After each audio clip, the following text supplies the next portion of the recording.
Hello. What's up, everybody?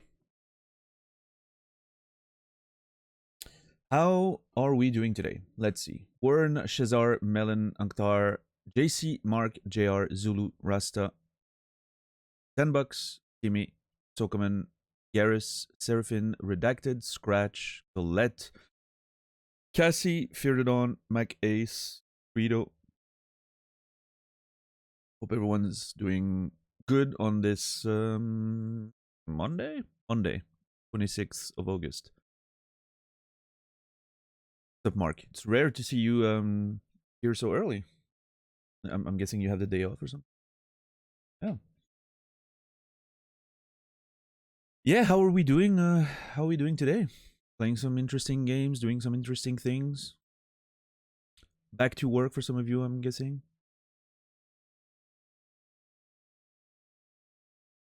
You have the week off. Nice, Mark. Nice, nice. Getting ready for the WoW X-Pack. When does that start, Mopo? Hell yeah, Melon. Awesome. Congrats. Hopefully the school is um as good as you hope.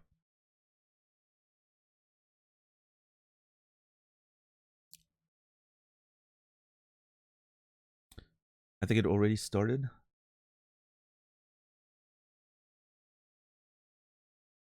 Ah, okay, I see. It's a early access pre-order type bullshit. Okay, I get it. Wow.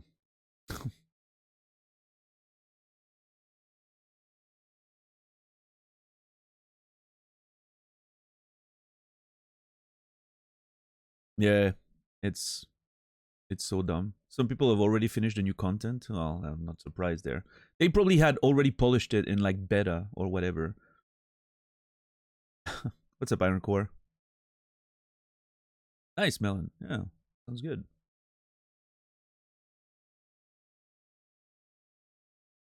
I'm at work after a week off. Nice, Redacted. Well, I mean, not nice that you're back to work, but I hope your week off was good.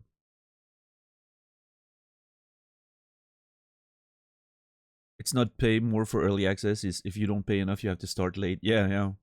You start late with all the poor people.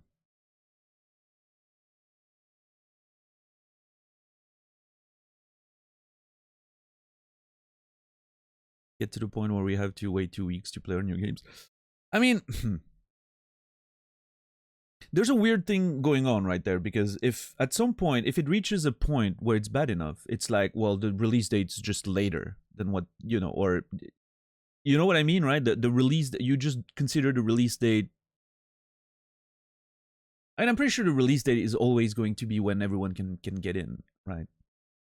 So you still, as long as you focused on that, does it really matter if you start late? Addendum to this is as long as it's a single player game, right?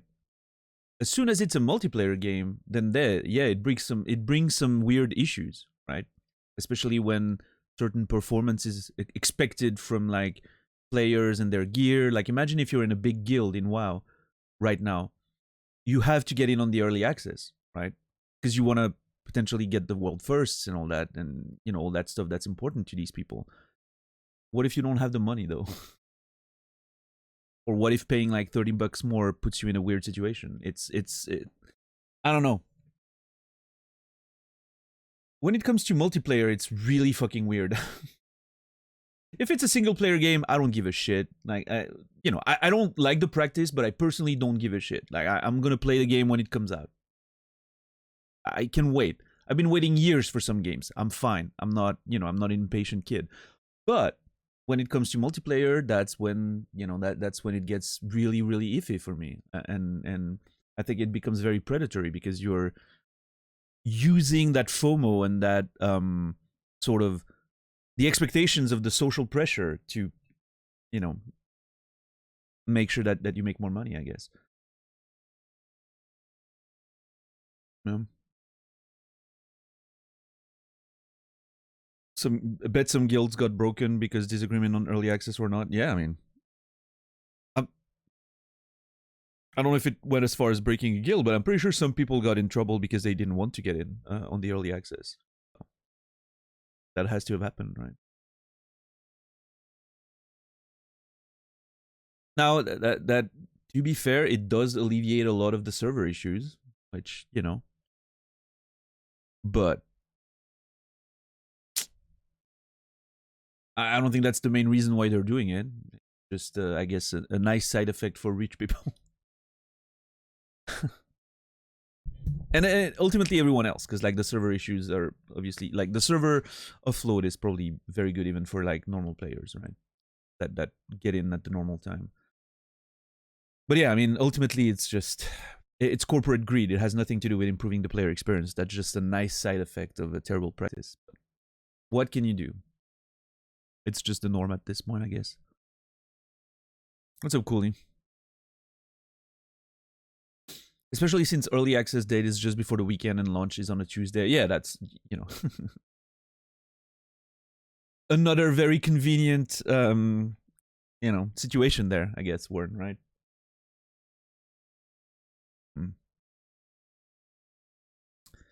They unfortunately know what they're doing. Unsurprisingly.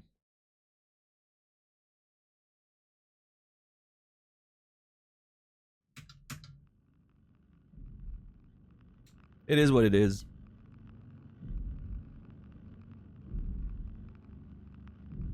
I'm not gonna blame Blizzard personally for that shit, right? It's just what the industry does these days, and I'm sure that's what the money makers and the investors are expecting. So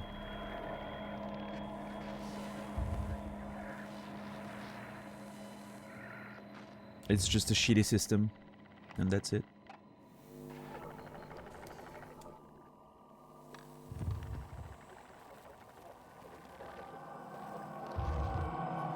I've had, okay, I've had a bit of a weird experience this morning. Before I went to bed, I had the most pleasant conversation with my car insurance agent. I had to call my car insurance agent because I haven't been, like, my car hasn't moved in a few months now. My personal car. I basically, I never really have to drive anywhere. And the only drives that I had to take was taking my mom to the airport and back. And I'm using her car when I'm doing that. Because it's a more economical car. So it makes sense to do those long trips with her car rather than mine, right? So I basically haven't been driving my car for a while. And, except to McDonald's. No, I was, that's the thing. I brought my mom to the airport, so I have her car in addition to mine in front of the house right now. And I'm using hers because hers is more economical. So, you know. So basically I haven't been driving my car for a while.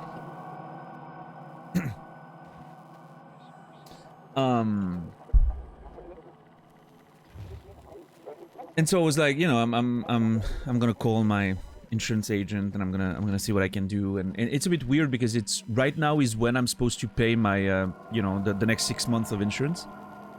And I didn't have the, you know, I didn't act fast enough to cancel my contract, right? There's like a 3 months period or whatever.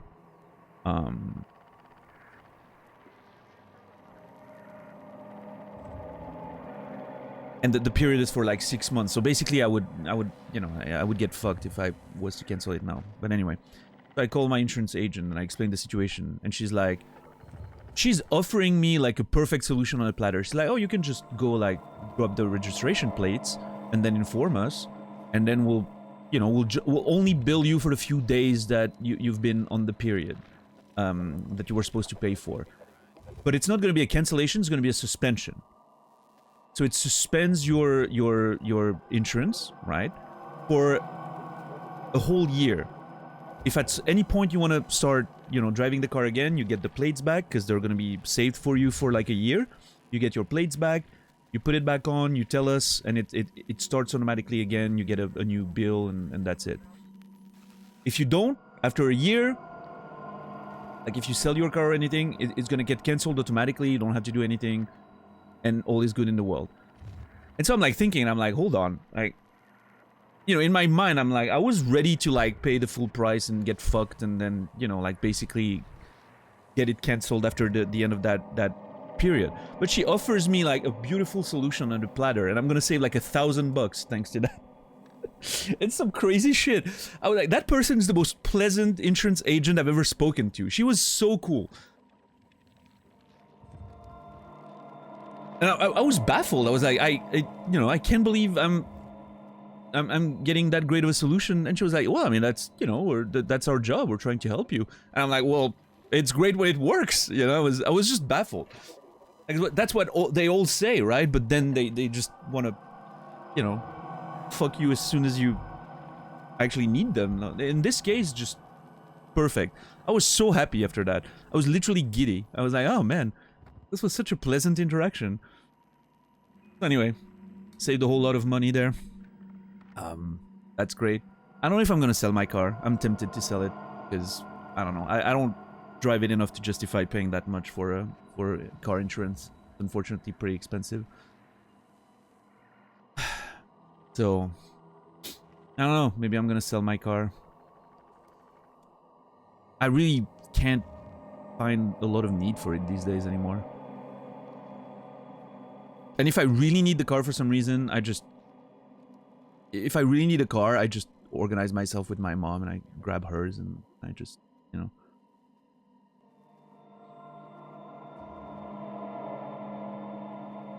She doesn't drive that much either, so I don't know. Yeah, I'm not sure. I would probably make quite a bit of money if I sold my car, so that's also a tempting proposition.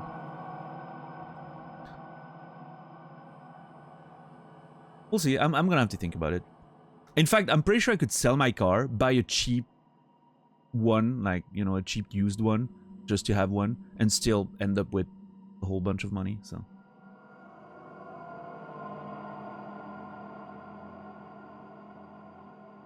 What's up, Chipmunk?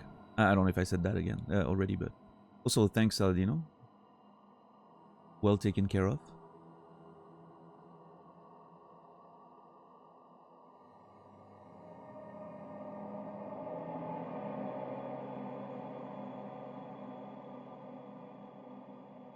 I hate car insurance. Been driving over 10 years, no claims, stupid amount of money.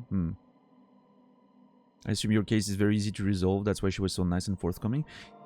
Well, sure, but she could have also said nothing and let me go with my plan, which was to, you know, just cancel it. She could have been like, oh, you want to cancel? Okay, it's going to take that many months because of blah, blah, blah, so you have to pay the full amount, and then... And I was like, okay. She could have just accepted what I wanted to do, you know? I made the mistake of having a plan when I went in there. No, instead she was like, oh, you can just suspend your contract if you want. And like she even said like, okay, here's the thing, you can pay the full amount now and we suspend your contract. And then when it starts again, all that you've paid ahead is gonna apply next, right? And you're gonna pay less for the next period. She could have just left it at that, and I would have been like, oh yeah, no, that's totally fine. And no, instead she's like, or what you can do is you go, you know, drop the plates, the registration plates right now, and then you tell us and we bill you for less, like we send you another bill. Like she went above and beyond. I don't think I don't think every company is gonna do that. I mean, that's true, Akhtar, that's true, but...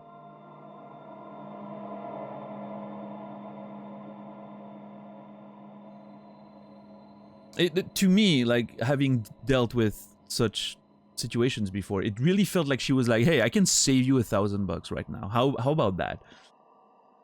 For no reason other than, I don't know, doing her job well, and well in the sense of like customer friendly, right? Not for her company. Then that was great. Love that. That is true, Sanino, that is true.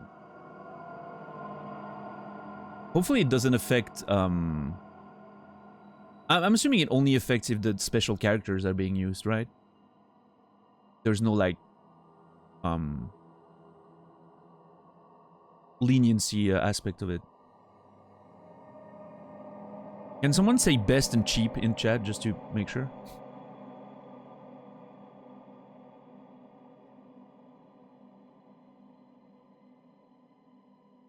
There are some companies out there which are rediscovering that customer actually appreciate being treated well. No, not you, $10, you're a mod.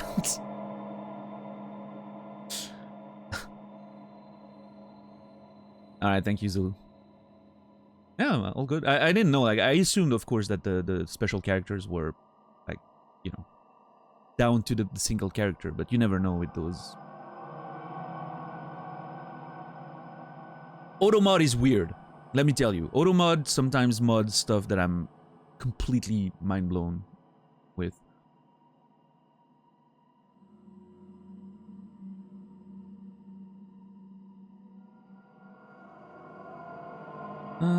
Actually, hold on. I need to... Oh, that's a... Never mind. I was gonna say that's a good thing. I can tab out while on the menu and it doesn't silence.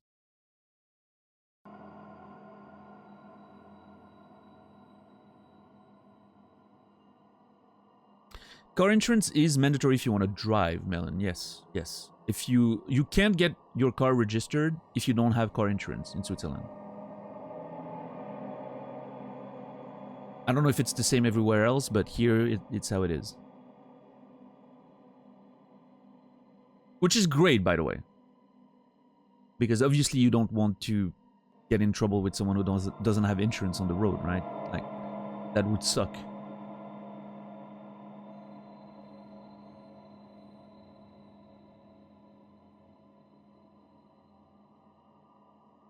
And they're very on top of it. Like, if you, for instance, you don't pay your bill, you get like a, you know, a reminder and a second reminder, and then if you still don't pay your bill, they're informing the registration thing, like the, what's it called, like the DMV in the US or whatever.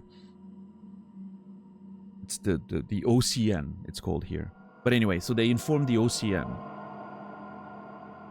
And like literally within days, you get a recommended letter telling you like you need to drop your plates now. Like you need to bring your plates in. You're not insured right now. And if you don't, like the police is gonna get you. Like they will come to your house to take your plates off your car. It's a very, you know, it's a very well-made system to make sure you do what you're supposed to do. Not, you know, I'm sure to some American it's gonna sound very oppressive and, you know, not the land of the free or whatever, but hey, you know what we're free to do? We're free to get in an accident by mistake and everyone's taken care of. And nobody gets broke. So, I'll take that freedom. And I know, you guys saved our continent like 100 years ago or whatever. I don't give a shit. Your system is broken. Ours isn't perfect. Trust me, but...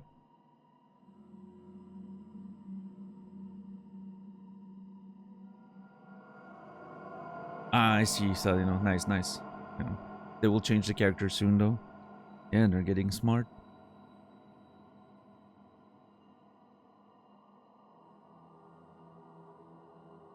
It still baffles my mind that it's worth them doing that.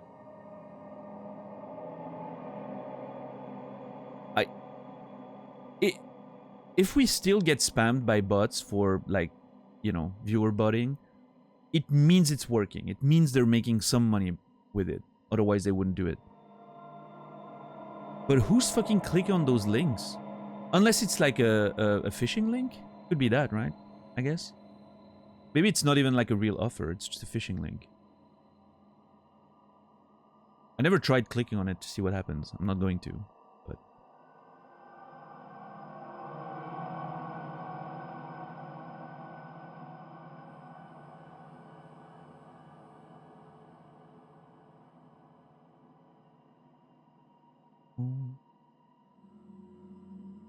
Is my chat dead? Because I had a disconnect and reconnect, and now I'm not seeing any new messages. It's fine if nobody is writing anything.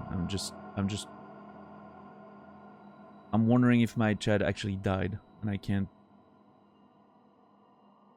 see messages. I don't think so. Oh, okay, well, just a quiet day, I guess. Yeah.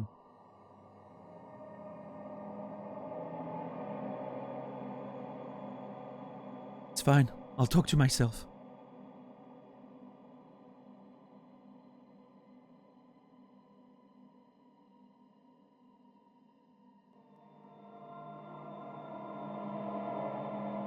Very unrelated question. I'm new to Twitch. What is this echo collecting business? Oh, you just get like random imaginary points for watching.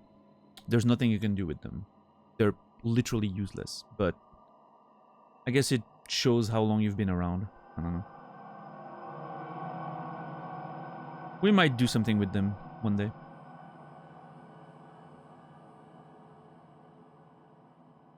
How are you, Shazar? Wait, hold on.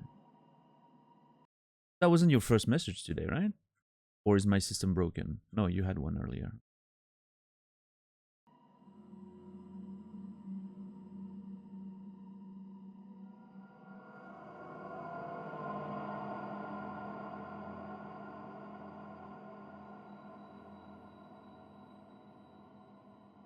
Also, Melon, those points are going to be named differently on every channel, just as a warning, right? They're channel points, but then everyone can name them a special thing.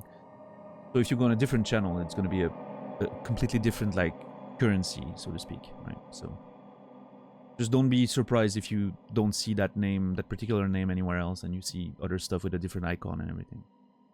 Yeah, the bear paws, etc. Yeah, yeah.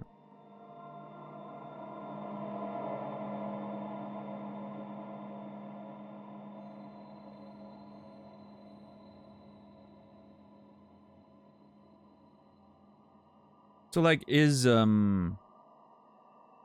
car insurance not mandatory in the US, for instance? Or is it still, like, something you... Can you drive without insurance? It is mandatory. What the fuck?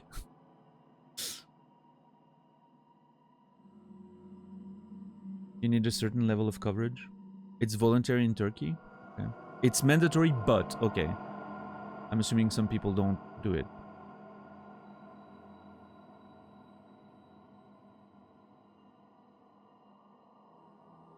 So, like, if you get arrested by the cops and they notice you don't have insurance, like, because they run your plates or something, you get in trouble? Is that it?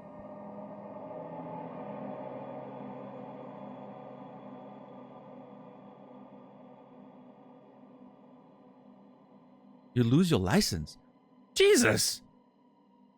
I vastly overestimated your freedom. What the hell?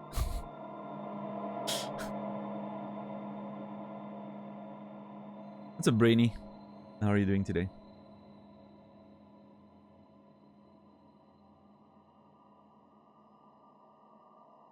People driving with no license and insurance. Yeah, if you can't lose your license, what's the catch? Do you go to prison? You get fined?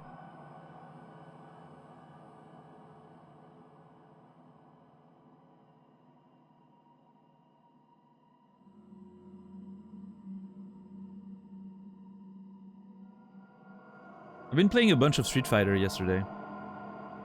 I can feel like I'm making noticeable progress. Like I'm getting a lot better. Just playing the game and all the neutral game and being in there and feeling less nervous, landing my combos and all that. But I'm still not having that much fun though. I have a lot of issues with the game, unfortunately. I think that whole DI thing is just such a terrible system. It is so beginner unfriendly and just in general, I find a terrible addition to the game. I'm sure it'll be fine once I get, you know, wrap my head around it a lot more, but...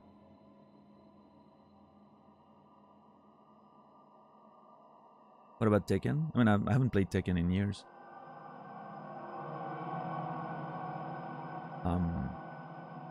I don't know. I will say playing Street Fighter 6 makes me kind of want to play Tekken 8, because I think Tekken's just a better game, but... For now, I'll stick with Street Fighter 6 for a while and see how I feel about it once I, you know, get to a certain level, I guess.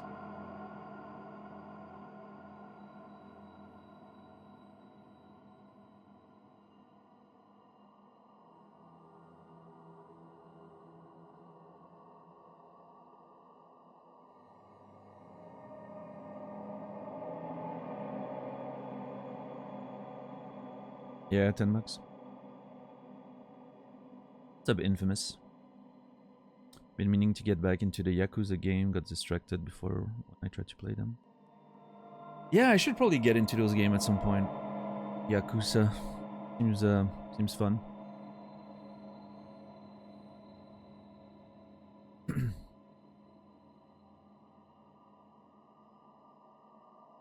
Doing pretty good. What about you? I'm doing fine. I'm a bit sleep deprived, but when am I not? I guess. Had about like 5 hours yesterday.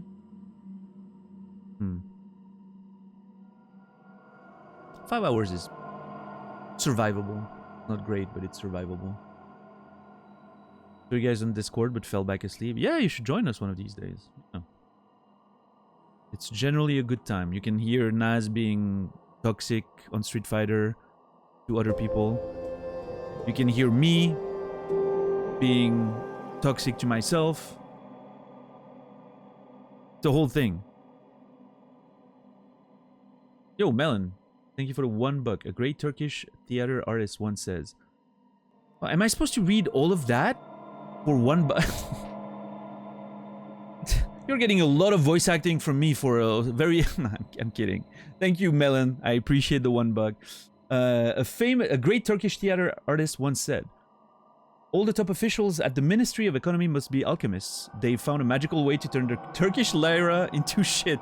Lira? I would have donated more, but that exchange rate is... I know you guys are struggling. I've heard that the Turkish lira is having a bad time. You don't even have to donate, Melon. I truly appreciate the support, but don't feel like you need to pay for your, this is a free show. This is free entertainment that just lives on the generous support of people. So, yeah.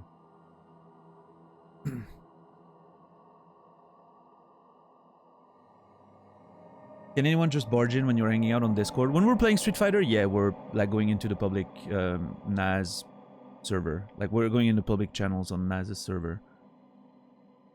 Yeah. So that's a bit of a new thing we've started doing with Street Fighter 6, right? We're just hanging out in there and playing ranked games and complaining about the game and people and whatever. Yeah. And everyone can barge in. Yeah, everyone's welcome. We got a lot of bargers. Is that an expression?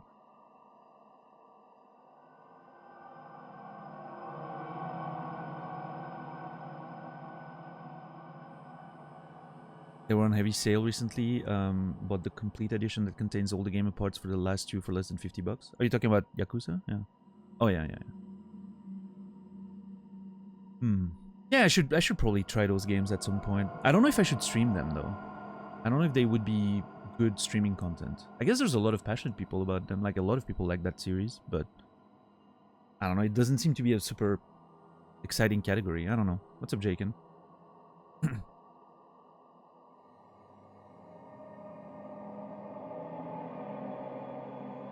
Yeah, I don't know, $10. Maybe I need to try at least the first one and see how it goes at some point, right? Yeah. I'm gonna scout the category in the next 2 days. That's how it is.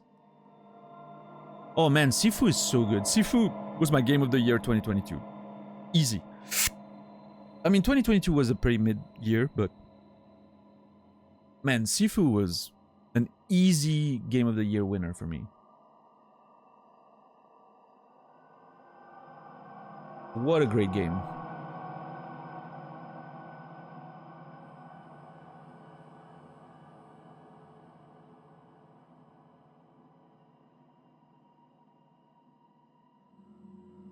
It is really fun, yeah. It's just such a, I don't know, very tight controls, very punchy, no pun intended. Love it. Soundtrack is amazing too. Nice, Sanctar. That's a good offer right there. Yeah.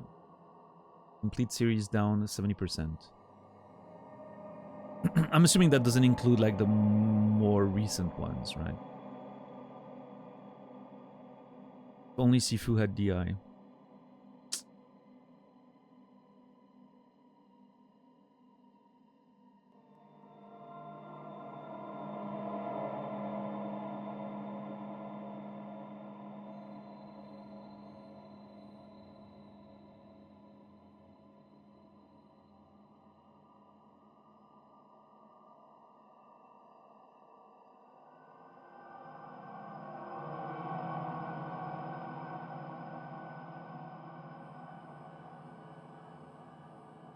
Yeah, Anktar. Yeah.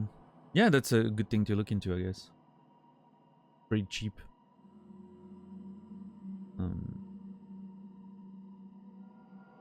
Yeah, I think 1 just came out pretty recently, right?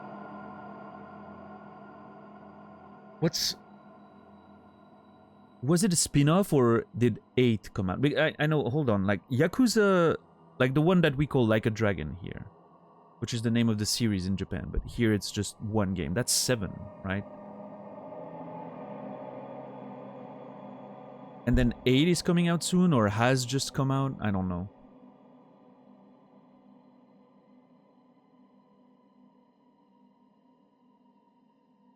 Infinite Wealth came out in February. But is that 8 or is that a spin-off?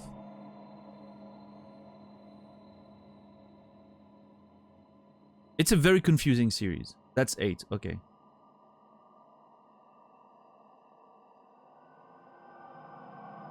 Yeah, Credo, that's those are 7 and 8 then.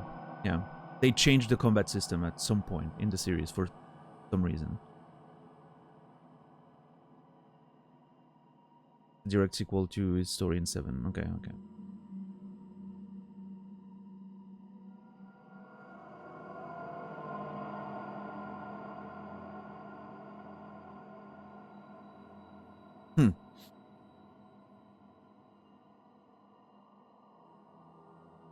So if what I heard is correct, if I were to get into that series, the one I need to play is Kiwami, but am I supposed to play 0 or the first one? Isn't 0 like made to be an introduction to the series and you need to play that one first and then 1 and 2? Like the Kiwami versions? Kiwami? Kiwami? I don't know.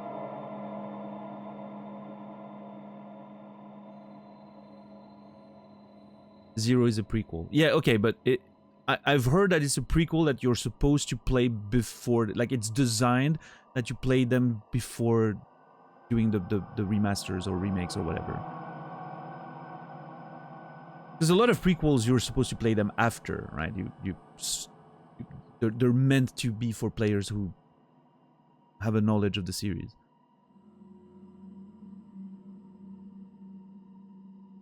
But I remember hearing something about that in the past.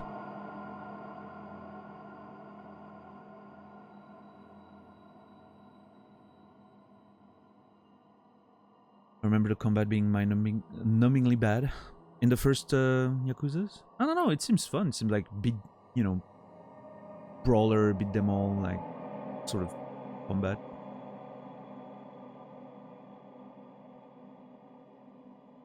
It seems fun to me, I don't know.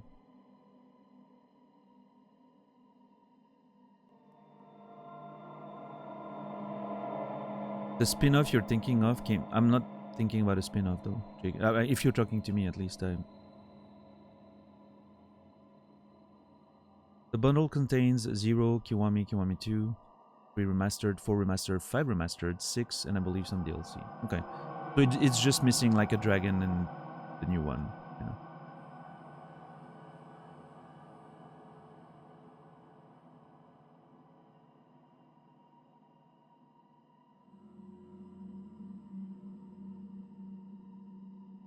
So nobody knows anything about 0 and when it's supposed to be played? It doesn't matter. I can just look it up on Reddit or something. It's not like I'm gonna play them soon anyway, I don't think.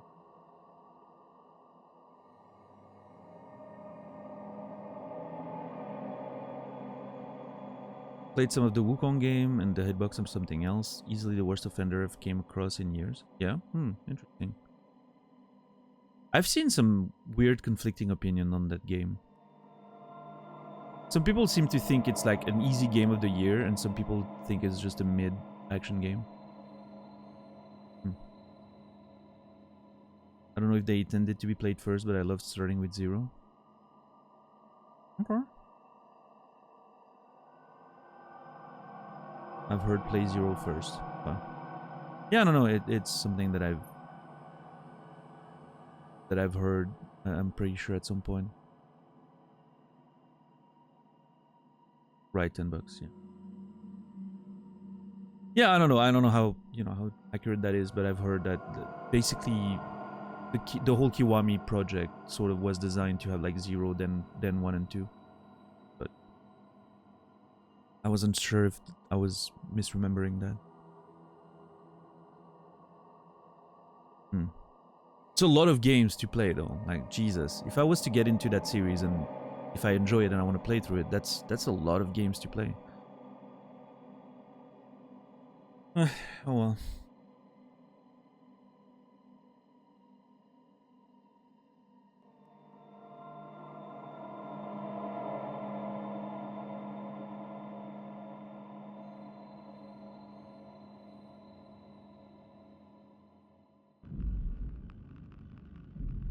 Simon is lost somewhere inside Theta, hunted by strange creatures. Thanks, game.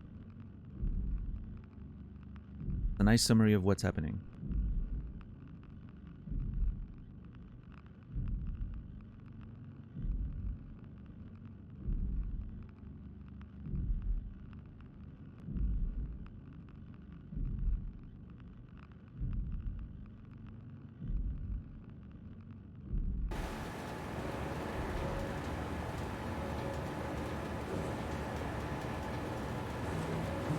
Okay, so that thing is gonna probably purge all of this, but then what?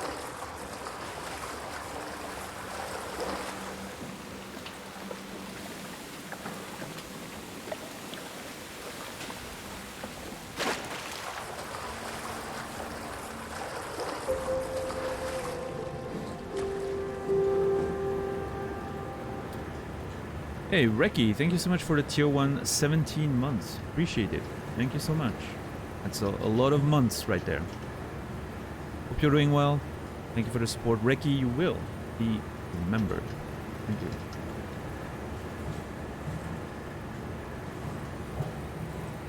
Emergency flush. Well.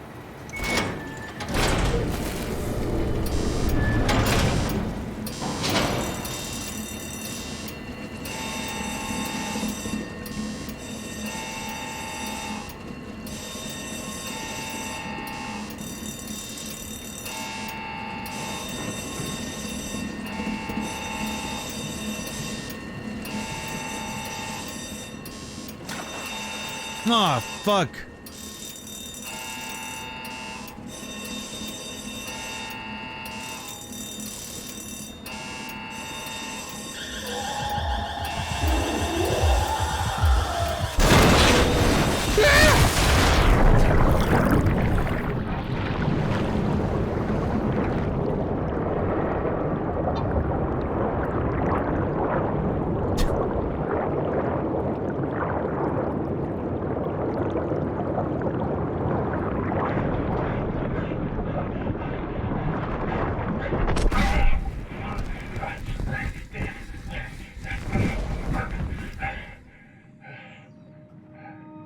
Oh, great.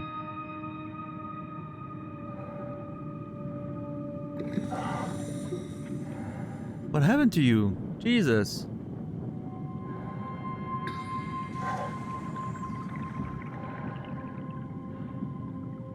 Started the Overwatch WODs, not gonna try not to binge them. Oh. Yeah, that's awesome. Hope you enjoyed them, Reki. What's up, Bruxus?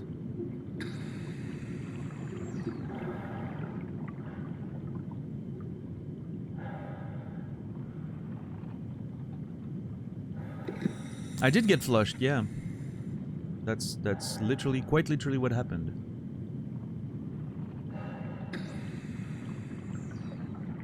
It was a nice little set piece there. I enjoyed that. Is that an animal? I was thinking, what was I thinking yesterday? I was thinking about a horror game. As I was getting ready for bed this morning, I was thinking of a horror game I could play at some point. I can't remember what it was.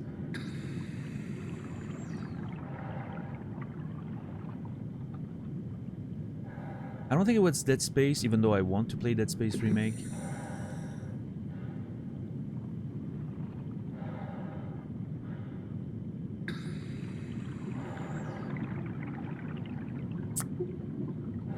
Yeah, no, it wasn't Alien Isolation, even though, yeah, we talked about it yesterday, but it was something... Pretty sure it was something else entirely. Will you give Wukong a shot? No. No, I'm not gonna play it.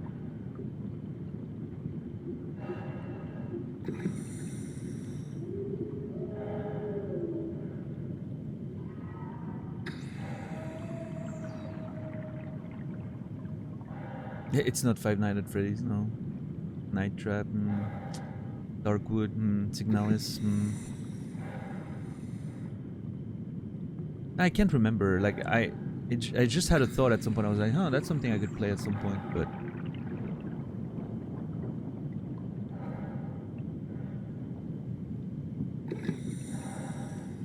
I'm sure it'll come back.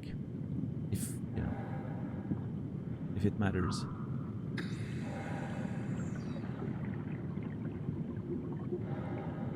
I do want to play Darkwood, though. That's something I really want to play at some point.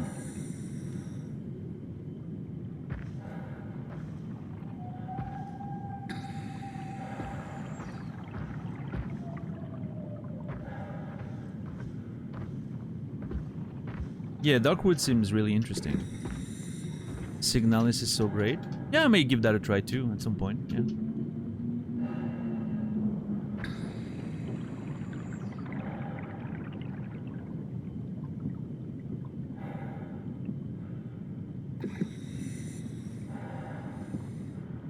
I do need to play Resident Evil 2 Remake as well.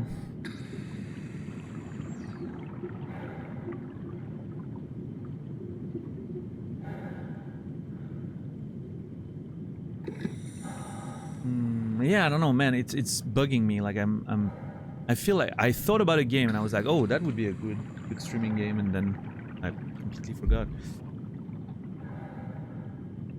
I haven't played Resident Evil 1 Remake, but I don't think I want to. It's, you know, it seems very it seems pretty much like a new coat of paint on like the old school system, which in itself is great, but it's also aged pretty poorly. I don't know if I want that experience. At this point, I'd rather just play like the you know, a little bit more modernized Resident Evil 2, I guess.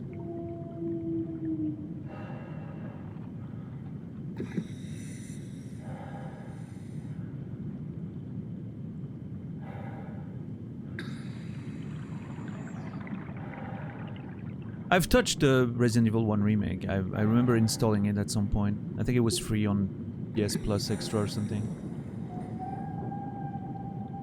Or maybe I got it on sale at some point. I tried it, you know, I played a little bit of it, but yeah, it definitely has aged in a... Even the remake itself has aged at that point, right? I really kind of wish they, like the whole team that did the project, like for 2, 3 and all that, like I kind of wish they had taken 1 as well and did the full series in their style. But oh well.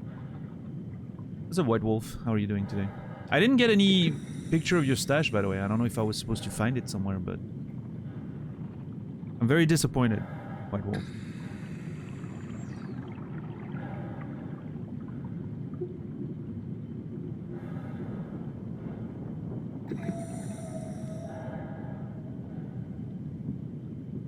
I got sidetracked with kids stuff. Everyone's got an excuse. If you promise me a stash picture, you deliver a stash picture. Fuck them kids. There are priorities in the world. Okay, White Wolf?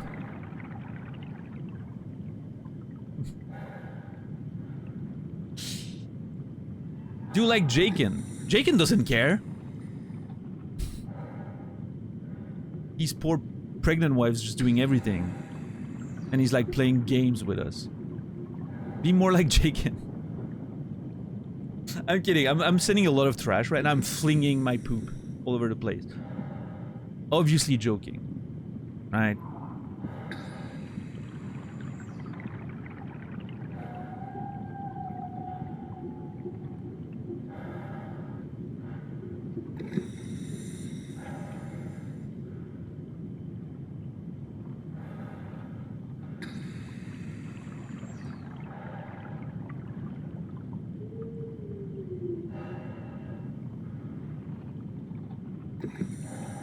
To be fair, his work is done, it seems. Well...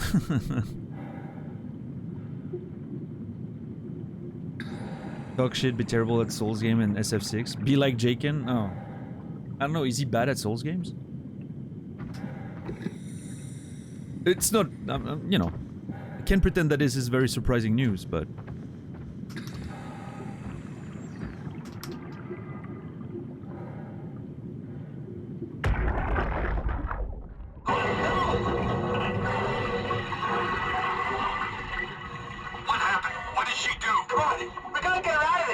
Shit, Hart blew up the O2 surplus. She sealed the tunnel. She really didn't want anchors following us to Omicron. Ah, shit, she's fucking hurt. Her suit is leaking. We have to get her to Omicron. Shit, it's bad, real bad. Oh, fuck, no!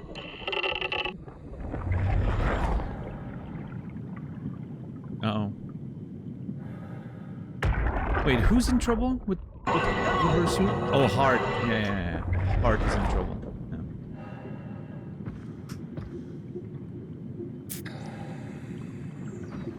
I'm assuming that's hard. And the other one, the rest of them continued on.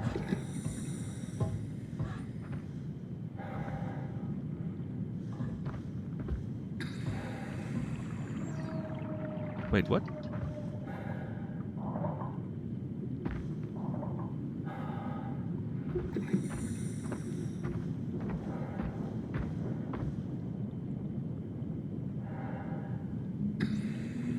I wonder if I can hurt myself with this. Hold on. Oh. Nope.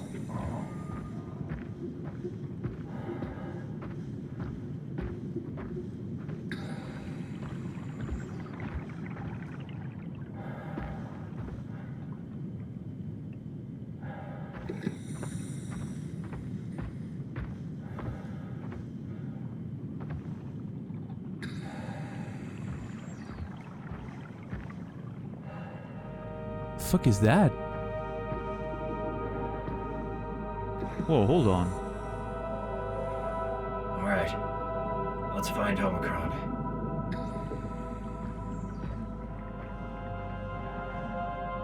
What the hell?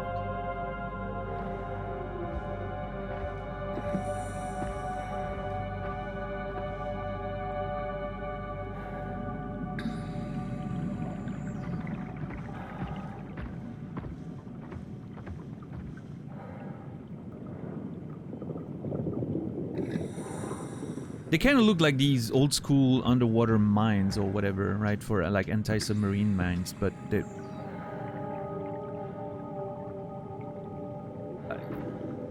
they don't really look like that.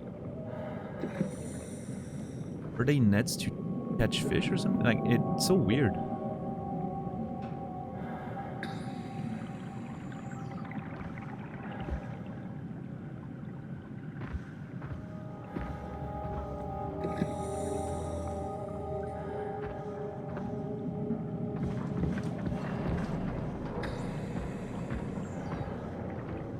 Thank you, White Wolf. Power failure.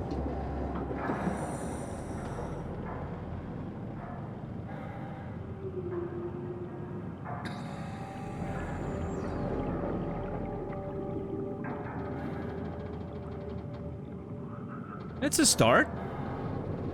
It's a start, White Wolf. You're doing fine. Don't worry about it. It's gonna come in.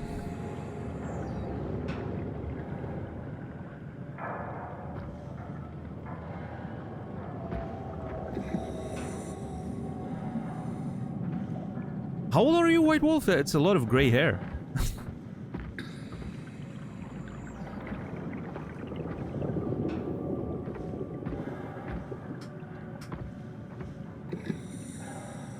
A year younger? Okay, that's... I guess that's fair then.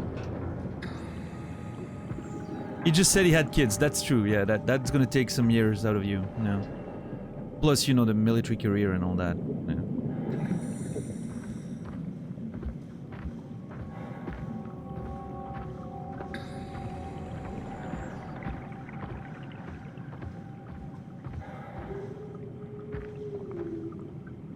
Hey, buddy. Oh. Buddy got cooked, apparently.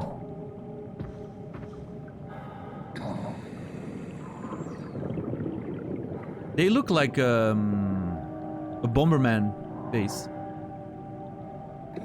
You guys see it too? Or is it just me?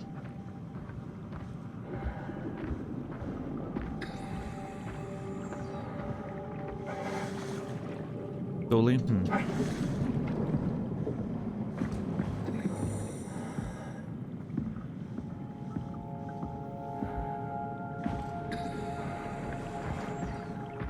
Yeah, Bomberman was,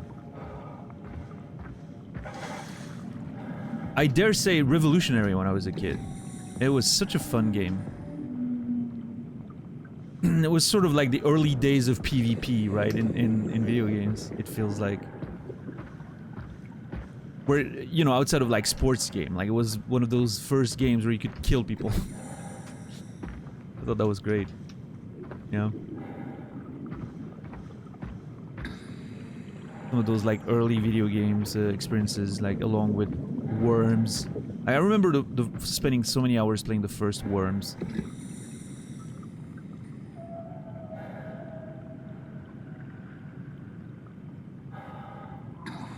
That's really cool. First network game over IPX. Yeah.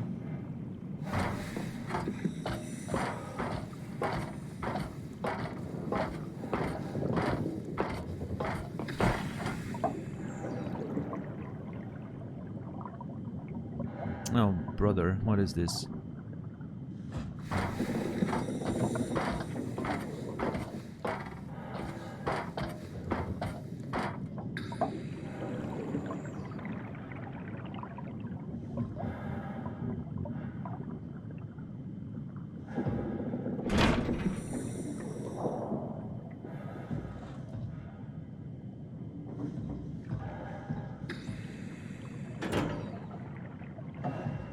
Okay. Oh.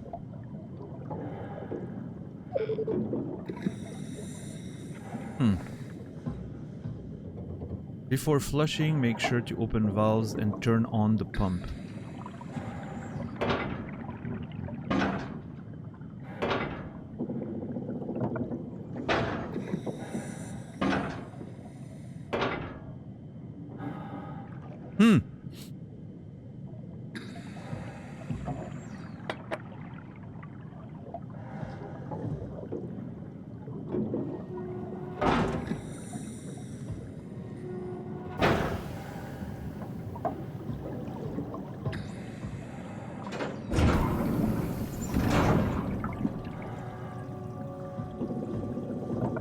I still don't know what... I've been thinking about the term that I was looking for the other day. Like, you guys came up with tactile, but I don't think that's what I was thinking of. I'm still searching for the term I was looking for in the way this game is interactive, right? Like, the way you interact with stuff by actually moving them around. There's like a term. I know there's a term that I'm trying to think about. No, not weighty. It's not like an adjective or something. It's, well, it may be an adjective, but... It's something like specific to the, like, spatial manipulation of things, not just like clicking on a button, but like actually, you know,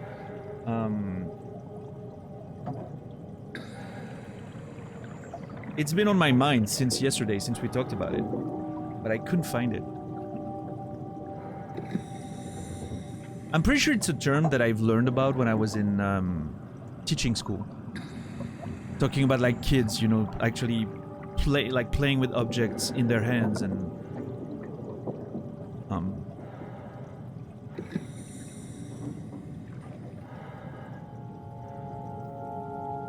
No, I don't think that... Someone mentioned that term yesterday, DJ. I don't think that's it.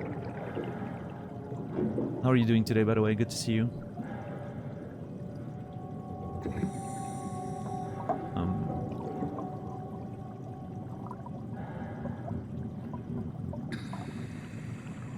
Maybe I should I should try to find a term in French. Because I probably learned about it in French when I was in teaching school.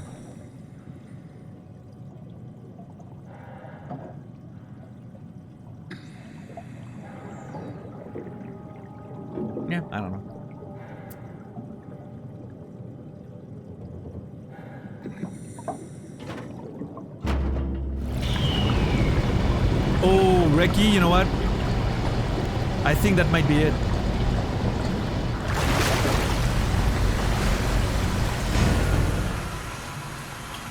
I actually think you may be right. Kinesthetic, yeah.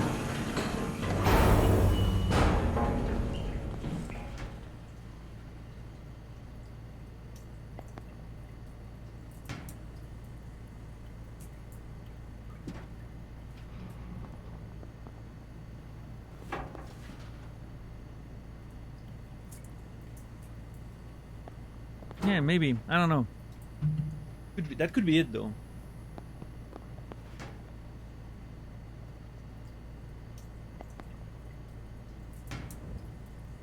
I have no idea Konami owns the Bomberman IP. They did fuck all with the franchise. It all makes sense now. Yeah, I mean, I'm pretty sure... What's the most recent game featuring Bomberman that we've seen? Maybe a Smash game or something? I don't even know. Kinetic, yeah. What's up, Ferris?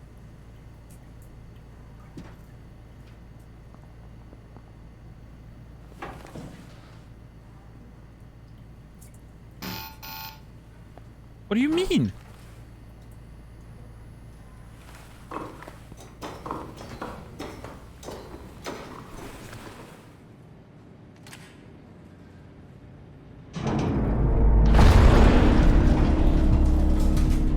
Fucking hell.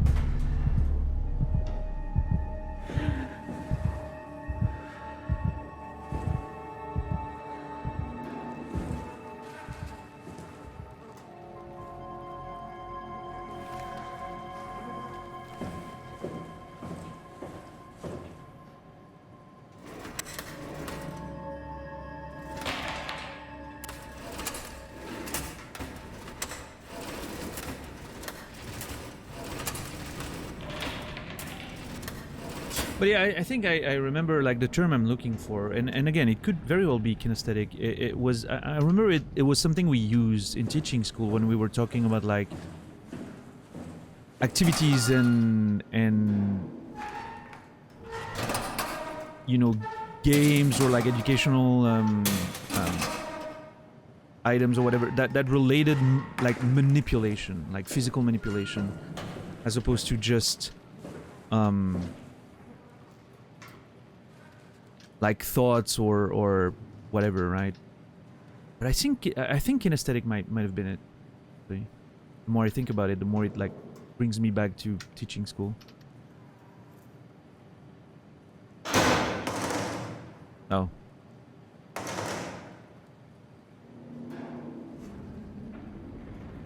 Yeah. Fish sphere. Oh, they are fish sphere. Well, there you go. That's funny.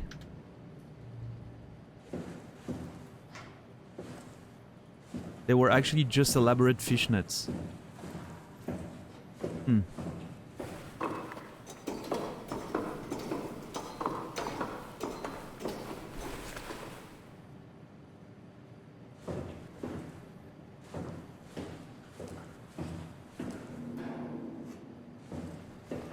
Okay. Oh.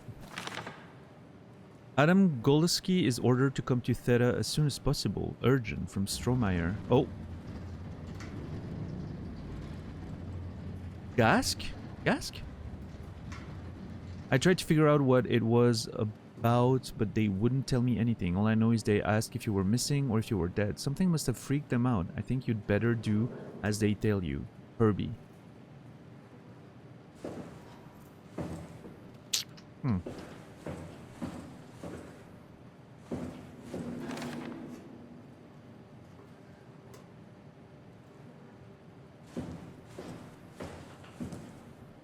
Yeah, I'm pretty sure Reki nailed it. I think it was kinesthetic. My brain feels satisfied now that I've thought about that name, which probably means that was the one I was looking for.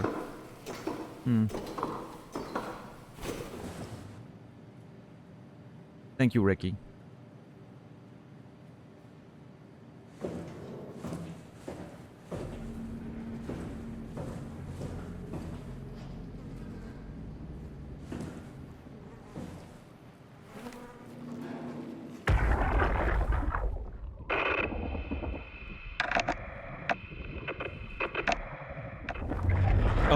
shit. I got out of it.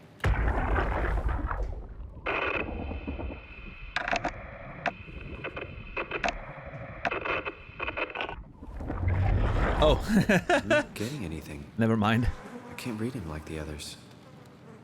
Can't read him like the others. Is it because he blew his brains out? Maybe?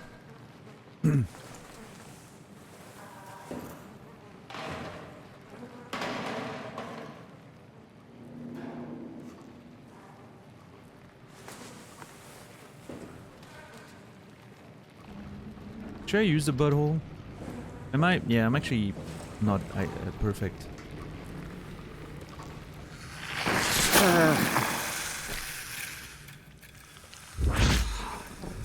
So, every time I use one of these buttholes, I don't know if you've heard it, but there's a sound on the right ear. Like a sort of tapping sound.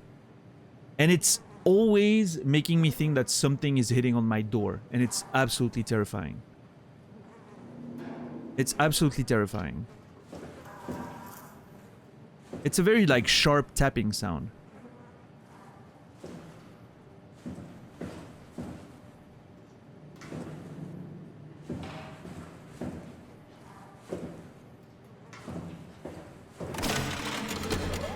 Catherine? What? There you are. What? Where are we? We're right next to Omicron, a smaller building connected to the main site. Can't you tell? No, my view is pretty limited. There's some heavy restrictions on my system access. Did you find a power suit? Not yet.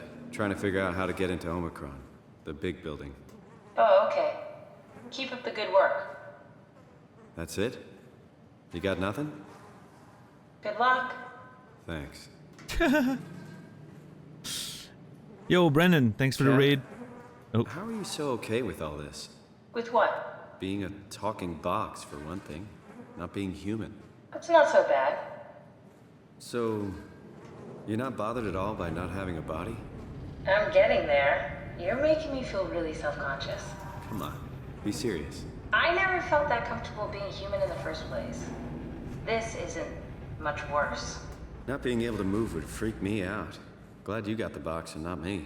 Would make it a little easier to help out if I had a body, but you're doing a good job. Just figured being able to stretch a little would give you some ease. My physical constraints don't translate to my experience very well. I feel about as human as before, but as if suspended in air. Which is kind of interesting now that I think about it. huh. What's up, Archie, Bristlebutt? Kath, Oh, why do you think I was made? Why would this AI, the WoW, bring me here? I don't think we could ever know. I have my own beliefs, but nothing that can be verified. Tell me, why do you think the WoW brought me here? The WoW had a range of assignments, but they all sprung from one single idea. Preserve humanity. When the comet hit the Earth, killing everything, leaving a fraction of humanity left alive, the WoW started to compensate. It's restoring humanity. I think so, but I don't think we share its definition of human. Or life, for that matter. he's gonna keep yapping, I'm sure. What's up, Santa? But yeah, Brendan. Catherine, are we alive? That's an impossible question to answer. We lack meaningful definitions. I just figured there must be a way to know. To know if this life is worth living. You assume you've changed so much, but have you really? I don't know. I don't feel so different. But the world sure does. I never realized how much the idea of myself depended on where I am. How do you mean? I miss Toronto. Not because my friends and family are there, but because I know where I fit in. In Toronto, I know who I am. That's an interesting observation. It is, actually. I never thought about it this way.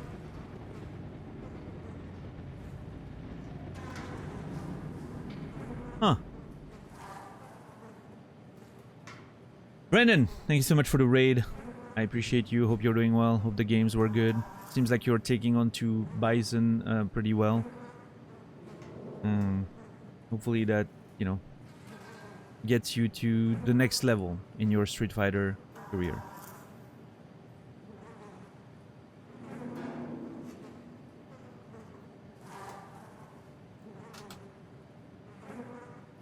Yeah, I was gonna. That's what I said, Brent. $10. Everyone's gonna think the underscore or the period in the game is the missing I, right?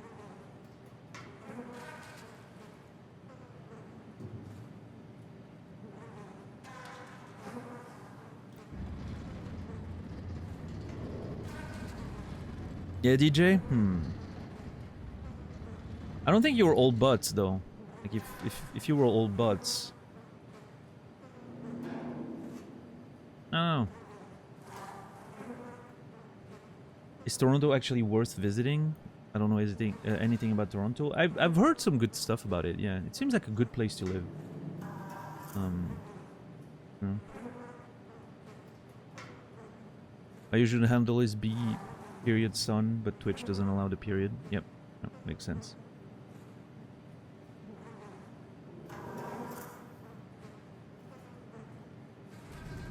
Oh, that's the thing, White Wolf. The B-Son username is just related to his name, his real name. Like, it doesn't have anything to do with the character. But coming from someone who now plays the character in Street Fighter, it obviously feels a bit, you know. I feel like a lot of people are gonna make the association.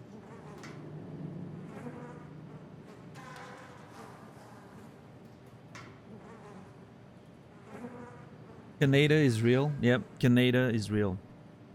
Also, I've decided to call it Canada. If you weren't there yesterday, I'll explain again at some point, I'm sure.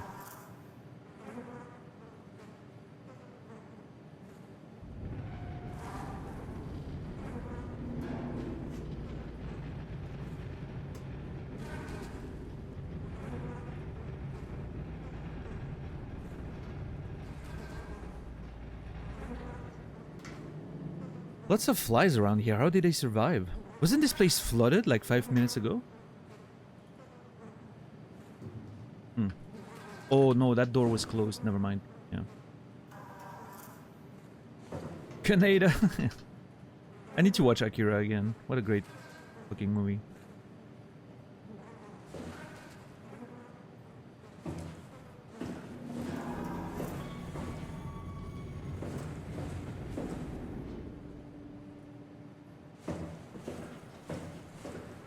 Dude, that made Akira's making a new film?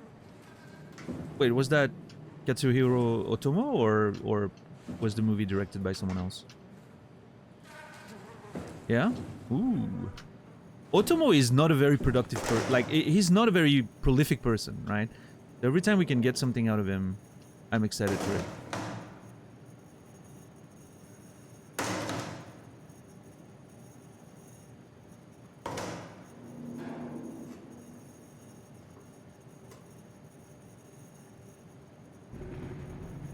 What am I supposed to get here? I don't know.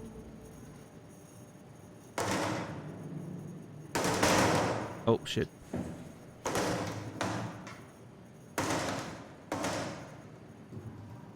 I remember really liking Mother Sarah.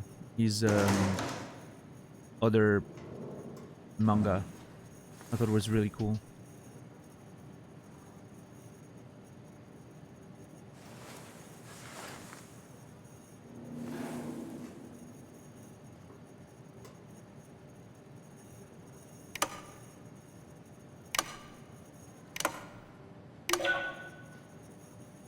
Okay, that's the source. Okay. Substation, robot duck, and then all the fish spheres.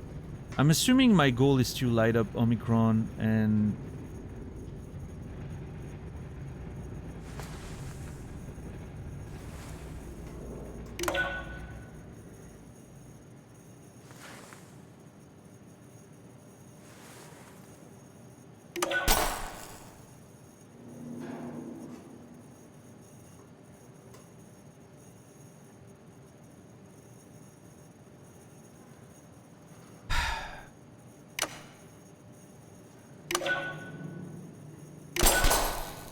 Oh, come on!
Oh, the terminal just lit up. Nice.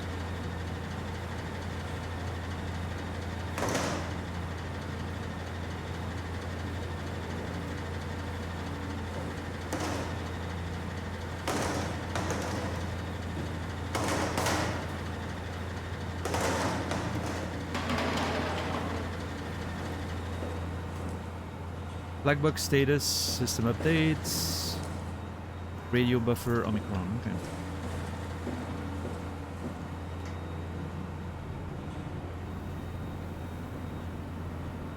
Which is this game listed under puzzle? Not wrong, but not correct either.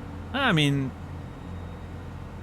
yeah, it was more of a trial and error thing than a thinking thing, right? You just try and you see the things that blow up, and then you can get it, right? But yeah.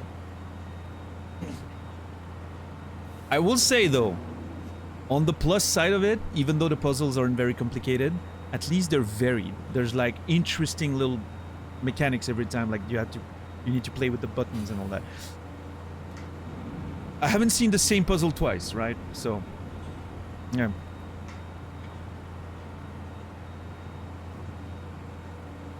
Now we need Gia to try the same puzzle. I'm not going to comment on that.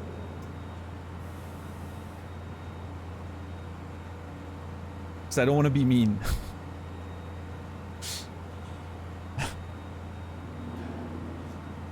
Especially, you don't talk bad about people if they're not around, right?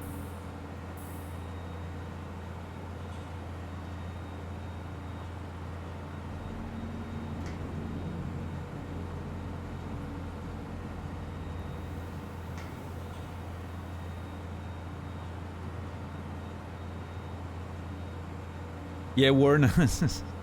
Yeah. And get scared in the process. Yeah, I mean it's using the thing cleverly to just give you a little, you know, jump scare here and there.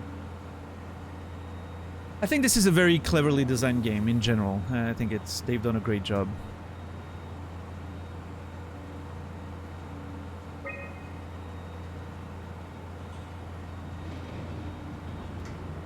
Everyone is offline.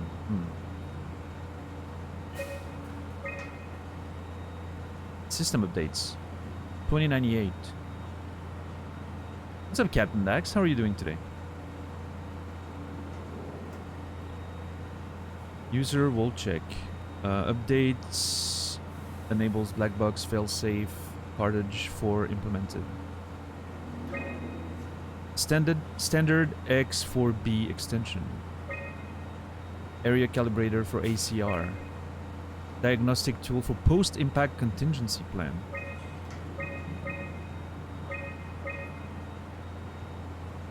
Okay. That's weird. Something about the WoW. Stuff needed to make the crane work again. All up to Alan now. Unnecessary security updates for the paranoid lab rats. Dead people don't bite. Huh.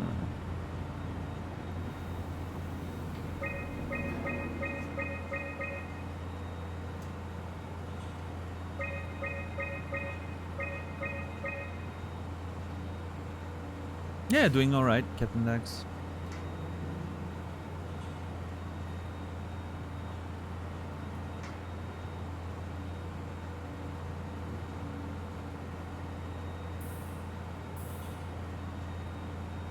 I'm upset at Street Fighter 6 because of the matchmaking. Matchmaking somehow was terrible yesterday. It has to be a server issue. It has to be something that maybe was just temporary. I hope so. Maybe it was just a bad day, but god damn it. I was able to find like maybe 4 games in an hour. Like, it was ridiculous.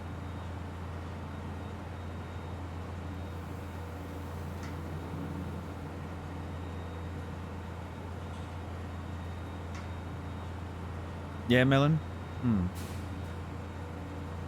Yeah, I mean, I remember Amnesia being a lot more simple back when I played it back in the day. This is really cool. I really enjoy what they've done with this game. Proper masterpiece.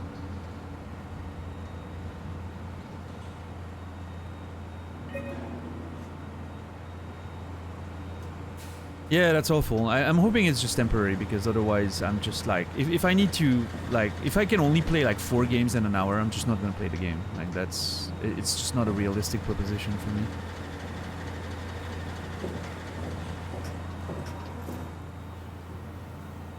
Maybe it will get better at higher ranks. Like, maybe I'm you know, I'm below the sort of curve, right? So maybe I need to be in better ranks to find more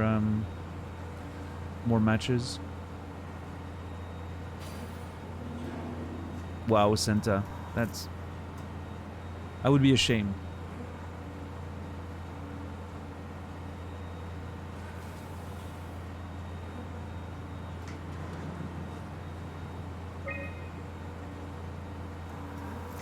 Okay, so that's a recording from like a couple months ago, I think.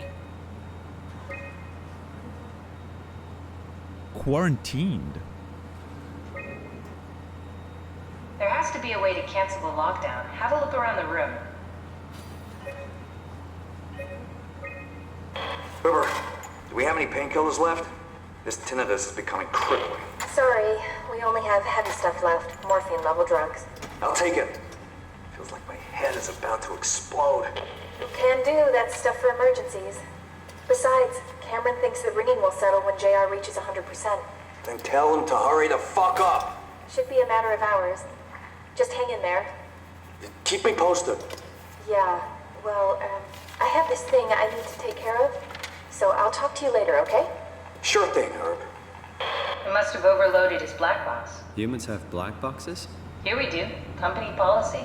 It records your vitals to help medical personnel treat you in case of accidents. That's how I can hear the dead. Right. Yeah, you should be able to data mine black boxes, just like the intercom at Theta.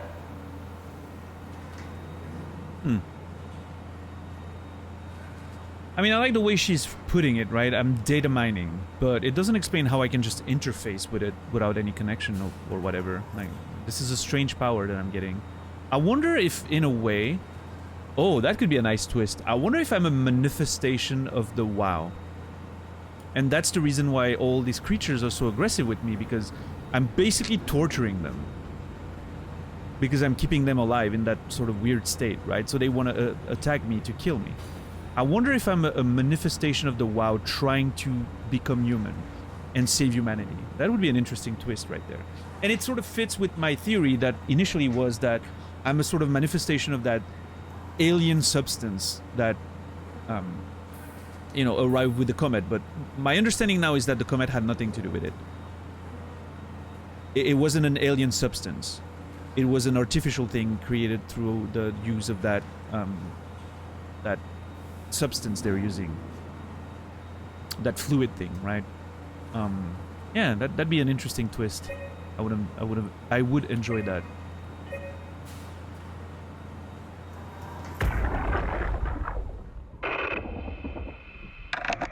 Is there a way to influence matchmaking in Street Fighter 6? Yes. You can extend it. I'm already playing in extended. Idea who this is? Not really. Not that familiar with the people at Omicron. I'm already playing in like extended, not worldwide, because, you know, it seems like a way to invite problems. I'm gonna try, maybe, but... And then I'm playing on 4 or 5 bars. I could lower to 3 and probably get more matches, but like the quality of matches matters too. Like, I don't want to play games that are not gonna play well, right? And I mean, I'm bang in the center of Europe. I've played 4 or 5 bars with people like in Finland. It should be fine. It's clearly like a...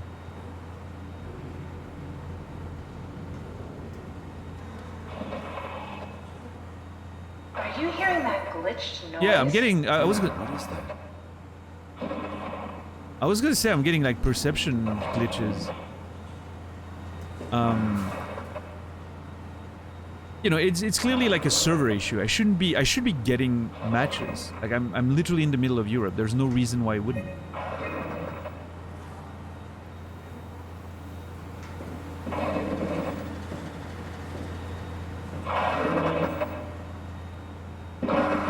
Did you do that, Catherine? What? Never mind.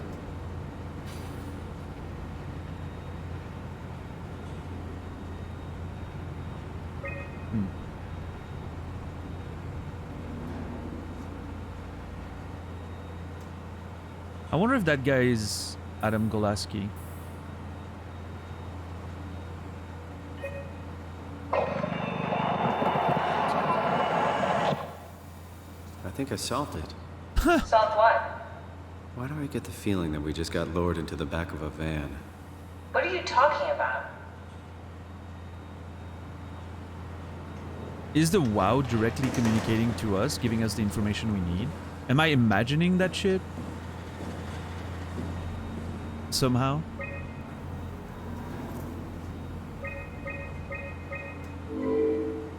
Oh.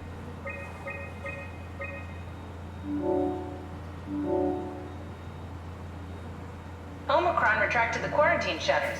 Lockdown canceled. Something wants us to come inside. And we want to go inside. What's the problem? Come on, let's get going.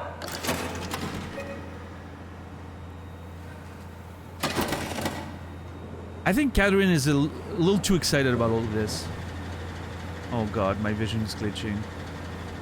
Again.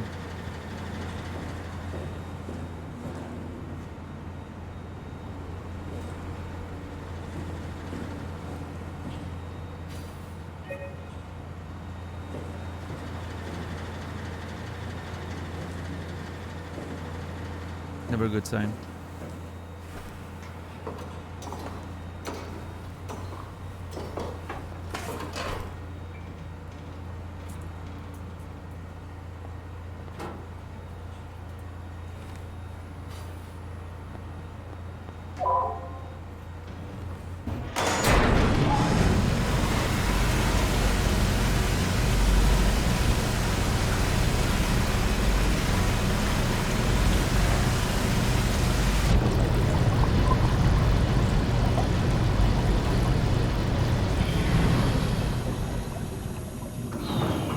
Nice. What's up, Gia? How are you doing today?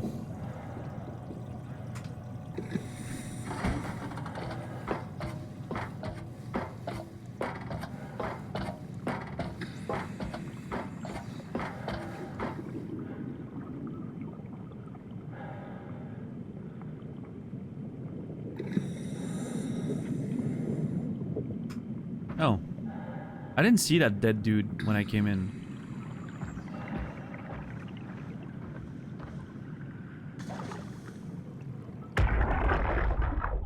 It won't fucking open! And nobody's answering to anything! What kind of cold-hearted motherfuckers would just leave us out here to die? Don't you get it? They're dead. They're all dead. Yeah. You're right. How can you be so calm about this shit? We are dying! How much air have you guys got? 20 minutes. Tops. Hey, I'm in red! Seconds away before the CO2 gets me. Stresky. Why wait, right? I'm the master of my own fate. Wait, Stress, what are you doing? Okay. That's crazy.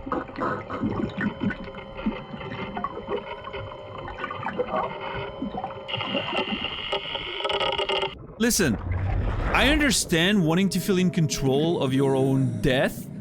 Choosing drowning over, like, somewhat gently passing out from, like, CO2 sounds crazy to me. Like, CO2, you know, it's not gonna be pleasant, but it's probably gonna be, like, you're gonna slowly just fade. At least I would think so. Maybe I'm wrong there. But like choosing drowning instead of that is crazy to me.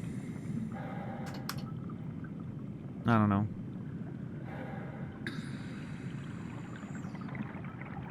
What's up, Tender? How are you doing today? Welcome in.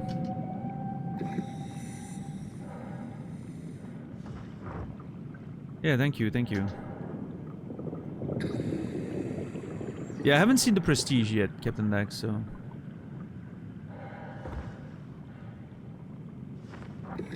We're gonna have to keep it on the down low on that. I need to watch that movie soon.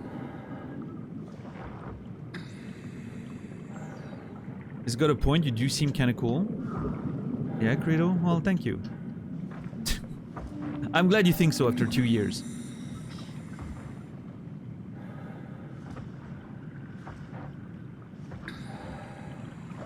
CO2 is quite bad. Your body feels it, and you're gonna start hyperventilate and panic a lot. I mean, it seems like it was already there, yeah. It could be a reason why, you know, decided to just make it short, right? Oh, little buddy's working there. Look at him.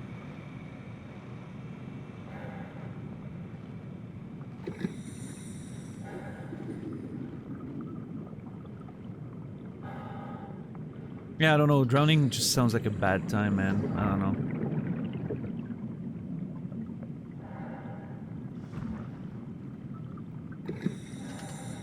I'll peace out because I don't want spoilers. Oh yeah, no, I mean, if you plan on playing Soma and you haven't played it yet, I would highly recommend you not watch any further than this. You may have already seen too much. I hope you get a good experience. I'm loving the game myself, so yeah. Yeah, I'm gonna watch The Prestige as soon as I can. I'm from Switzerland. Tender, yeah.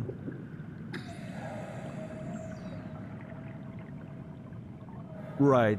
CEO is gonna quietly make you pass out. Okay.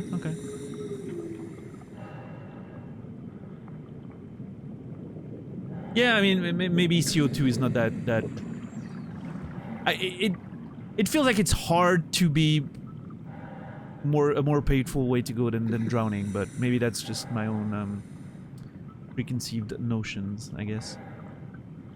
How are you doing, Maxos? Watch The Kiss of the Dragon with Jet Li. Oh man, remember when Jet Li was such a high, you know, profile actor in Hollywood? You remember Romeo Must Die? Anyone remember that movie?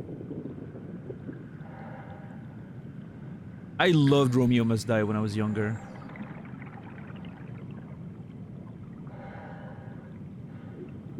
What's up, Karma? How are you doing today?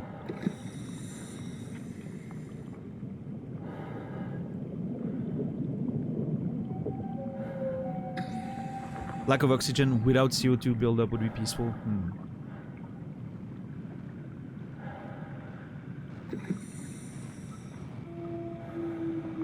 Drowning is less painful than immolation, I've heard, but doubtful anyone can say they've tried both and wrote a Yelp review. Yeah, no, I mean, that's fair, right? I mean, at the end of the day, you're dead, so...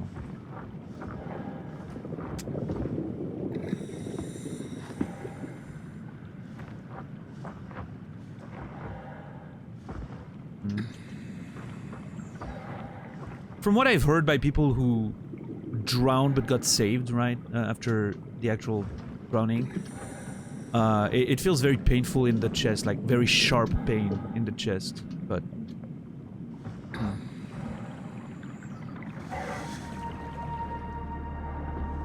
And then apparently it gets very peaceful. Once you've like accepted that you're just dead, apparently it becomes peaceful, but...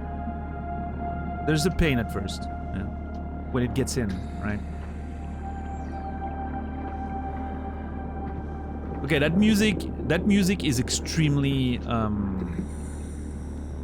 Blade Runner coded for me. I don't know if you guys hear it. Those little synths note there, that was very, very Blade Runner.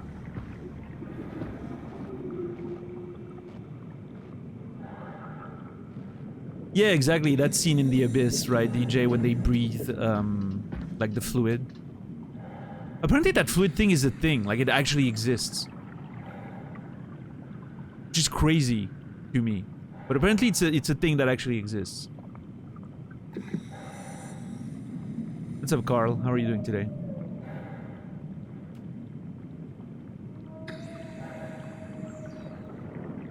What's up, Kimmy?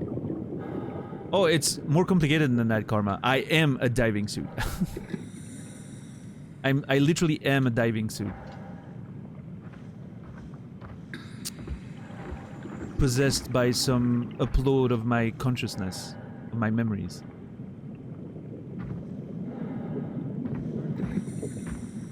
I am not in a human body right now, as far as we can tell.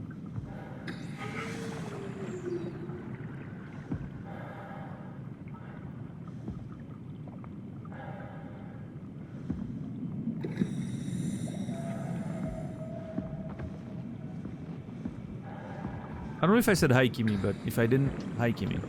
How are you doing today?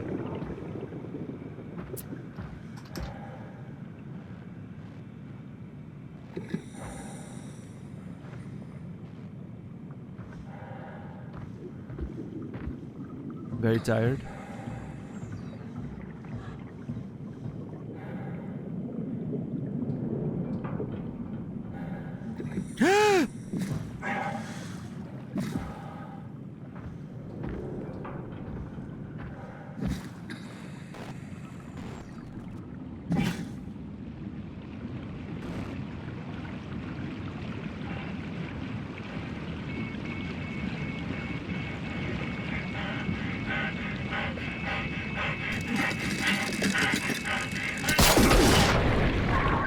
Okay, you didn't have to make it that fucking terrifying.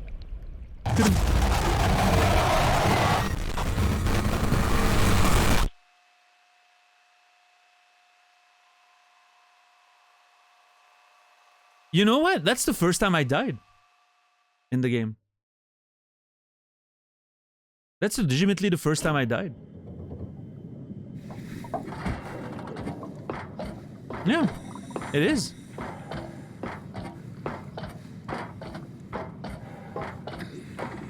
No, the monster got to me, but never killed me.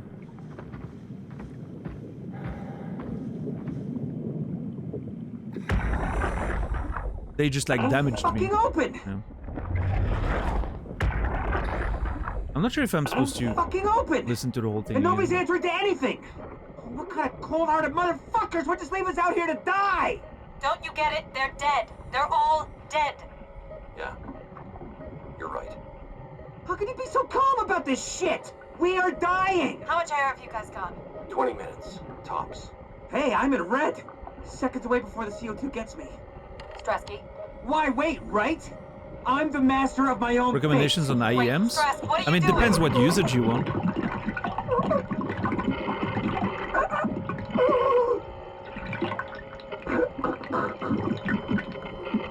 Close the music. Bluetooth?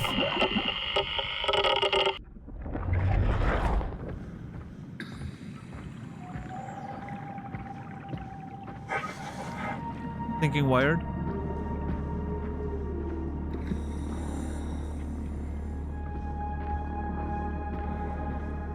Yeah, I don't know, I'm not sure. Also, that death was bullshit. I hate when environments don't have like collision on their models. Because I fell through the thing there. I'm really pissed that this is my one death. If that's gonna be my one and only death, I'm gonna be very upset. Oh well. It's fine, I don't care. It's not about not dying anyway. This isn't the deathless run. But...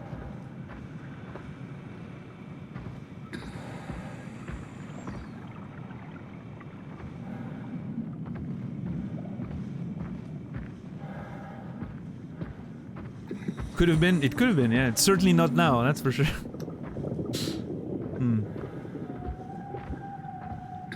I mean, all in all, I'm happy that I saw that death, right? Because that was really fucking cool. Like the pressure building and eventually exploding. Like I'm glad I saw that. It was very creepy and terrifying. Loved it.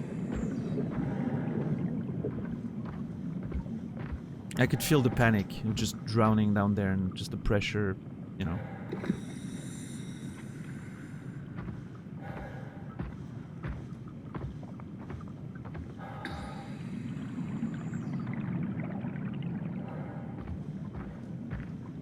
I know, I mean, Brendan, I know like Biodynamic has some in-ears that are pretty decent for music, I'm expecting, because Biodynamic's great.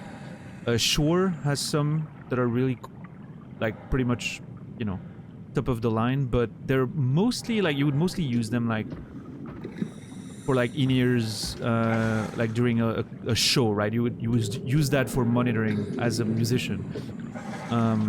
So they're mostly like wireless and it's a whole setup thing. But those are great. Like you would get some, you know, that's like professional equipment. But I don't think it's great for just chilling and listening to music, right? So I think you should maybe look at the Biodynamics offering. Maybe they have something good.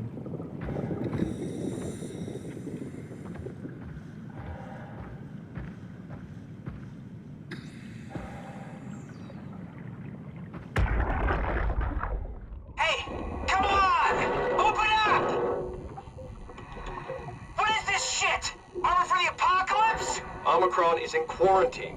This is why they didn't answer our call. Hello! Christ, Strasky, it's called a radio. They're not gonna hear you better if you scream. Jonesy, are you okay? Look, I know you're the strong silent type, but I need you to say something every now and then so I know you're all right. Jonesy? Jones, Fuck's sakes. Let's try the annex again. Maybe we can break in. we're losing Jonesy. We need to get her inside. Well, get in line! Alvaro, there's nothing we can do for her right now. Hit the stasis switch and let's check the annex.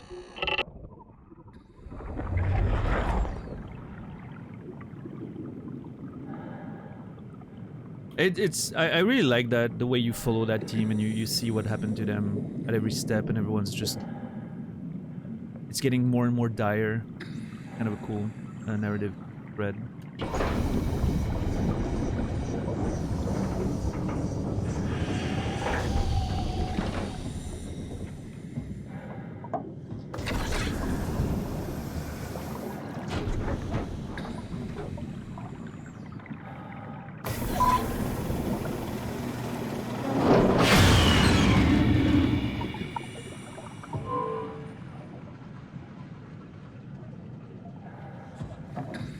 Oh, come on!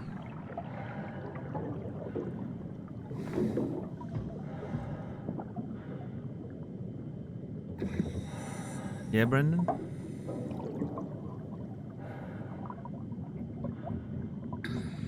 One is partnered with Tesla? Are you sure it's not just like about their Tesla drivers? Because that's a thing, a technology they have. It's called a Tesla driver, but it has nothing to do with Tesla. Or does it have like the actual logo? Because that's something very different then.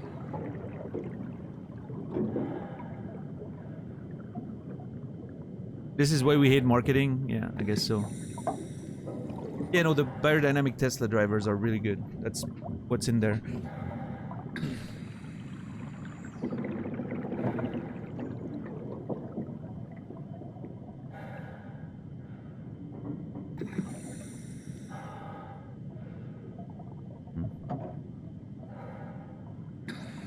Yeah, I mean, if you don't want like some high-end stuff, right? If you don't really like want some high quality, you can just probably find anything by AKG or whatever, right? Any type of... You can find some AKGs for like maybe 90 bucks that are probably pretty good.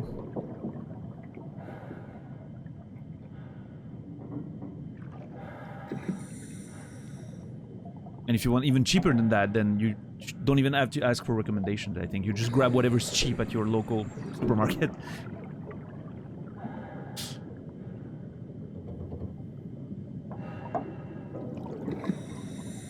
What's up, Sorrow? Yeah, Sennheiser's probably got some decent stuff, yeah. For about 100 bucks as well, I would say.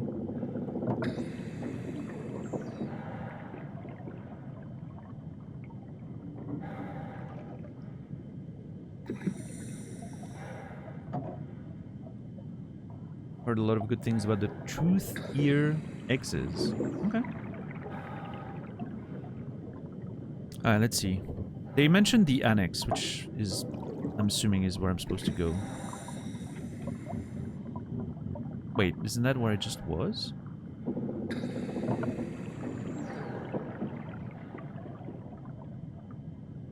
So follow the ledge. I wish I could take the map with me. Why can I not just take the map with me?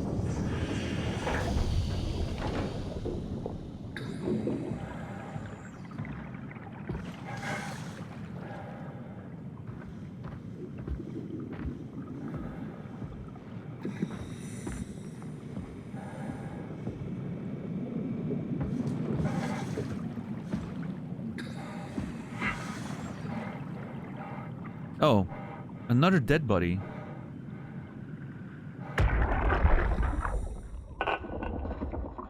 The world is dead, Richard. Even if we got inside Omicron, what's left? Grab a couple suits and head for Tau? Strasky, Jonesy, Hart. Everyone is dead, and we are right behind them. We're probably the last people left alive.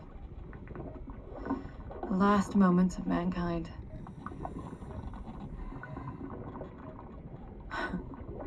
No oxygen left. Better sit down. Don't want to fall into the abyss. Actually, There are worse ways to die. Probably. Why do they call you M? Huh? Oh, it's for Emma. Emma Alvaro. I like that. It's a good name. We should have hung out more. I think we would have made good friends. Thanks. I would have liked that. Goodbye, Emma. Bye. this is so sad.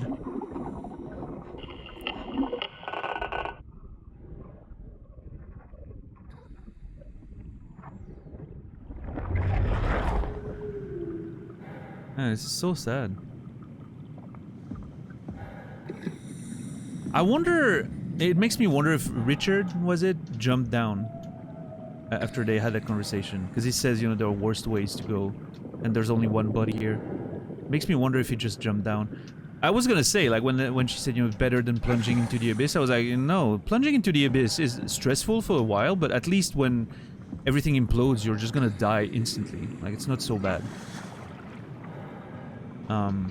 But I guess, you know, the moments that precede are probably a little bit worse, so.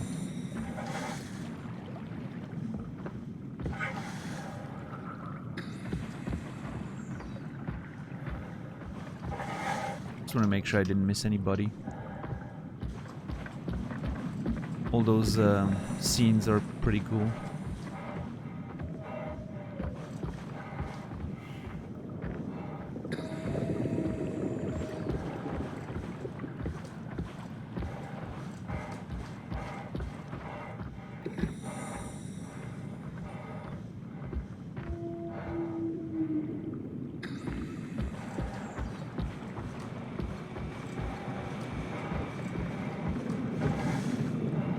That was such a sad little scene there. The whole realization that you're just about to go and, you know, you're like, hey, you know, we could have been friends. That would have been cool. Makes you, I don't know. Kind of makes you think about all the missed opportunities in life, you know.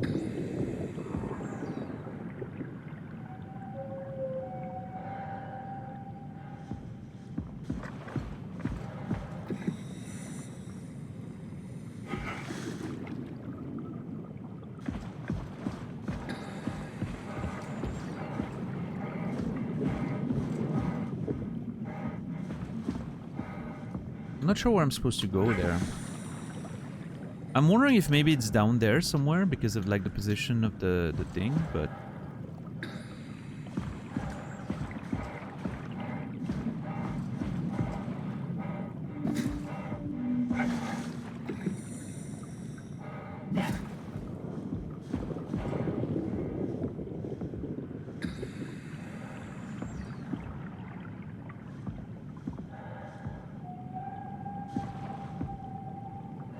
if it's not, I'm just gonna die. It's gonna be very unpleasant, but...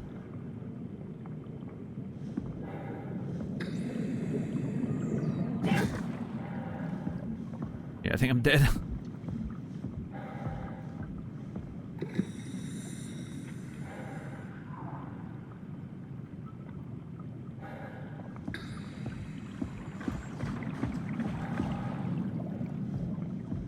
I guess I misread what that map was trying to tell me. I'm gonna have to go check the map again.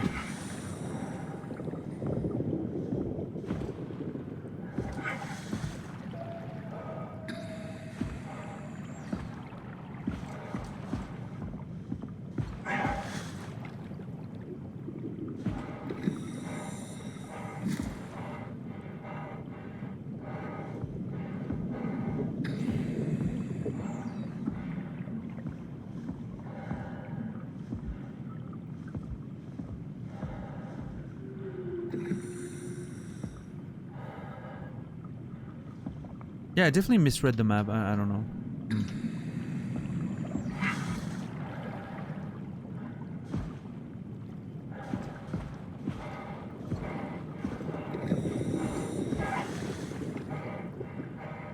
Now the big question is, can I get out of this situation without dying? Oh, well, not anymore. Whoops. Bye!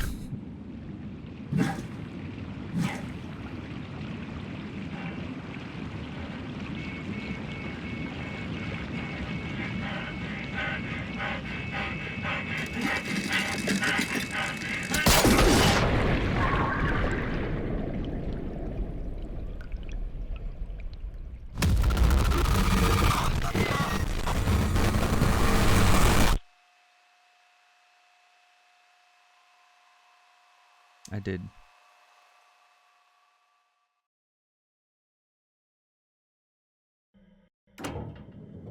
Oh, come on. Here? Really?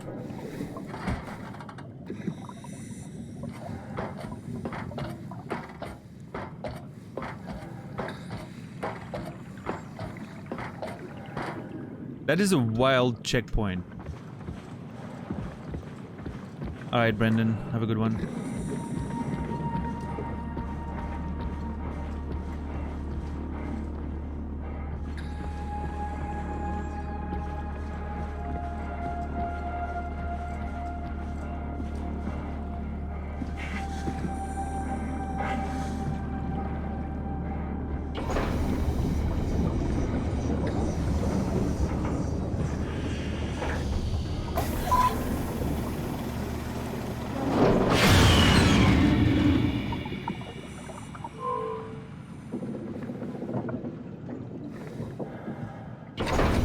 Okay, let's look at that again.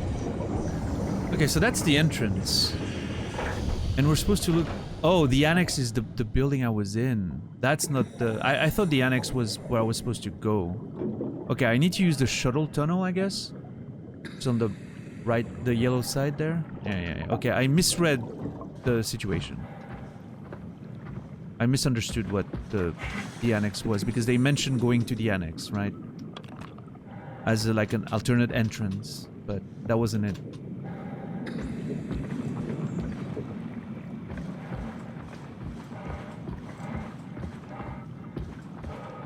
Alright, Iron Core.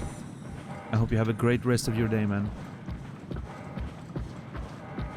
Enjoy it.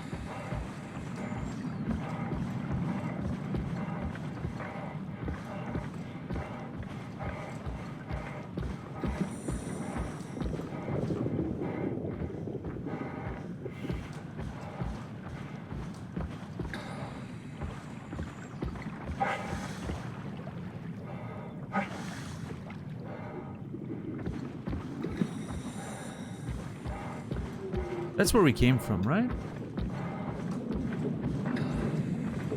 Yeah, okay. So I'm assuming there's gonna be a way to enter that tunnel. I'm just not sure where. I think I need to climb on the rocks there, get on top of it, or on the other side of it, potentially.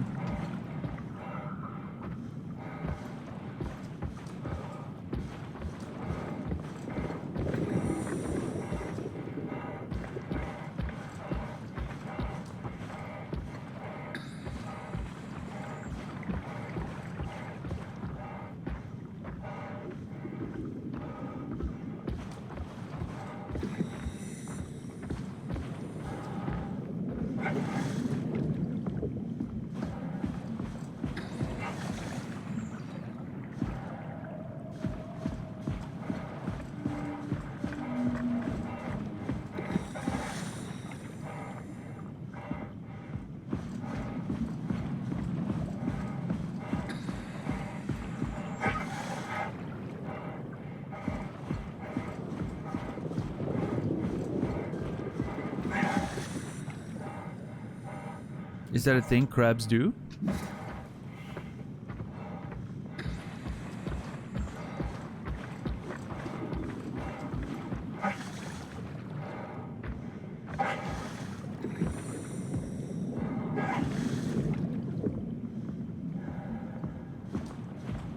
They're known to congregate there? Okay.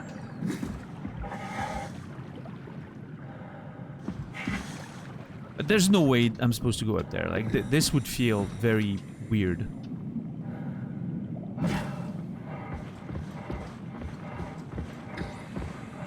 In fact, even me exploring this side of the pipe feels like not something I'm supposed to do.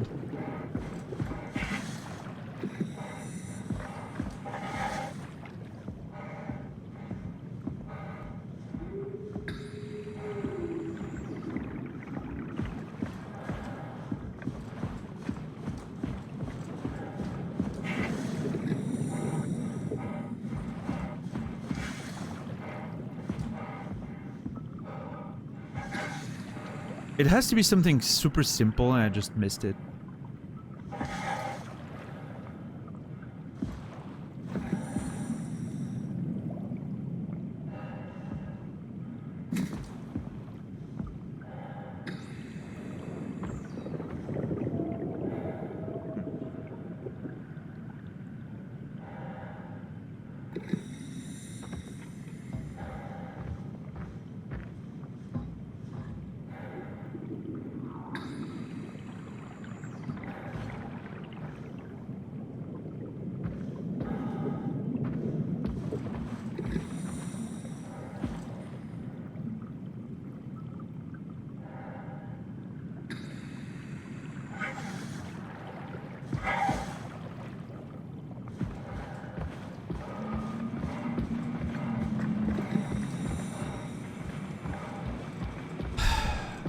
This is a little confusing to me. What am I missing?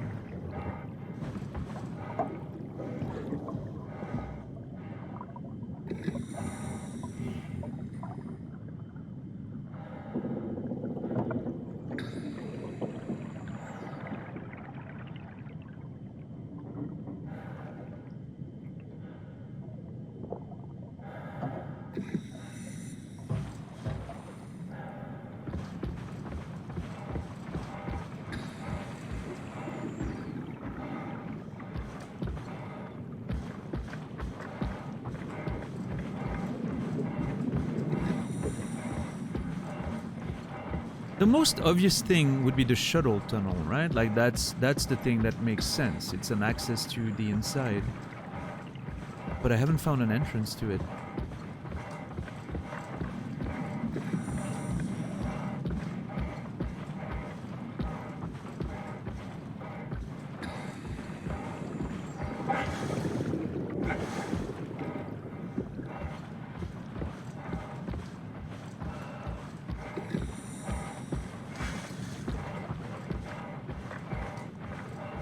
I'm pretty sure this is the way I came in.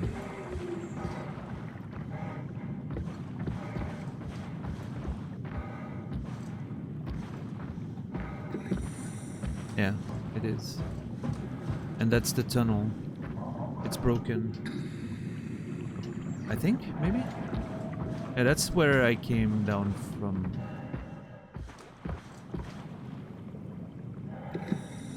And I landed next to that body, right? There.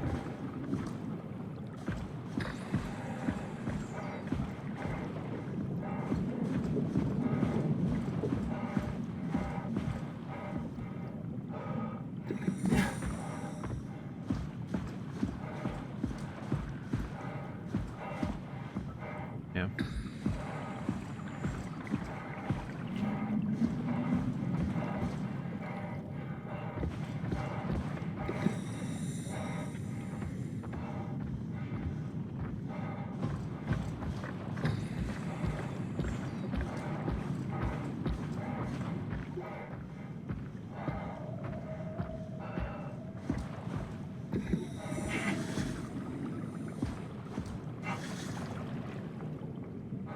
There's bubbles there, which could indicate that there's an opening, but I don't think I can actually go there. It's like there's an invisible wall.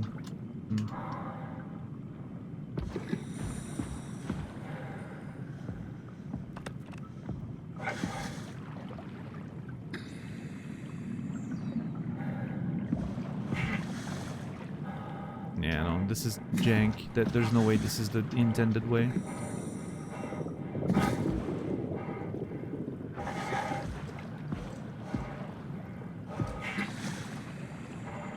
I am confused. This is the first time in the game where I'm like, I have no idea where to go.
I'm pretty sure there's zero chance that this is what I'm supposed to do, but I'm gonna try anyway.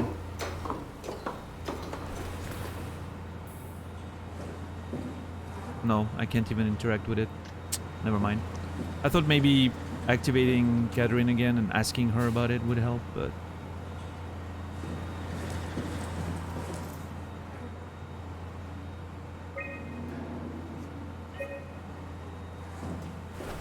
Never mind.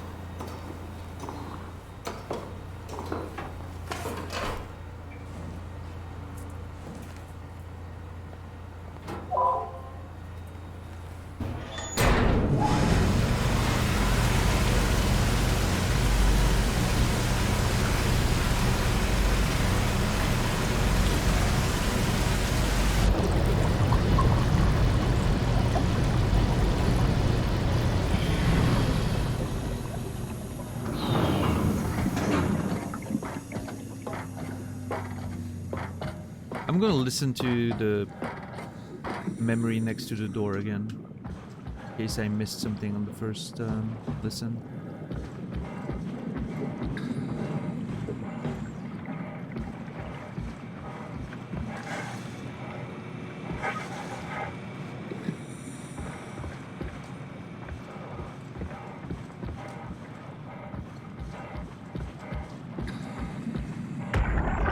Hey, what's up, Vempy? How are you doing today? Come on! Open up! What is this shit? Armor for the apocalypse? Omicron is in quarantine. This is why they didn't answer our call. Hello! Christ, Strasky, it's called a radio. They're not gonna hear you better if you scream. Jonesy, are you okay? Look, I know you're the strong silent type, but I need you to say something every now and then so I know you're all right. Jonesy? Jones, Fuck's sakes. Let's try the annex again. Maybe we can break in. we're losing Jonesy. We need to get her inside. Well, get in line! Okay, no, the reason they're trying to go to the annex is to unlock this, right? What we did, basically. This doesn't help. Use alternate entrance.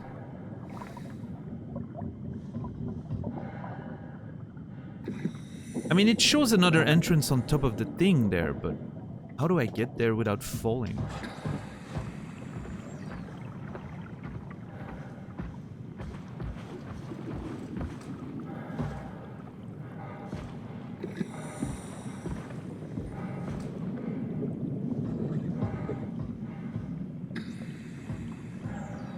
Because, like, I tried to progress this way earlier.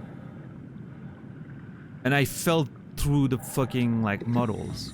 But this makes me scared of even, like, approaching this.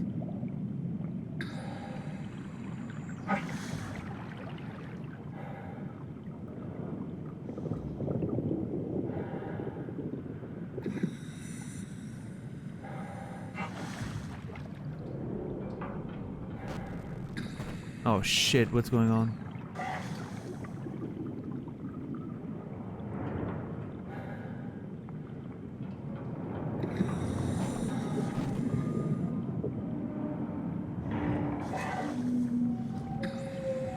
Okay, so I guess this...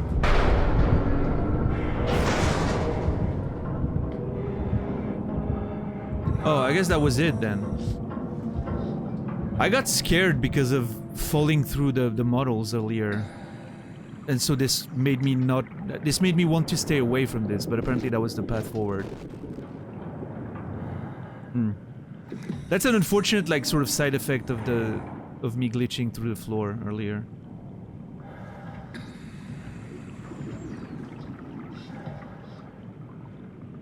Like, some of those models here do not support you as like your model. You're gonna fall through if you go there. They just created that sort of fear. Can I actually jump this? Probably can, right? Okay.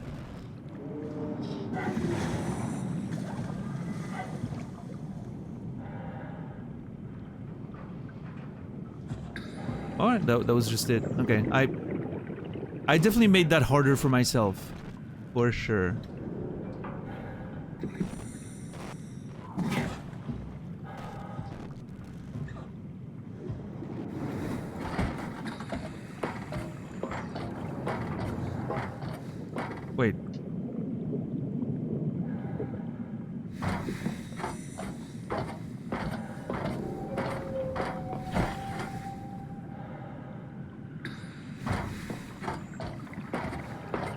I was being cautious, I guess so, yeah.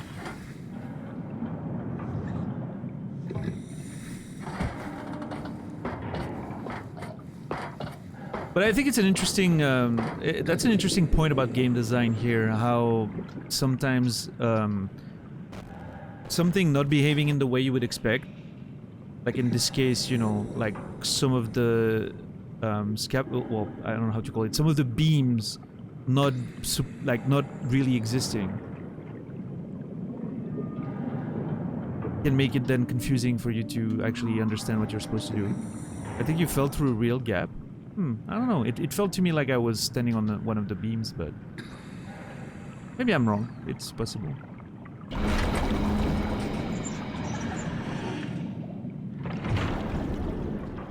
It still very much made me feel like I was not supposed to go that way.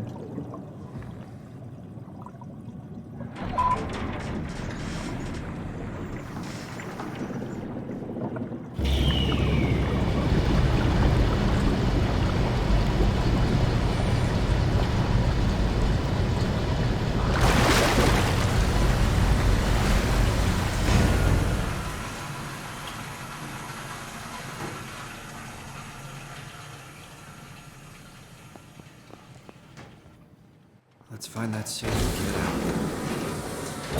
Oh, great. What a nice welcoming comedy.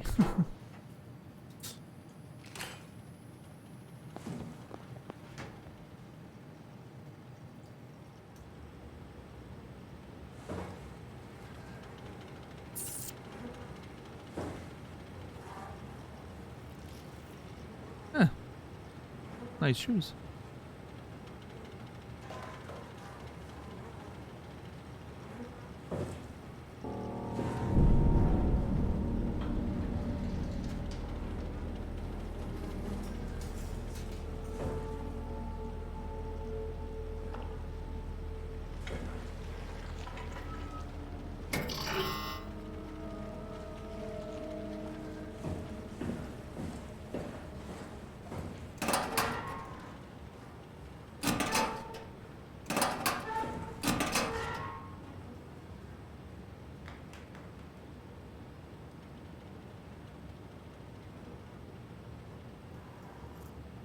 There's a rain?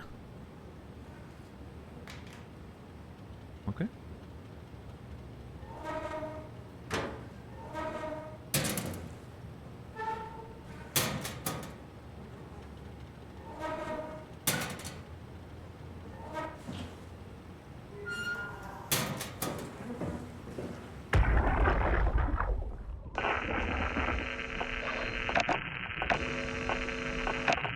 Okay.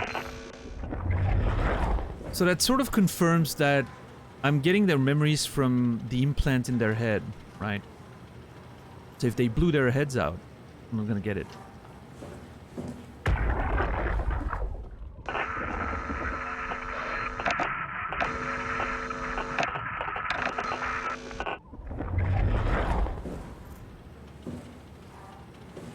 Containment FB.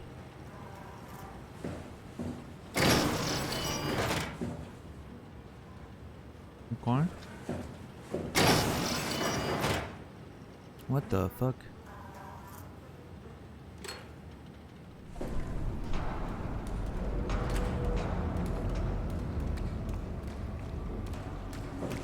Global lockdown active. Override at dive room console.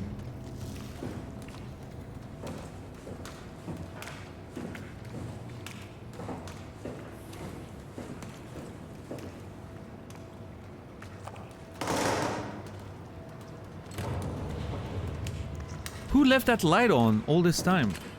What a waste of power.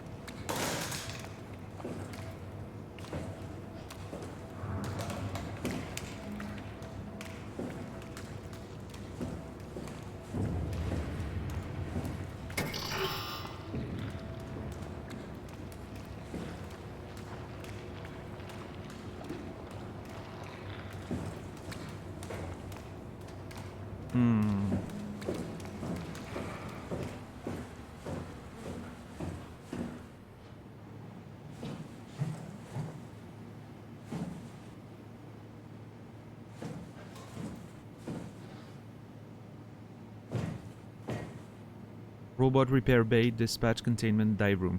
This is a confusing sign.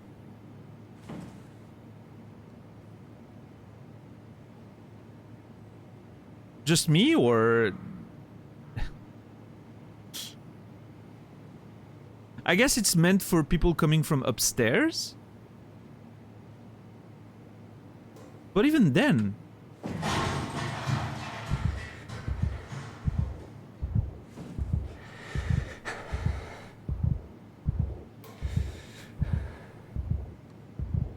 I understand the idea, right? It's like, up is this and down is that, right? But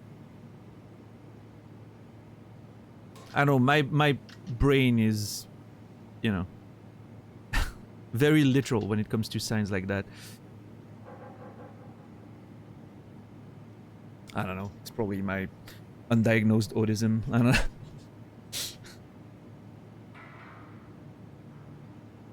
I did a test yesterday to see, yeah, an internet test, so it's worth whatever it's worth, right? To see if I was on the spectrum somewhere. Apparently I'm mostly not, but I do have some social,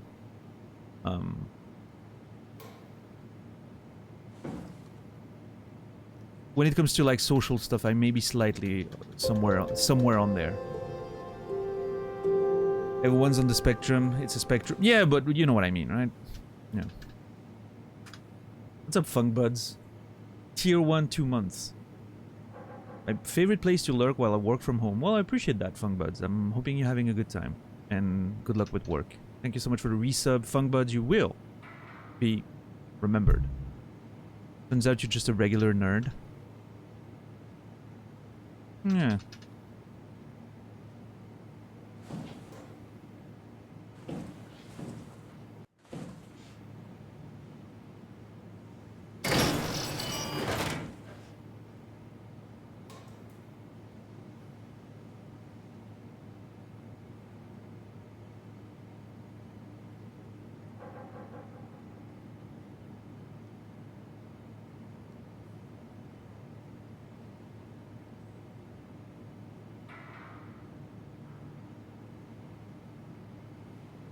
Doing tests just shows you like doing tests. Yeah, I like doing tests actually. I think they're fun.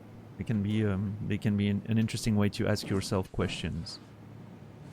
Isn't there a game about that called literally The Test?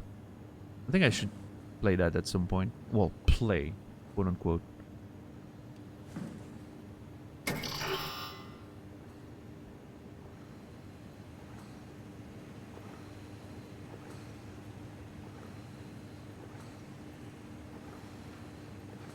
Bunch of mental tests, online tests you can do on stream. I actually did also yesterday did a what was it, like personality disorder test? That was fun too. I feel like I'm apparently I'm ranking pretty normal on most things. There was one that I was higher, but I don't remember what it was.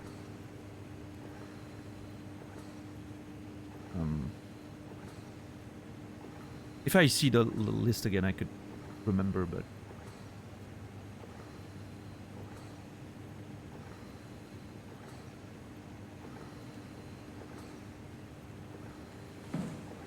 Can I make a guess? Sure.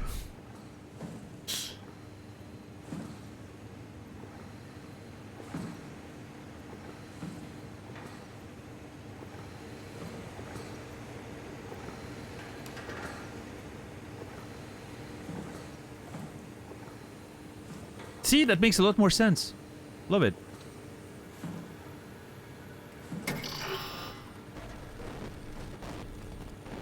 Shit.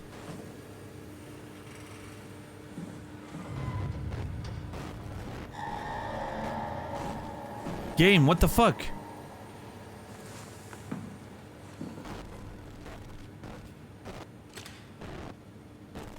Oh my god, that thing's still alive.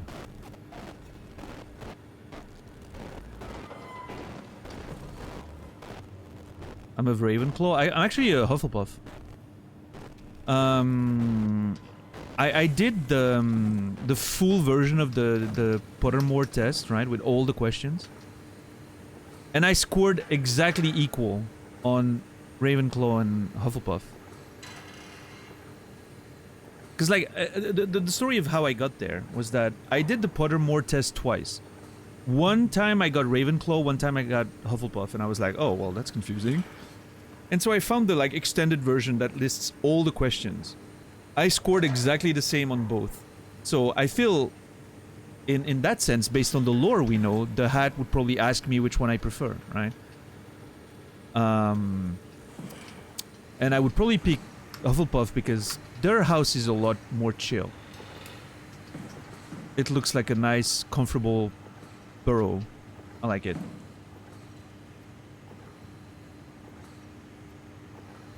What's up, Stink? How are you doing today?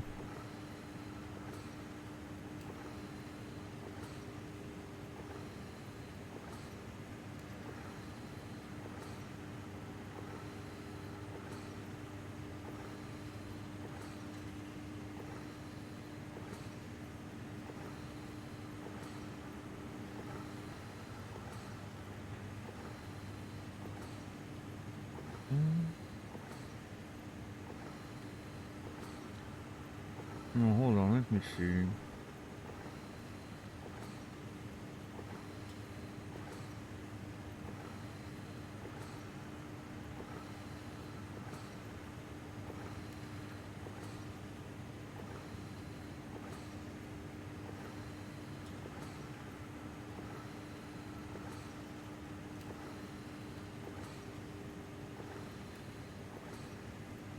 Yeah, I think the one thing I scored pretty high on like the personality disorders thing was schizotypal.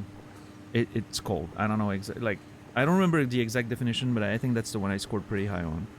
And I remember reading it and being like, I'm not sure that's true, but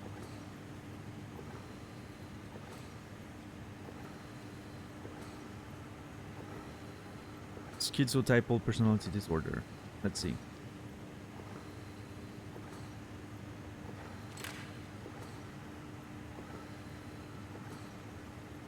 Characterized by thought disorder, paranoia, characteristic form of social anxiety, derealization, transient psychosis, and unconventional beliefs. I don't feel like that describes me very well. Obviously, it's just, you know, it didn't tell me I had that. It's just the one thing that I scored highest on the list, I think.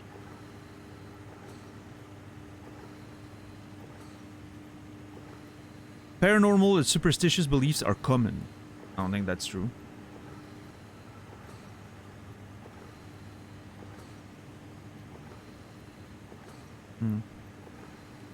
I mean, all in all, I was pretty low on all of them. Like I hit a low score on all of them, pretty much. That was just the one that was highest. But the flow with personality tests, that it relies on you for the answers. That's actually pretty fair. I think the process of answering the questions is more interesting than the results that they.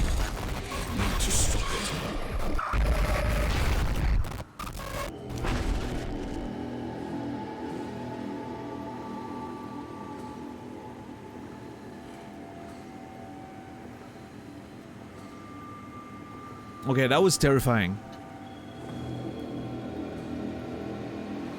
And that was the character named Ross saying, "You need to stop it."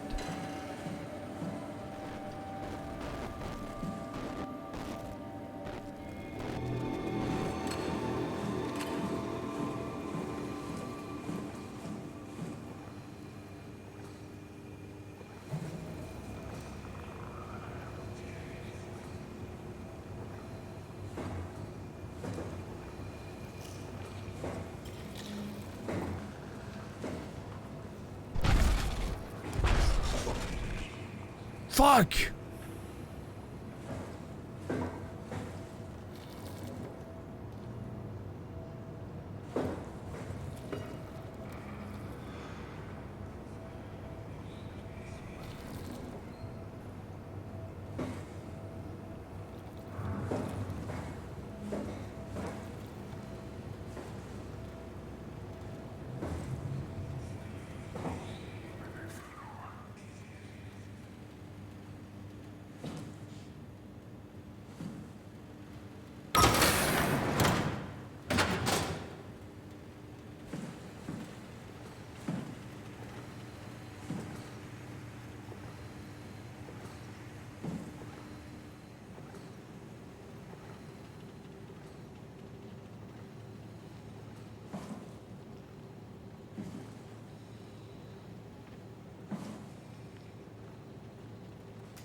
That blood? Looks like blood. What is this? Prescription medicine. Alprazolam 1 milligram. Okay.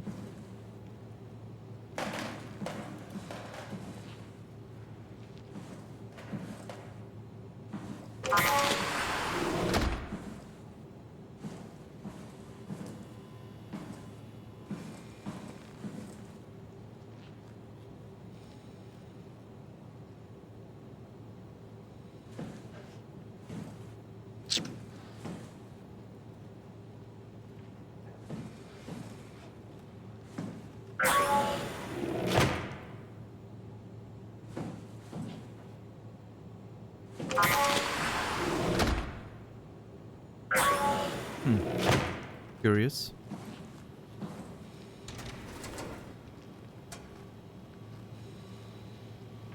Ibuprofen, aspirin. Just a bunch of meds, okay.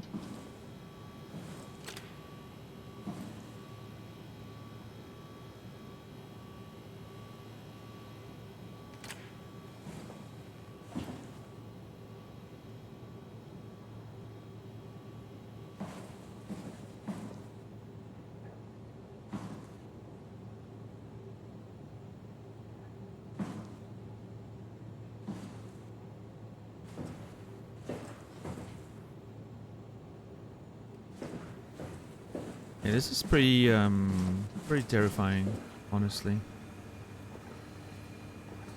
I do not like this one bit.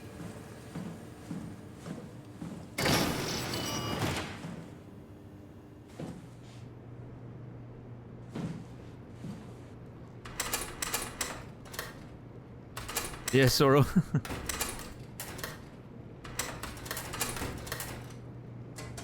What the fuck?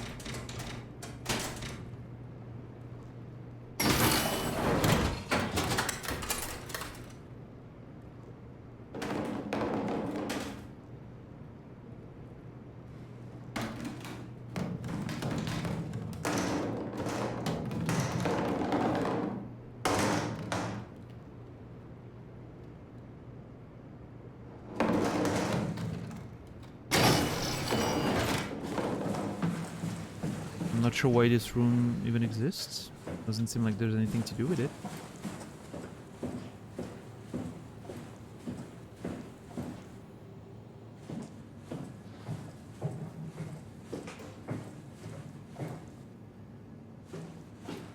I do not like this one bit.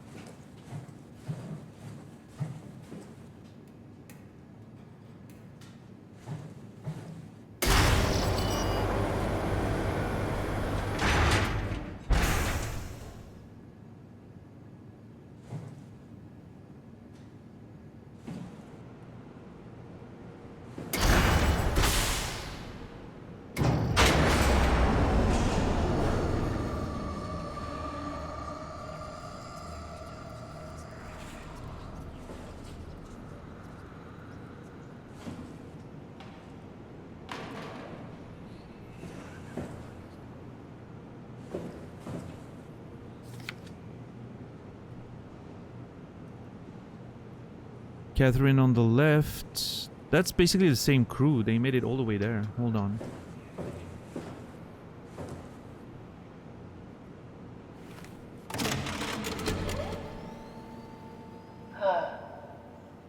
Is this Omicron?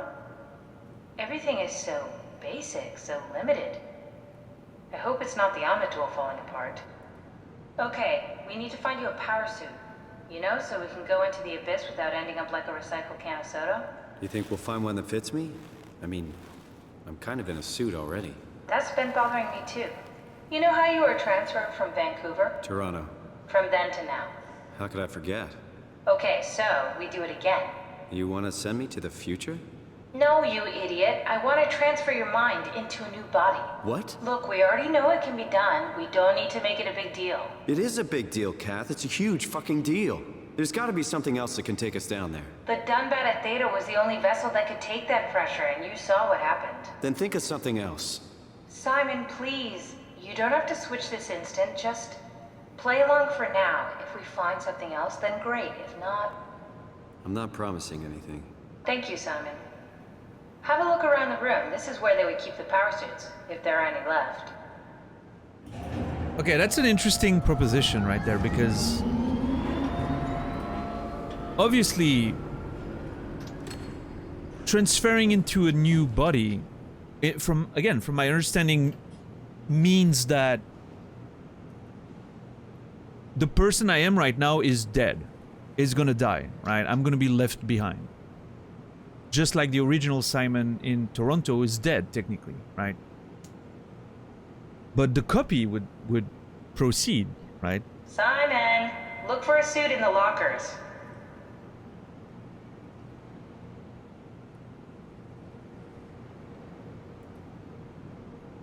So this is an interesting, and in the context of the game, do I get to play as the copy, which brings a lot of questions.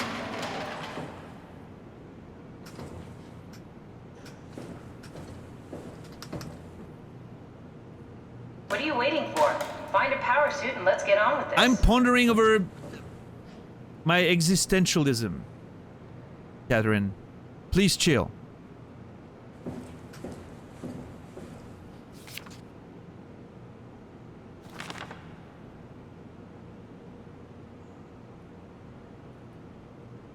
Okay, I've read that one already. Power suits ready, tested and ready, Jasper Simon, confirms. Look for a suit in the lockers. Omicron scans are in the Ark, Catherine confirms. Loaded equipment and extra rations, Ivashkin confirms. Climber calibrated for weight, Alan confirms. Crane operator ready, Alan confirms. Omicron standing by for pickup in 2 days, Eames confirms.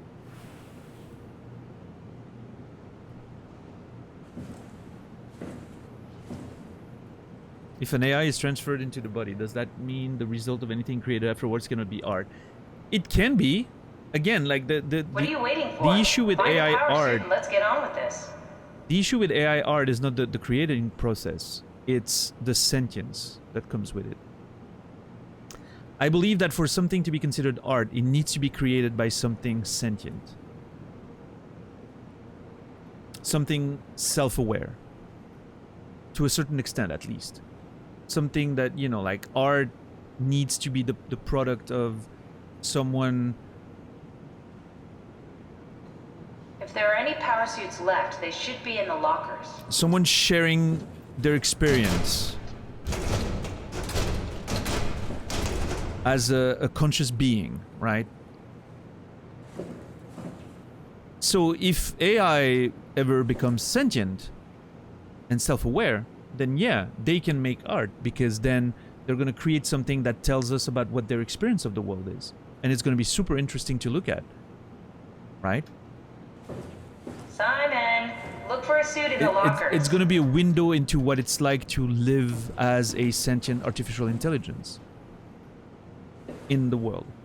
Just like art is a window into what it's like to be a human, right? Ultimately. What is currently being done with AIs is not art. It has none of those characteristics at all.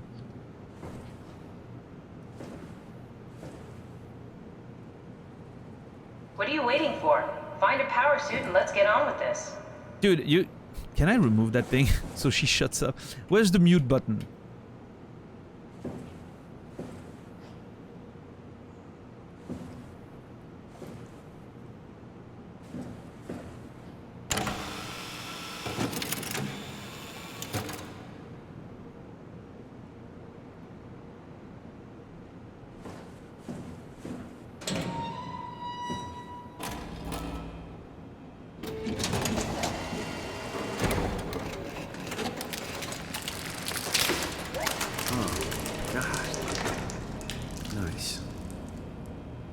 Found one of the power suits. There's a dead woman inside. At least I think it's a woman. Just like the body we found in the annex. She's missing her head. Gross. This could work in our favor, though. Look for a terminal nearby, see if you can boot it up.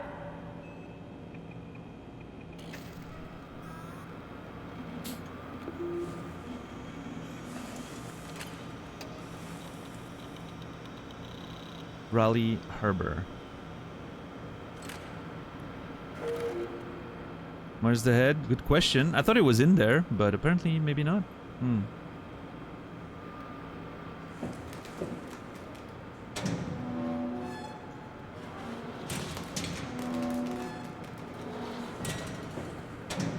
Come on, let's activate the power suit.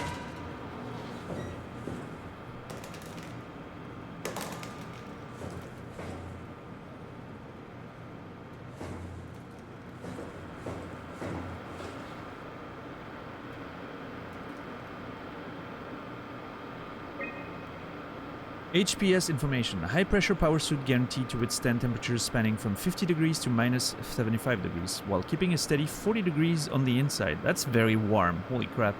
The suit will automatically shield the wearer from pressure and maintain the normal 1 ATM to a depth of 5 kilometers.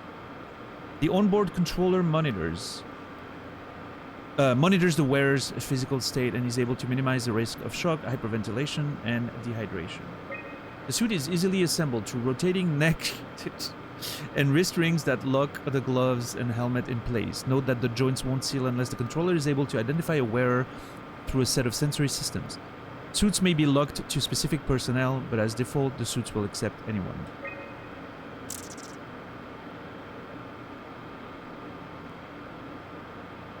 Yeah, there are probably a bunch of them, so I feel like I've played a bunch of them. Like Prey does it to a certain extent, right? You can pretty much move anything in Prey, I think.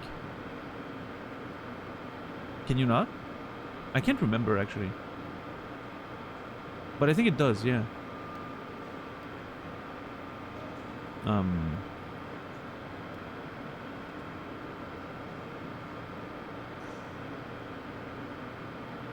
Yeah, I mean, it feels like something that it feels like I've played games like that before. Even like, I hate to bring it up, but even something like Skyrim kind of does it, right? You can move things around in Skyrim in the same way.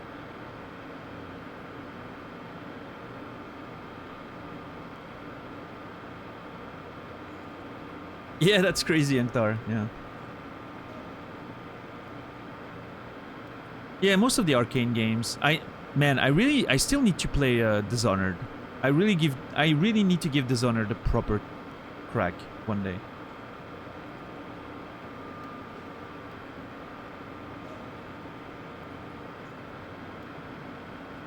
Dishonored on stream? Probably, yeah, at some point. Not sure when, but...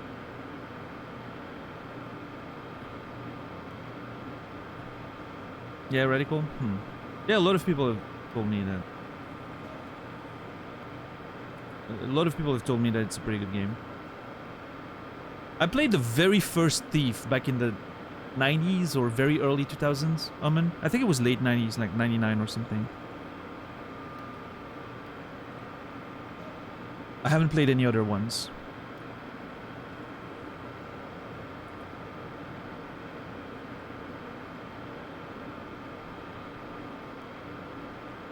Yeah, it was, Antar.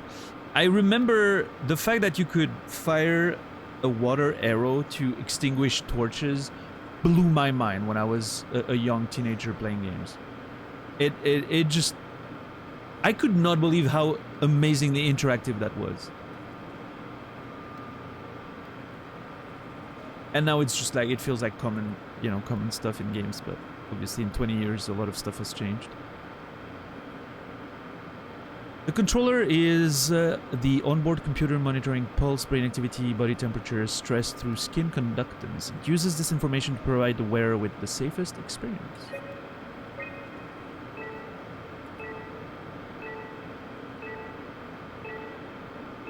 Oh, 3 of them there?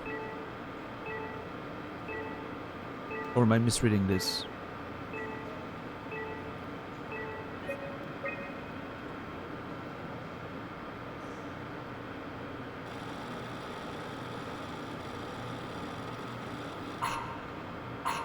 Not exactly grade A material. Don't write it off just yet. Remember what we found out at Theta? The suit you are wearing is basically just a Cortex chip working a few pints of structure gel, powered by the on-suit battery pack. And a dead colleague, Imogen Reed. Exactly. If you think about it, we're actually incredibly lucky. We found a suit with an already dead body inside. I guess you're right. What about the WoW? What makes you think it'll play along? It's not magic, it's algorithms. A set pattern.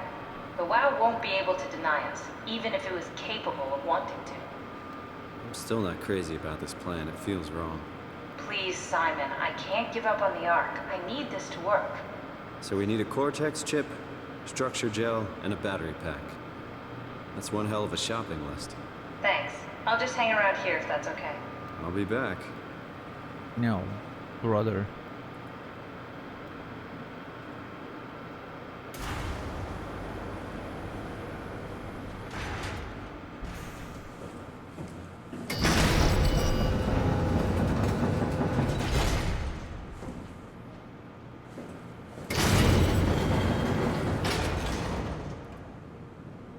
Come on, we need to get a Cortex chip, a battery pack, and some structure gel. Look for a Cortex chip, a battery pack, and some structure gel. What do I need again? Look for a Cortex chip, a battery pack, and some structure gel.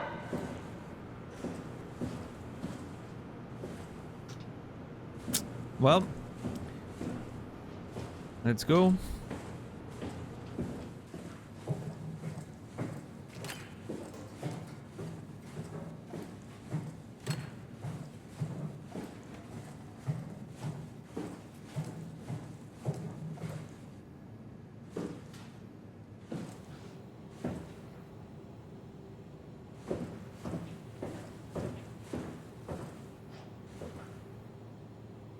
Yeah, Brixus.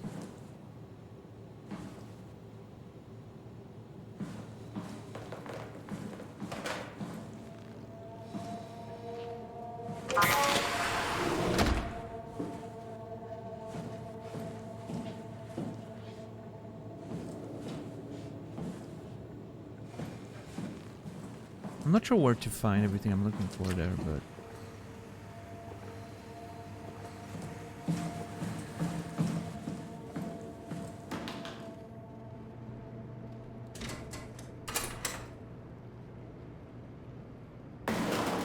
Not here, clearly.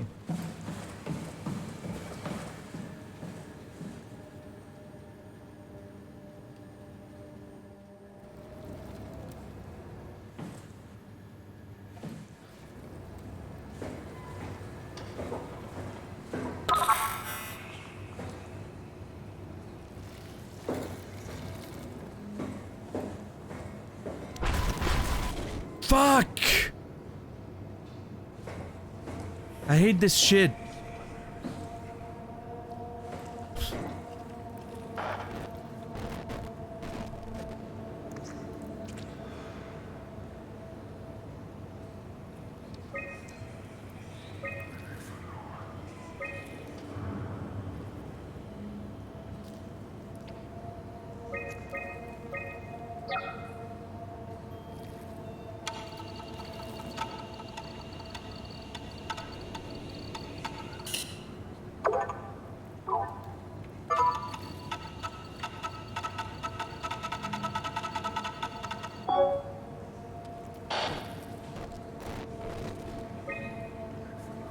The fuck was that?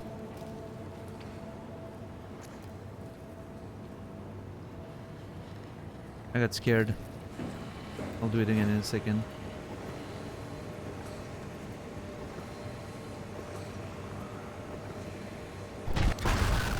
Dude, why?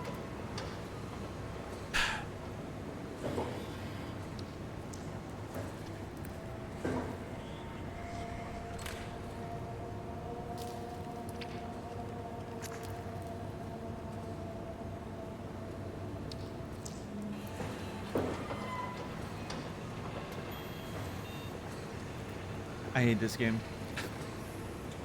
I don't want to be scared anymore. Jesus. Ruffy, Jacob Halperin, sorry. An unusually sedated orange Ruffy found hovering outside Omicron substation. Had remarkable bone growth that seemed to interfere with its perception. Brought it inside to sleep, but it stiffened and died in the process. During post-mortem study, the thing kicked back to life while being out of water. Kept swinging for a few minutes, returned it to an aquarium, instantly started banging into the glass and bludgeoned itself to death before I could relocate it. Shelley, dead on arrival. Claudia Eames. Darby and Waldeck identified it as what was sabotaging the Lumar probe about 900 meter depth. It's a 1.5 meter long rudder fish that looks like it has merged with some other kind of fish or shark. It's the freakiest form of mutation we've seen so far. It's clear that it's getting worse. Something is causing this, and I'm not buying the radioactive fallout nonsense that Orvari can't shut up about.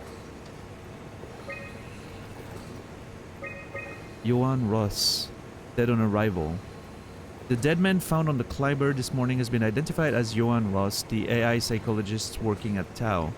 I can't even begin to imagine what has happened down in the abyss, and frankly I won't risk losing my staff by going down there to look.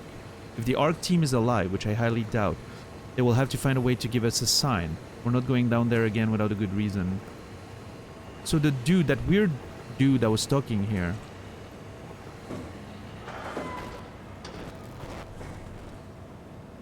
was the AI sort of psychologist? That's kind of scary. Okay. Station overview.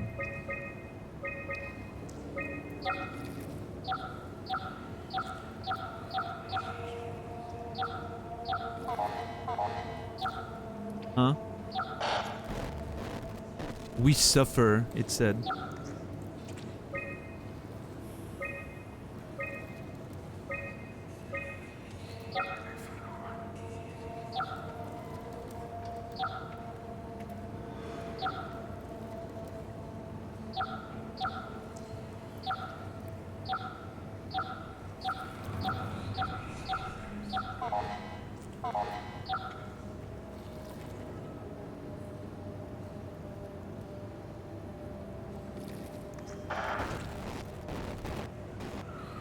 Am I supposed to be able to activate all of them? Is that the trick? And then I'm stuck, okay.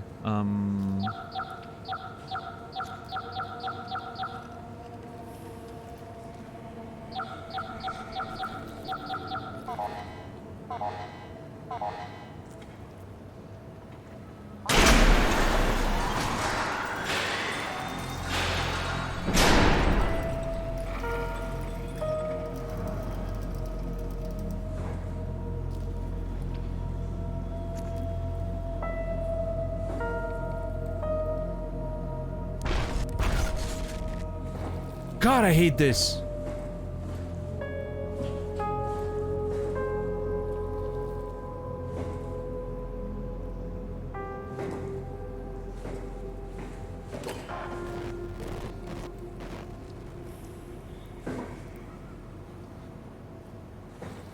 Clean room. This one's the lab.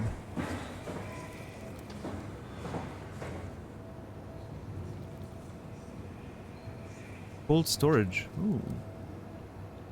Okay. Okay, let me see.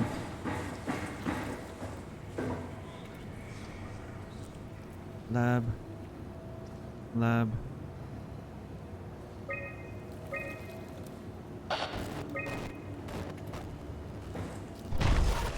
Dude, this is okay. Fuck this shit.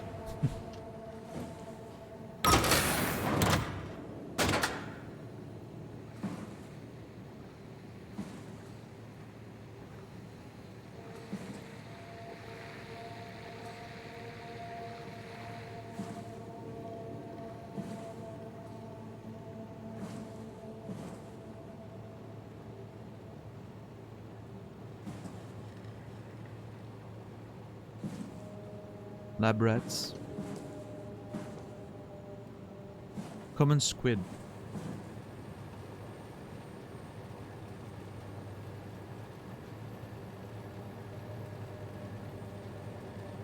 Huh. I never thought about the anatomy of a squid. I feel enlightened.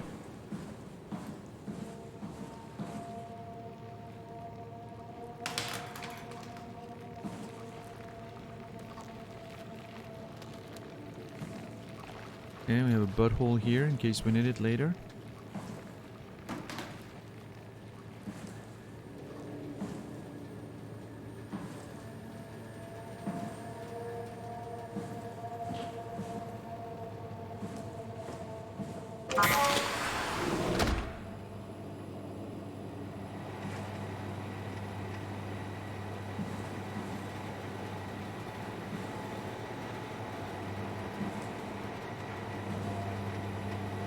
They were studying like the effects of the mutations on the fish and other fauna.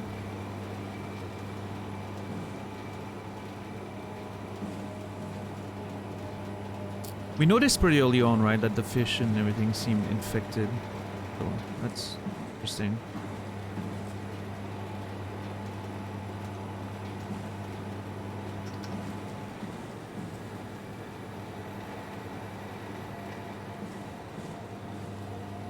I'm not getting anything from this place. What the hell? I mean, I'm getting lore, which is great. I was just... Oh. It's not something you really want to get comfortable with. That's funny. That's really funny, Julia. What's going on? Am I that transparent? What do you want, Molly? We're friends, right? Yes. Do you think Alpha is real? What makes you... Why would you ask that? I think Ross is trying to tell me something. About Side Alpha? He wants me to go down to the abyss and find it. Crazy, right? You've been down there. I just thought you could talk some sense into me. Ronnie, I'm not at liberty to... I can't talk about that.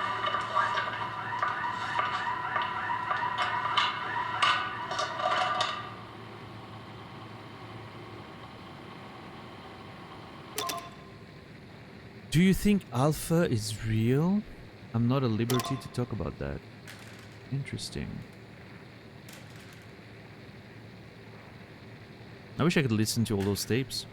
I want to listen to that It's not again. something you really want to get comfortable with. That's funny. That's really funny, Julia. What's going on? Am I that transparent? What do you want, Molly? We're friends, right? Yes. Do you think Alpha is real? What makes you... Why would you ask that? I think Ross is trying to tell me something. About Side Alpha? He wants me to go down to the abyss and find it. Crazy, right? You've been down there. I just thought you could talk some sense into me. Ronnie, I'm not at liberty to... I can't talk about that.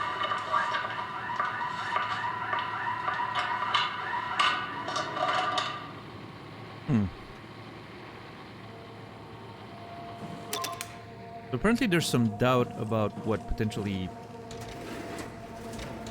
exists down there. Ross and the Wow by Pololensky in January. Confirmed the correlation between the overloaded systems and the corpse of Dr. Ross. I was able to shield off the corpse inside the glass jar for a couple of seconds. Witnessed a massive drop in the readings. If you really have to keep Ross inside Omicron, I suggest finding a way to erect a permanent barrier to avoid severe system malfunction. And that's pretty much 2 weeks later. WoW is definitely repairing Ross's corpse.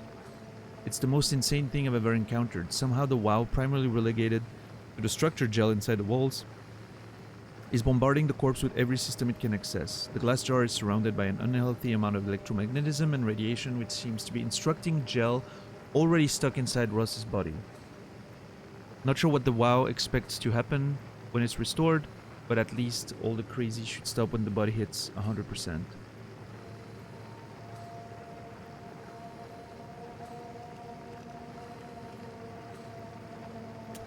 Oh, there was a mention earlier about it, you know, like something hitting 100% JR, I think it said.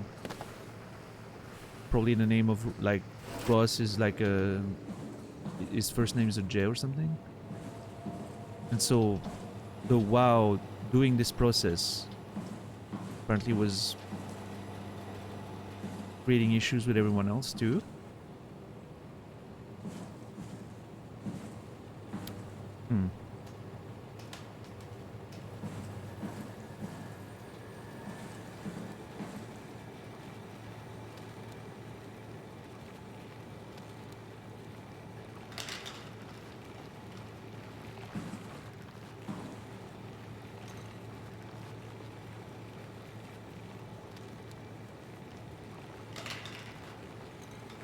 Wow, invisible wall.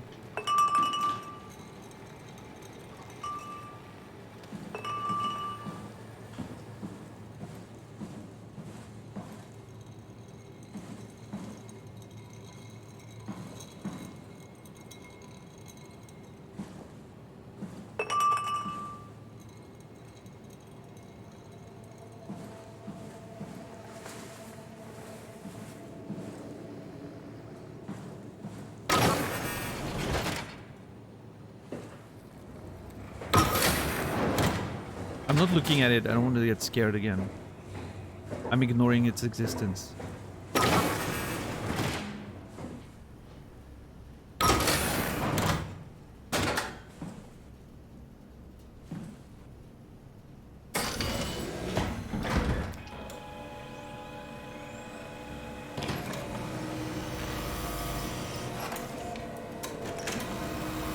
What's up, Sunrun? How are you doing today?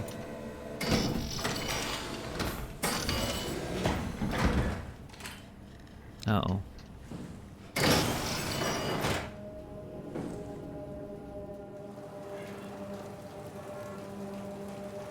What the fuck?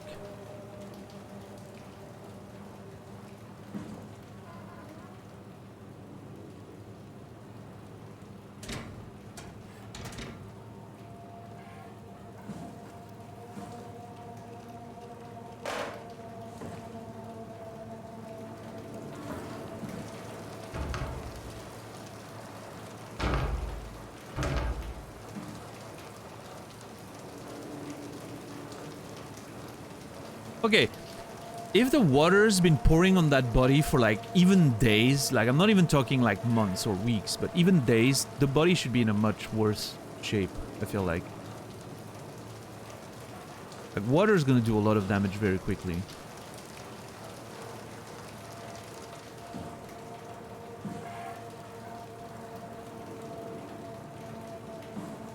Bring the volume low, the lights down.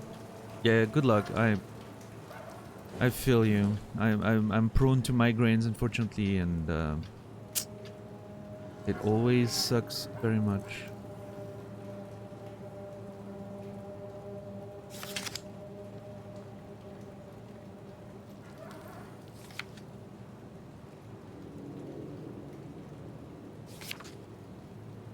Oh man. So this all started from like simple biogel stimulated, structural gel simulated by like electricity? It's like you can see it's being fed like some electrical current there, which apparently is enough to allow it to expand and like build a structure.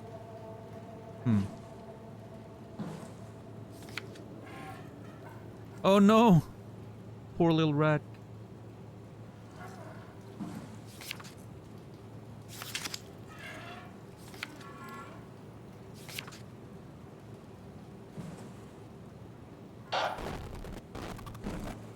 It says something nightmare. Eternal nightmare, maybe?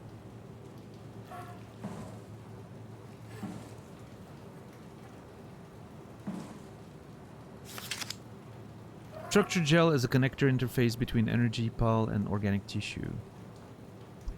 Never seen something of that speed. Okay. Connectivity, Lisa Cameron. The structure gel has been charged and actually keeps going for a while. Even when removed from power source, if applied to circuits, it seems to help out with connectivity. It seems like it said we have to stop it. It seems like it's not only connectivity, but even functionality. The gel can make simple machinery work and act more efficiently. However, the modifications that the WoW has made to the gel are full of extra information that doesn't necessarily make sense. When applied to something more complicated, it causes the gel to act as a cancer upon the host, eventually ruining it. We could use the gel to our advantage, but it needs to be uncalibrated to get rid of the bad code. Jacob Halperin. Pathology. Applied gel to a dead mouse. The gel caused the mouse to appear alive. It was put into the same habitat as a living mouse. The reanimated mouse was apathetic, while the living one seemed stressed. After 15 minutes, the reanimated mouse attacked and killed the living mouse. Half an hour later, the reanimated mouse stopped moving. The corpse was solid as the gel had hardened within it. Reanimated another mouse with structure gel. This time it was done with uncalibrated gel, as produced by Eames. The results were impressive. The thing appears catatonic, but it's more of a sleepwalker. To avoid the thing hardening, as before, electromagnets are used to cause a low electrical current within the animal. It has also provided us the ability to somewhat control it.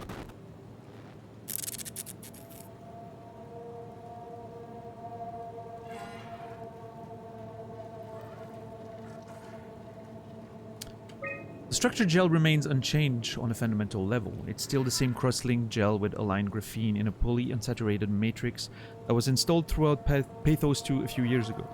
The problem is not the gel, but its controller, the WoW. Get the virus, it said? The gel has not taken on any new properties. The WoW simply uses it in ways that we could have never have dreamed of. Overwhelming evidence concludes that all deformed creatures, the fish, the shark, and even the helpers, were manipulated by the WoW via structure gel. I'm glad we kind of like figured that out as we moved. Obviously, it was, you know, the game did a great job at sort of hinting at it, right? But it's nice how it all comes together. They have in some manner been exposed to charged gel and in turn stricken by cancerous growth that affects their whole being. It's difficult to ask why when talking about an AI, but it all started shortly after the comet killed the surface. I can't for sure say if it's bad code or carefully programmed mercy killing, but it looks like it's not going to make things easier for us to survive. What an interesting world they've built, really. Like, I'm fascinated by the whole thing.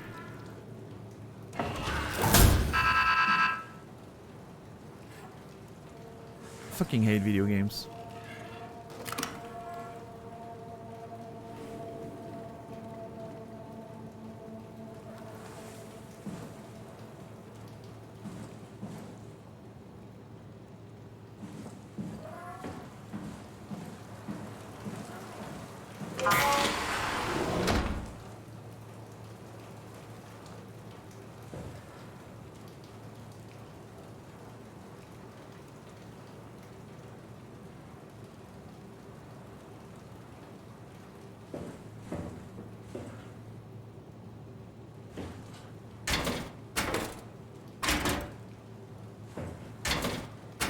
God damn it.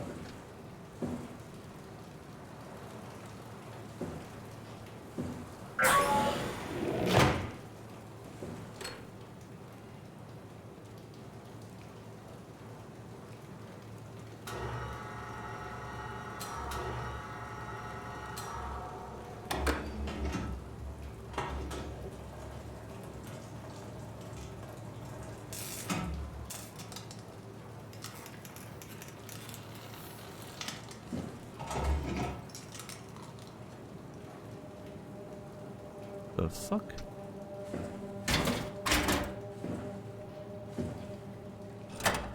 Oh.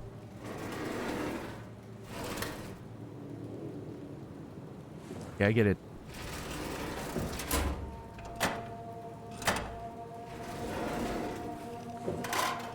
There you go.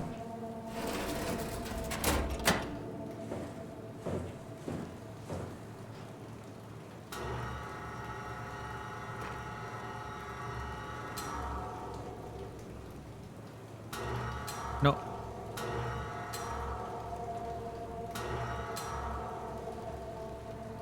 Game? I swear to God.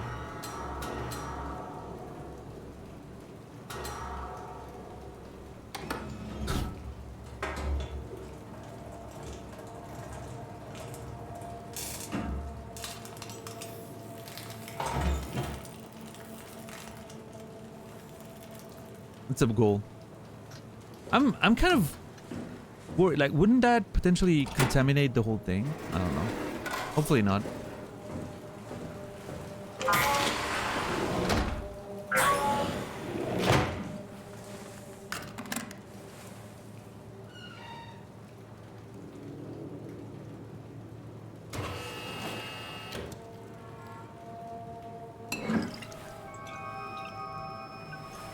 Alright.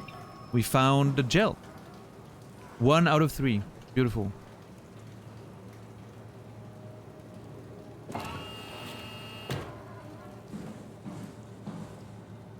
Now we need a battery and a... What was it, the last one? I don't remember.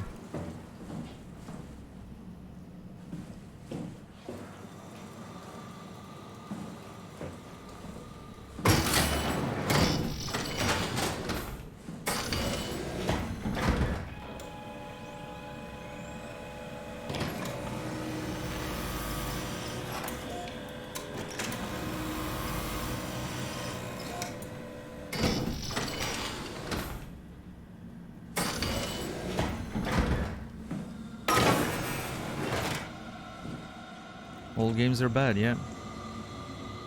It's the agate theory. I'm calling it the agate theory. All games are trash. It's important.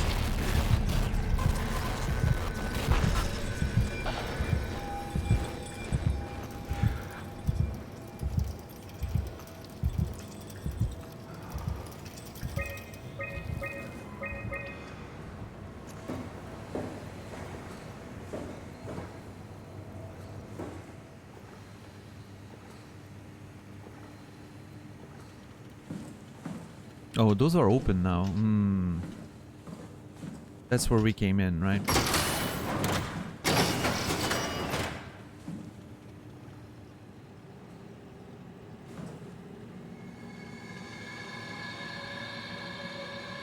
The fuck is that?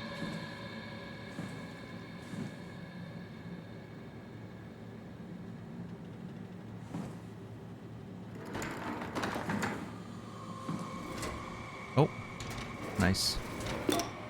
Hey, Andrea? Yeah? I was talking to Cameron about protein solubilization. Do you think we could break the aggregate and structure gel without flattening the configuration?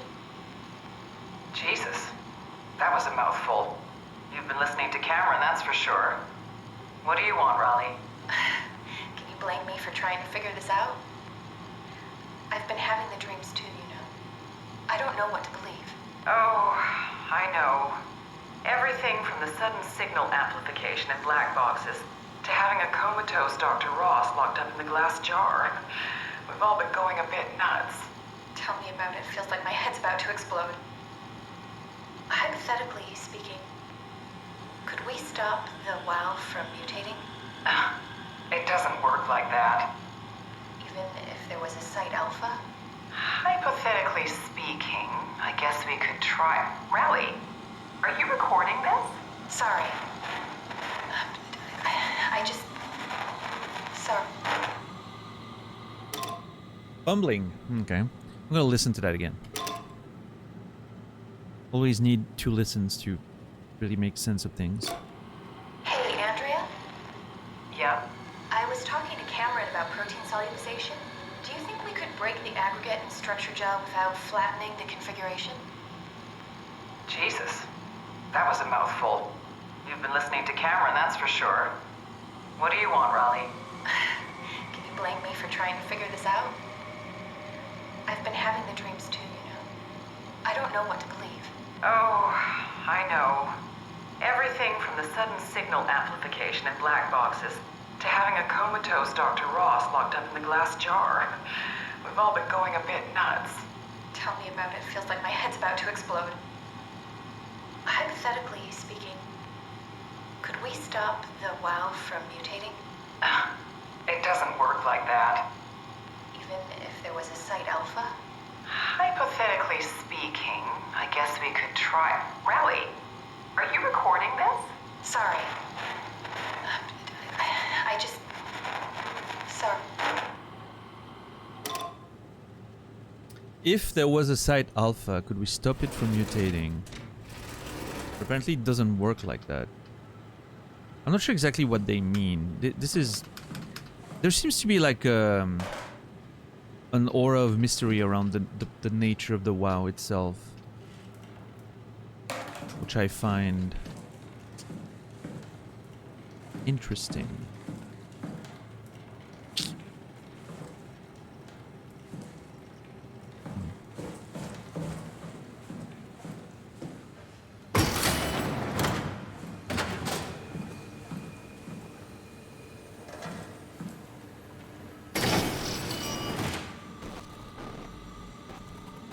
Great.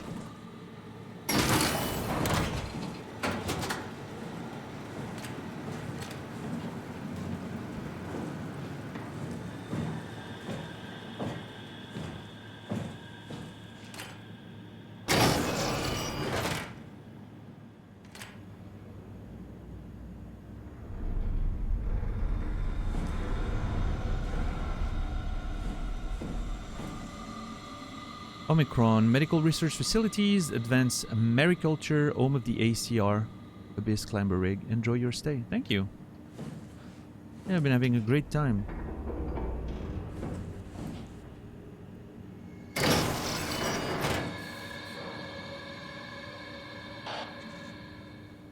The fuck?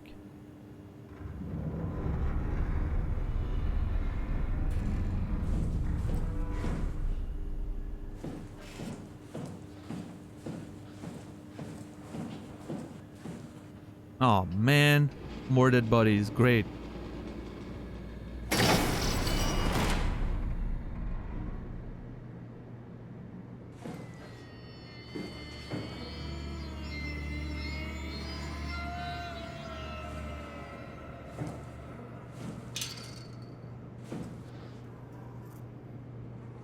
That's annoying.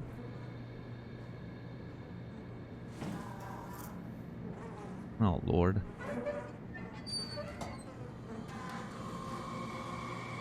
So they all got their heads blown up, except this one. So I'm assuming I'm only going to be able to read one of them. Let's try.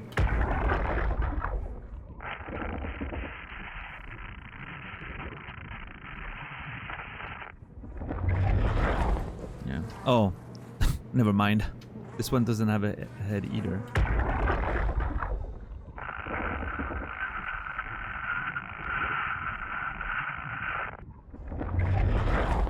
I wonder if their heads just blew up eventually as the, you know, they mentioned that the chips or whatever they had in their head became more and more charged as the WoW was trying to reconstitute Russ's body. I wonder if at some point it just blew up. That was the thing. It's too much pressure or whatever.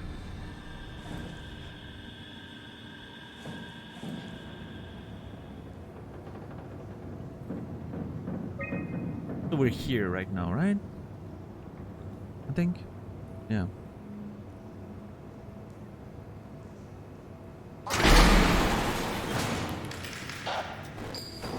Dude, game, you don't have to be so scary. What the fuck?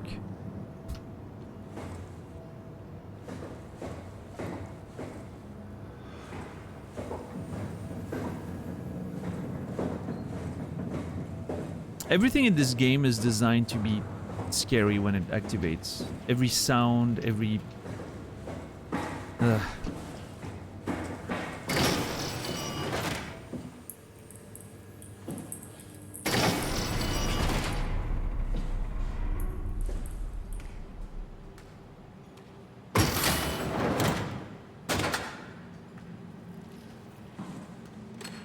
That's nice. Why not have a meeting about the meeting? Okay.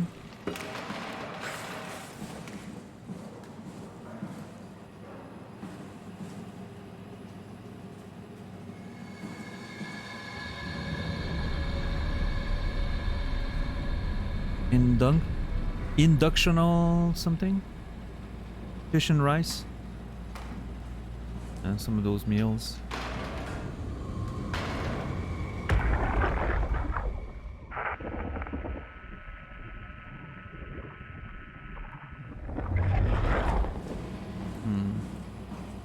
gonna use the computer in a second, but...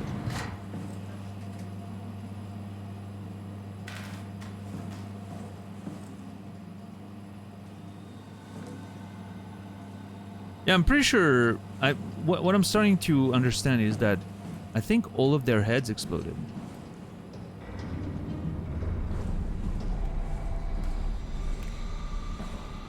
Whatever was happening with the WoW, trying to rebuild Professor Ross and all that stuff, I think ended up blowing them up. I want to use the computer! Move!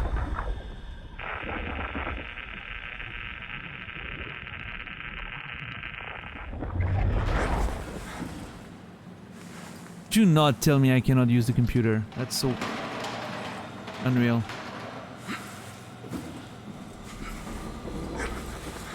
I don't think I can use the computer.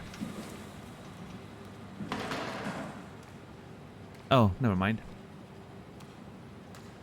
That was janky as hell, but... I like to think I'm sitting on his lap right now. Sitting on the dead body's lap. Charming. What's up, Philanor? How are you doing today? Johan Ross was found dead on the climber this morning. The ARC team went down a couple of days ago, but I see no reason to suspect them playing a part in his death. The climber can't be operated from the abyss, so there was a scheduled retrieval. The climber returned with only the lifeless body of Alpha member Johan Ross. No traces of the ARC team. Cameron, Eames, Lansky, all studying the body inside containment. I'll follow up with whatever they find. Delenda Est. So the ARC team went down, and then when the thing came back up, the climber, the body of Ross was in there.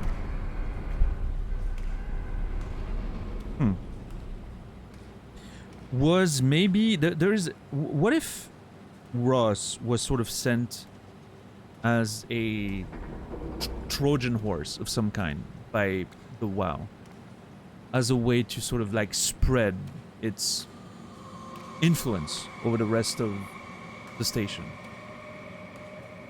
I don't know. I'm wondering if that maybe be a part of it. The WoW has been getting more aggressive, pushing all systems to their limits. Ironically, the dead Dr. Johan Ross would be the perfect person to ask why the WoW is making such a big buzz about his passing. After all, the WoW isn't supposed to want anything, and definitely not to mourn people. The system overload affects the staff considerably. Headaches, loss of sleep, unwarranted stress. And it seems to be getting worse. I could use some advice if you can get through. Delenda Est. Things are out of hand. The staff looks like they're about to explode. Every other person walks around with nosebleeds, and the rest keep wiping stains of blood from their eyes to keep them from overflowing. That's to do with the WoW trying to free Ross somehow, for sure. At this point, I wouldn't be surprised if the body just got up and left. Rally Herber, our dispatcher, has been snooping around asking questions she shouldn't. She says she's going down into the abyss to find Alpha. I can't bring myself to stop her. Okay, that's when it blows up. So, interestingly, it seems like Raleigh wasn't able to go down, right? She put on the suit and then her head exploded before she could use it. I wonder if that's related.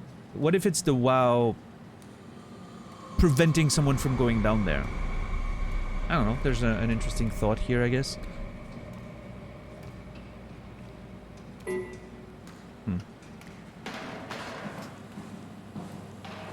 Or it's a coincidence, but in which case it's a pretty impressive one.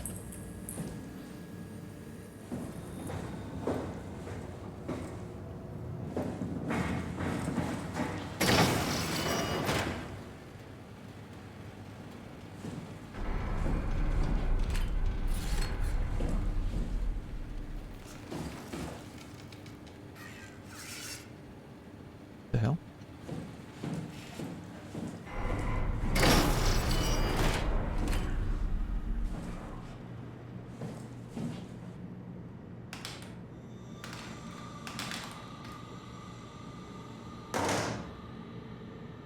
Okay.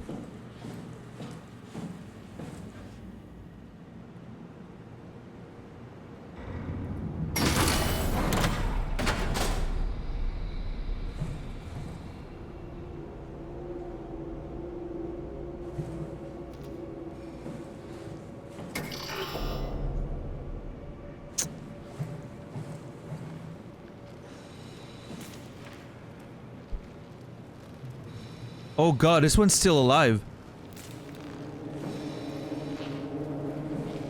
Hold on.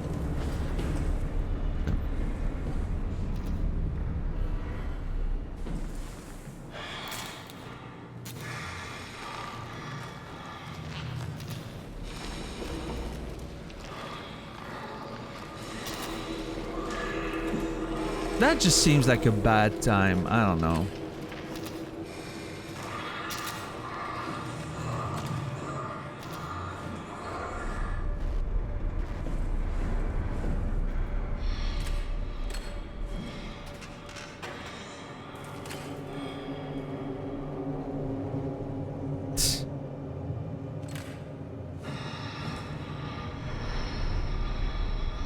Fuck. It was too good to be true. We didn't have any, we didn't have any enemies.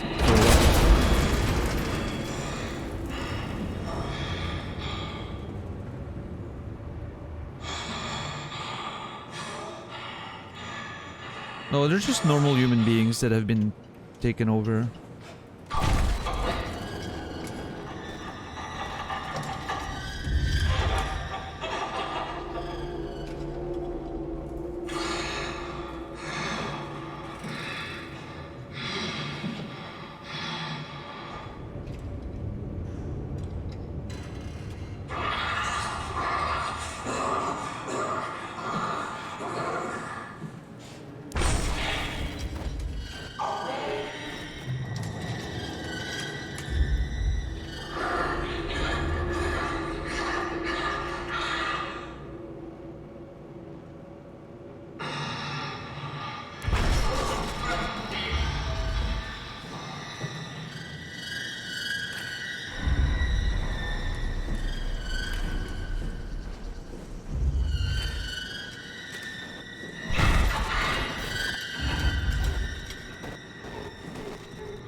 I don't care, I got it.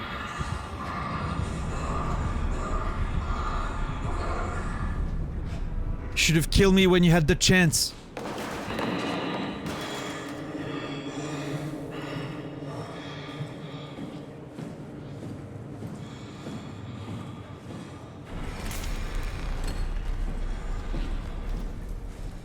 Good thing you weren't scared.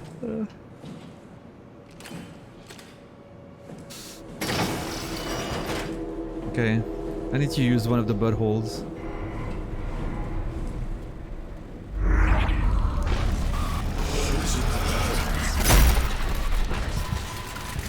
Fucking hell, dude.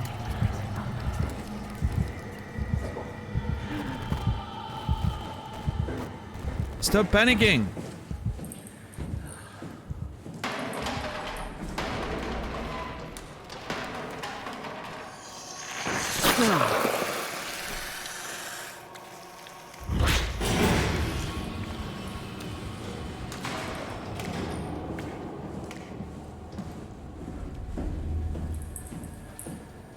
Much better.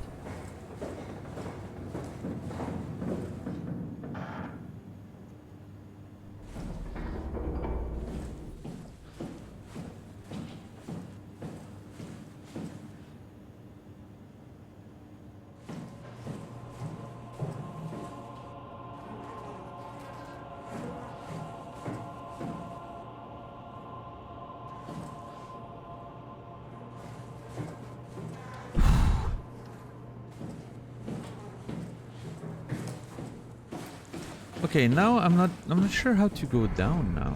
Hold, right. Airlock. Power room. That staircase? Okay.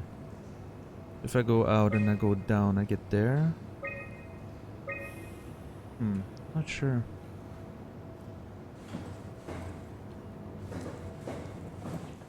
Was the last time you were so tense playing a game? I mean, I guess Subnautica was... I think, ultimately, Subnautica, I think, was scarier than this.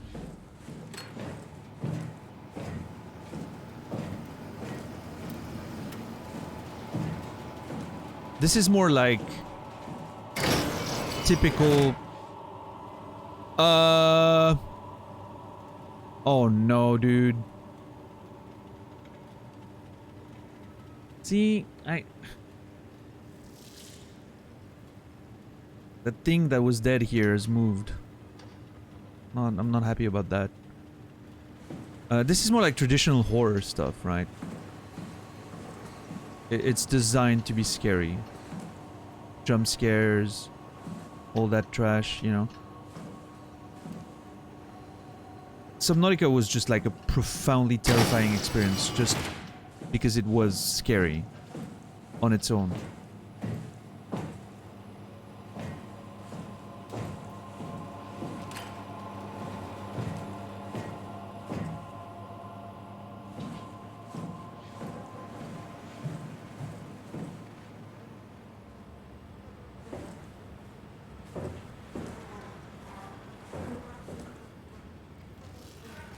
Ah, yeah, and now I can unlock this because I activated the first thing upstairs. I remember now. Okay. Well, what's up, dwarf? Incorrect floor. Yeah, my bad.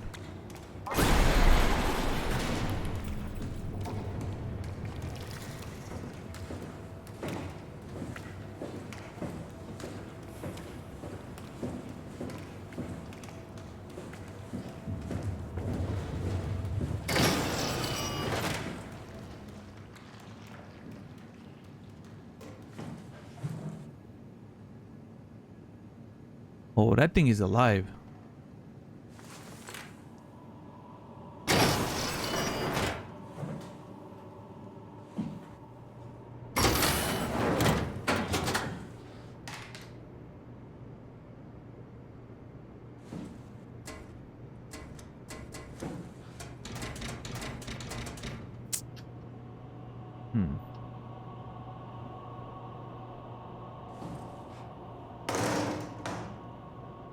How are you today, dwarf? How's life?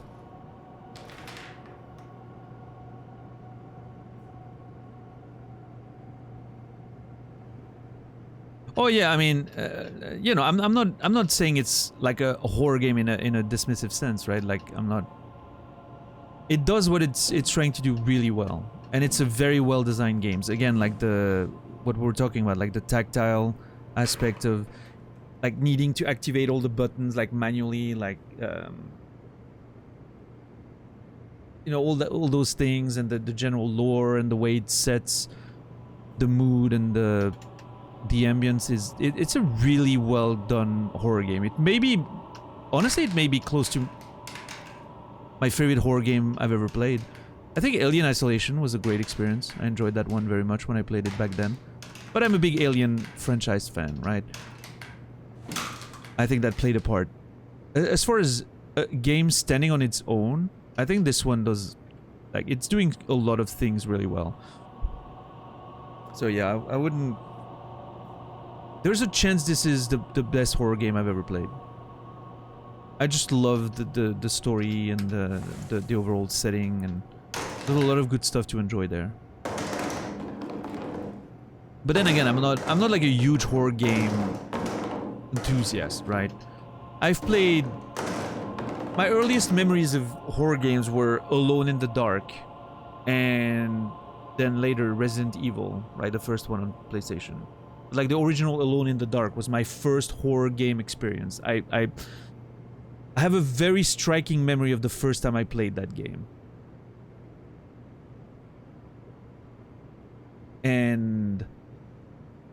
But yeah, but I've not been super into horror games, I would say, after the 90s. Like, I haven't played a lot of the more... Like, all the sort of, like, first-person horror games that came in the wake of, like, Outlast and PT and all that stuff, right? All that sort of trend of horror games I haven't played. So... yeah. And I haven't played a lot of those indie horror games as well, like, that everyone's playing all the time. All the horror fans, right? So I don't know, I have a limited experience with horror games, but...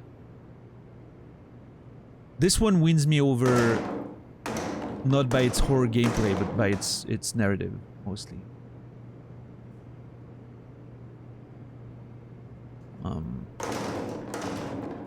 Other than that, I'm generally more inclined to be scared by just the way a game is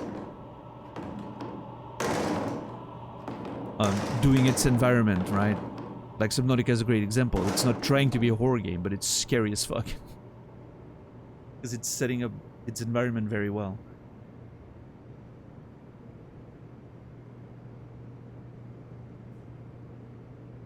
Was there any horror game before Alone in the Dark? I can't recall any. I'm sure there were technically horror games before that, but I think it's one of those things where it's hard to do horror in 2D, right? For obvious reasons. Like it doesn't lend itself very well to being scary, I guess.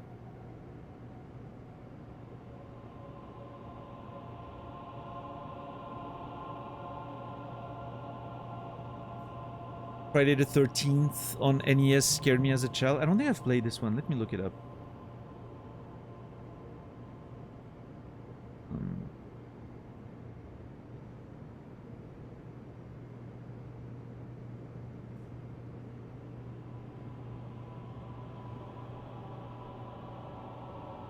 You had that game, Dax? Nice, nice. Yeah, well, I mean, that's the thing, right? I can see... I don't know how it worked and how it played. I can see that being scary, yeah. If you move from room to room and you don't know when Jason's gonna attack you or whatever.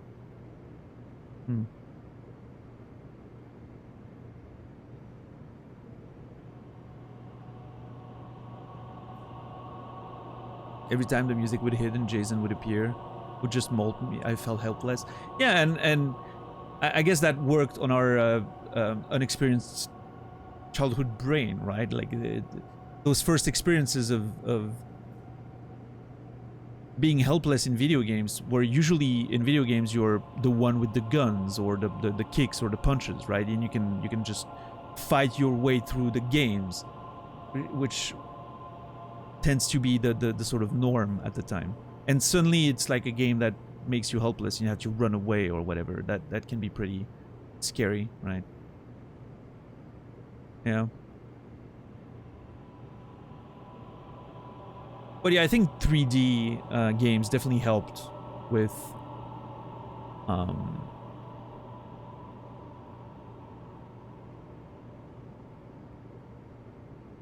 like the horror aspect of it, because of the immersion, the sort of like you can play with angles. I think that's one of what the early horror games, such as Alone in the Dark and Resident Evil, were using, was the camera positioning.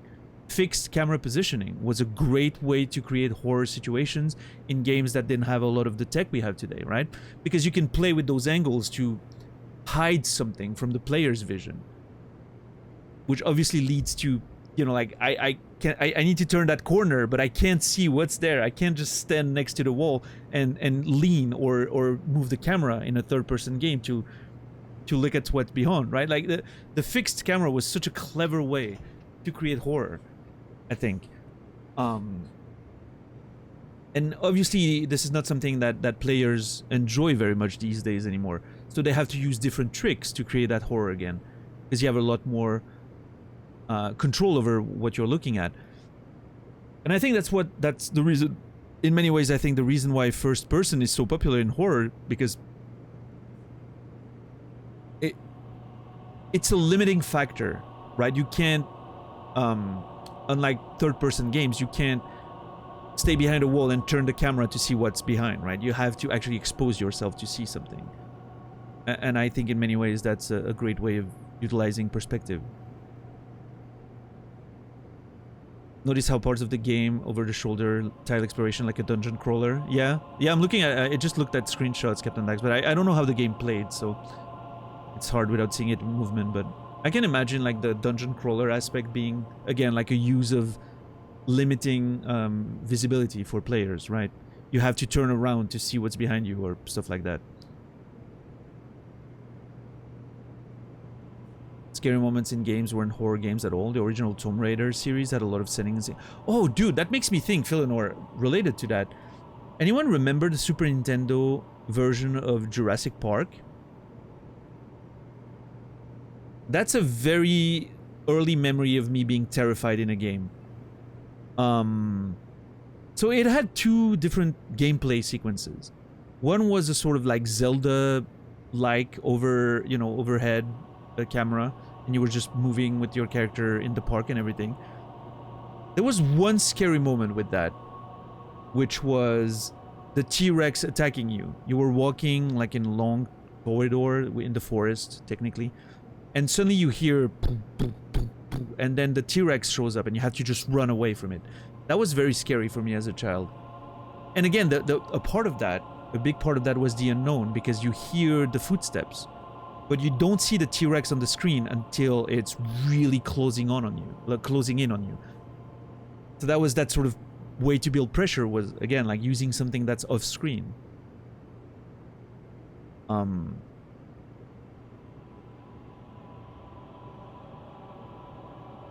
then you had those sequences in Jurassic Park, those first-person sequences.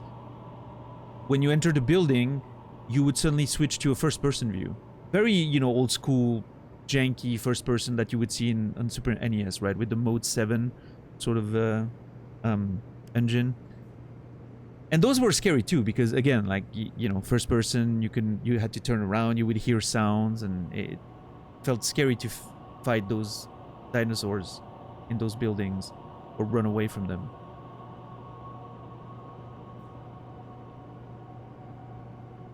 So that made me think of that, Philanor, because of Tomb Raider. Obviously, like the T-Rex fight in the first game was a huge thing.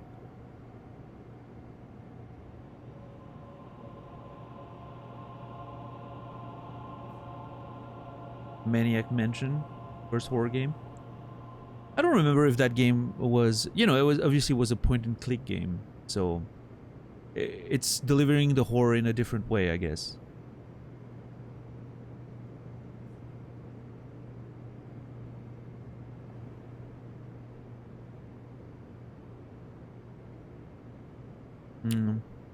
Yeah, I'm trying to think about like early games that scared me.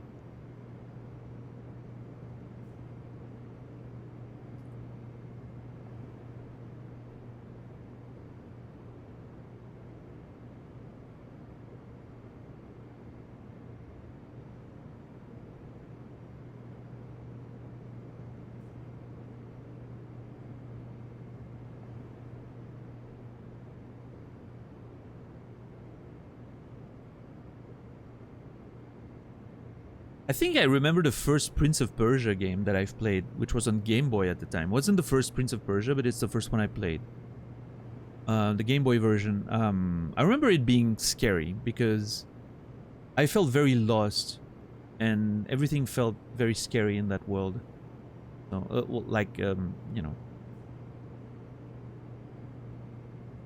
Yeah, Credo. Silent Hill. No, I mean, it uses the sort of Resident Evil Alone in the Dark formula, right? But yeah, I think Alone in the Dark, to me, I still remember it as being a step above anything else that I had played before in terms of how scary it was. It was really pulling on those horror tropes and then, you know, scary things killing you without you being able to fight back, and playing with those again, like those fixed camera perspectives really well.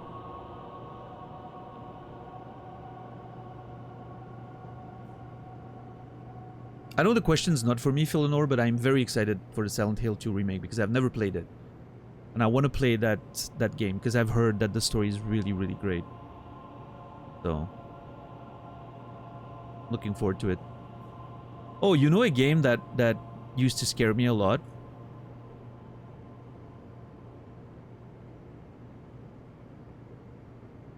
I was thinking of something and now I got sidetracked. Doom was relatively scary back then, I think.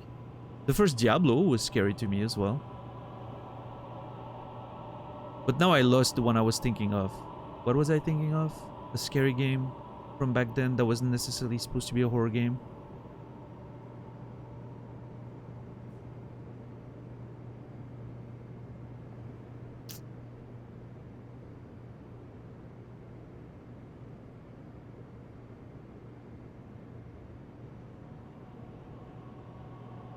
I just thought about a game and then it escaped me. Was it on PlayStation, maybe?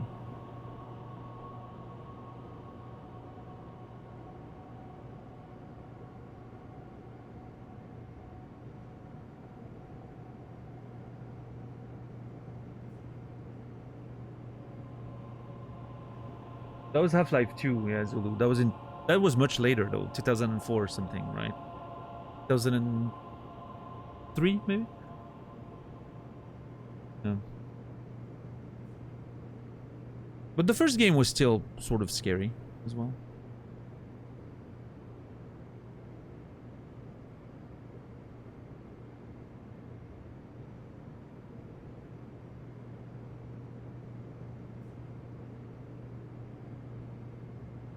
God, I had a great example in mind for something I wanted to talk about, and now it completely escaped me because Doom sort of rushed in my brain. It wasn't supposed to be a hard... I don't think it was supposed to be a horror game, but I remember being... Oh! That's what I wanted to address. Final Fantasy VII. Okay, hear me out. That one scene in the Shinra Tower when you wake up in the cell and there's blood everywhere and you have to follow the trail and the music is scary as fuck.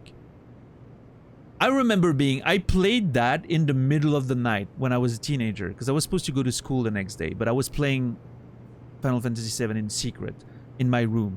I was turning on the PlayStation and the monitor. I was playing on an old Commodore 64 monitor. And I was, you know, waking up in the middle of the night to play because I wanted to play more of that game. And that one scene played in the middle of the night was so scary to me. I still remember like how terrified I felt.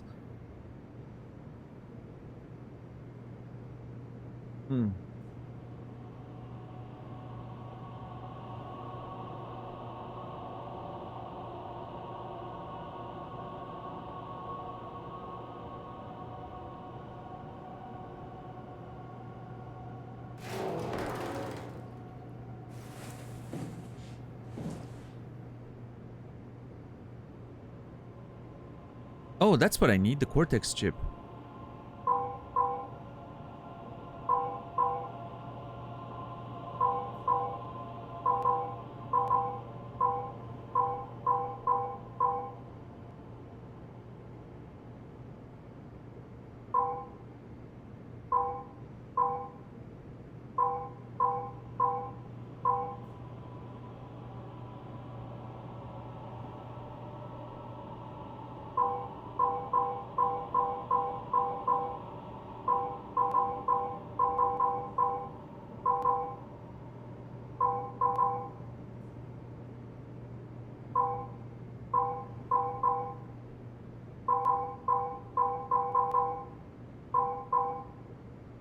I'm gonna be honest, I'm not sure what I'm trying to do here.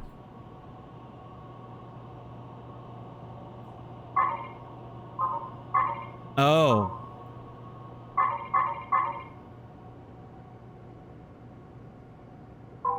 That's gonna help.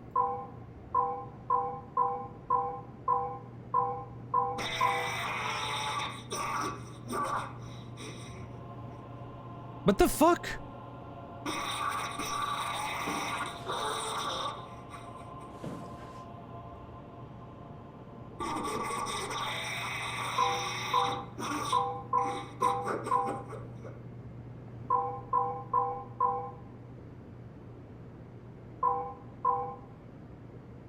What's up, Kaz Pie? Welcome in. Already in Omicron. I don't know what you mean by already, but this is the 7th stream of the game, so this has been a pretty long playthrough already. I'm like maybe I don't know, 6 times 4 at least. This is I'm getting close to 30 hours, I would say. Yeah.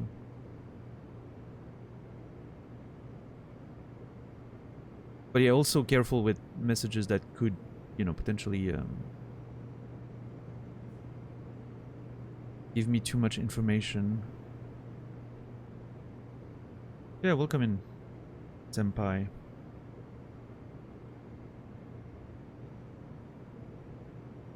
Yeah, Ankthar? Interesting.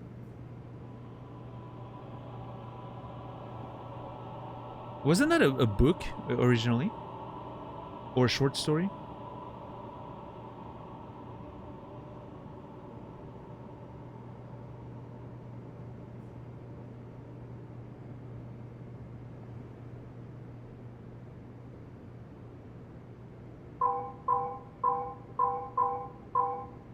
Okay, so the hole is where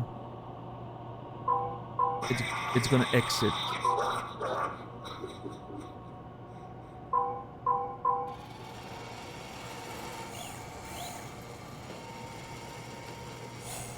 I just missed the last stream. Was surprised you were not still in Teda.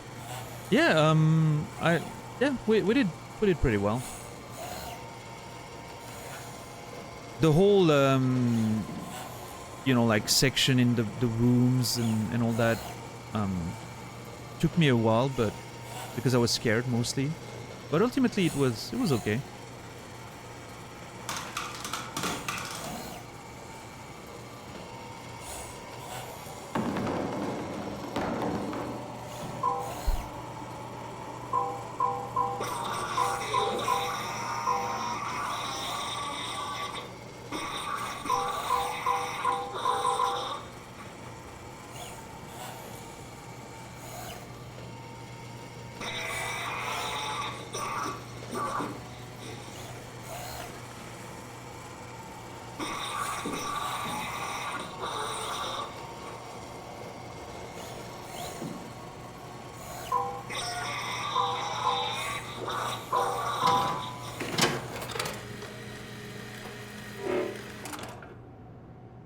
Cortex assembly removed, no signal to host. Alright, I'm stealing your Cortex, whatever you were. I was expecting more from like hitting the side stuff. Maybe I missed something, but it's okay.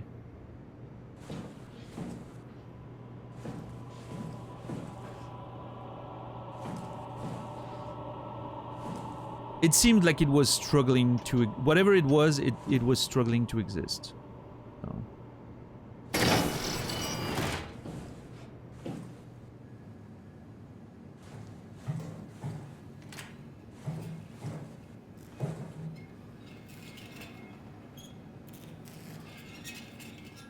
I wish someone would steal my Cortex. I mean, that can be arranged, I guess. Not by me, but... Oh my god, look at that. It's been completely taken over by the...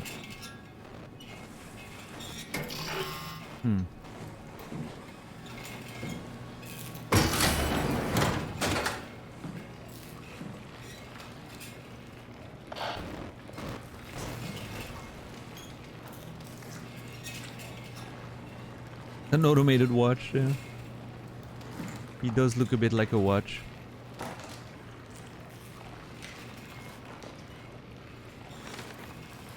The heart of Alpha? Find Tau, find Alpha, take the gel to Alpha.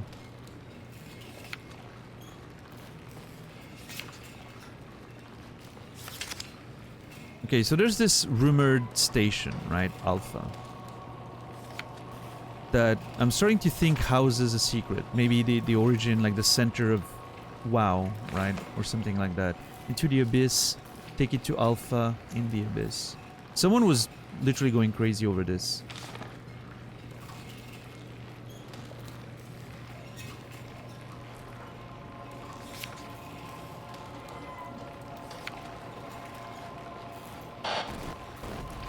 Fuck! I hate this. Let's see. I love those parts. Those are my favorite parts of the game. When we just have lore to look at. The horror parts. When there's, let's say, when there's enemies around and you have to avoid them and run around, you know, it's fine, but I'm not a huge fan of it. I will say, however, that this game has done a very good job at not putting too many of those moments, and they don't overstay their welcome. Like, they're all pretty short, those moments of where you have to deal with enemies. I think that's great. Strasky, are you there? I hear you, Herbie. What's up? Just wanted to check in. I have to go do something. I might not be around for a few days, okay? Riley Okay. Herbert leaving the listening post? That's Must Riley be trying to important. leave to go It is, to the Jeff. Abyss. It is. That's her trying to Okay, go then. to the Abyss, Stay yeah. safe. But as we've seen, as soon as she got into the suit, she blew up. I should probably listen to me, it said. Okay. I should probably listen to them in order, but... Wait, actually, that's weird. Those are in order downwards, and then this one's... Oh well. Omicron, can you hear us? Loud and clear. Everyone all right? We will be as soon as we make friends with the power suits. I'm sure you'll get used to it. Look at that. Just wanted to check in before we pass the last working Lumar crew. Guys, any last words to Omicron? Don't forget to pick us up. You heard that, right? Don't worry, we won't forget. Alright. Heading into radio silence. Good luck, guys.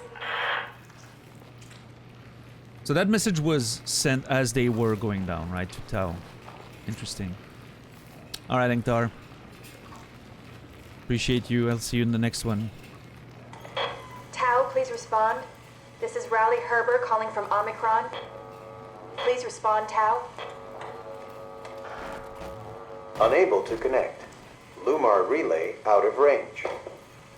Yeah, I get it. Riley is so pissed off. I love it. She's so, like, frustrated with the whole thing. I felt that, yeah, I get it. That was very relatable. Unable to connect. Lumar relay out of range.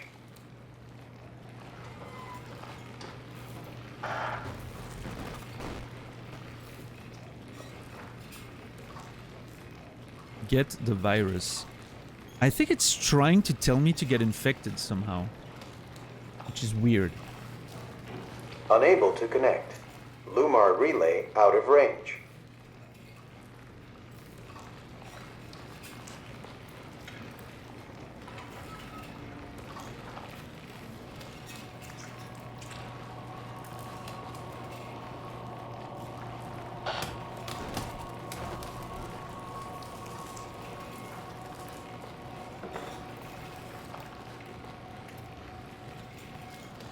What is this? PC gloss? Okay. It's nice to know that even down there they found ways to, you know, make themselves feel more human by doing human things such as putting on makeup and all that.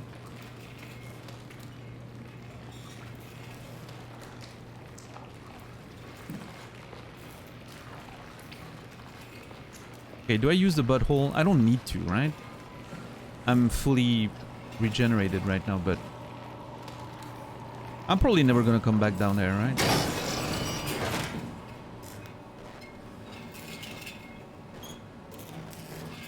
Why is that door closed, though?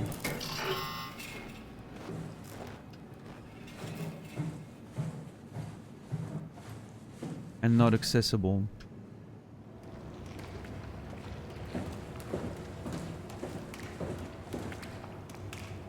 Yeah, what is this? Look at that. The fuck is that?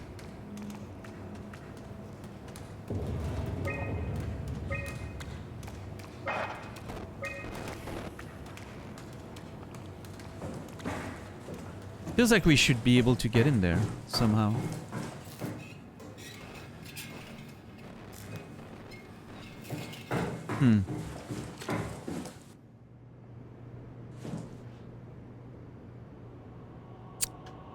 Okay, well, let me go back up.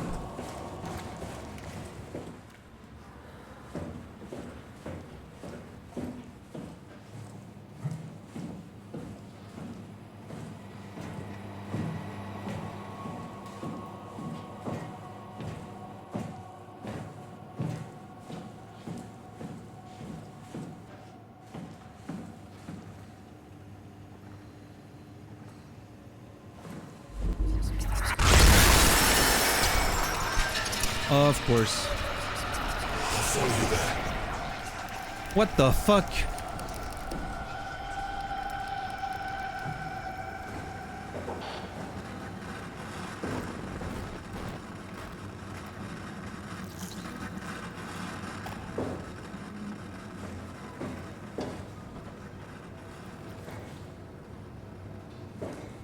I'll follow you there.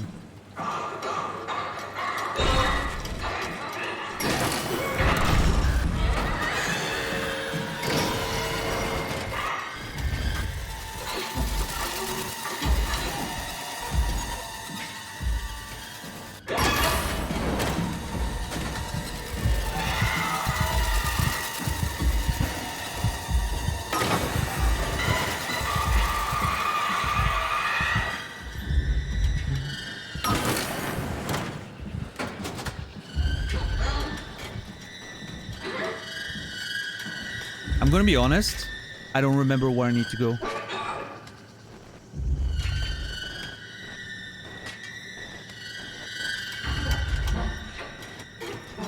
I don't remember where I put...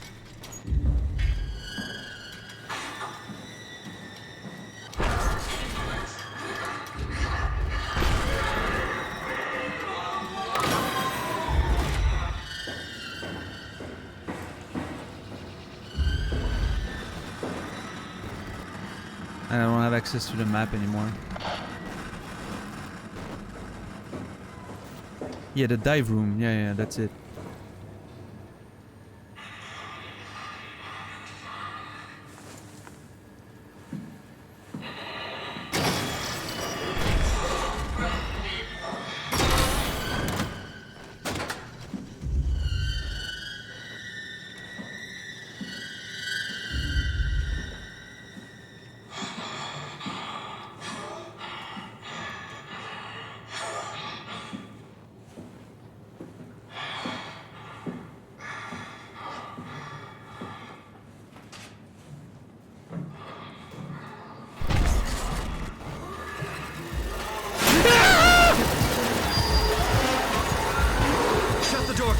Lock it up! What's happening?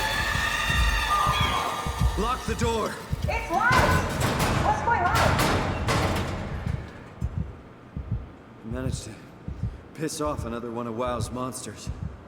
We have everything we need, right? Yeah. Let's get to work. Holy shit!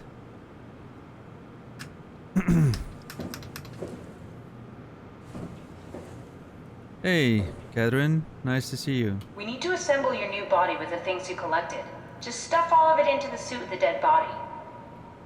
Yeah, give me a second right there. Jesus. Stuff the chip, the battery pack, and the gel into the power suit. Stuff the chip, the battery pack, and the gel into the power suit. What's up, Sonio?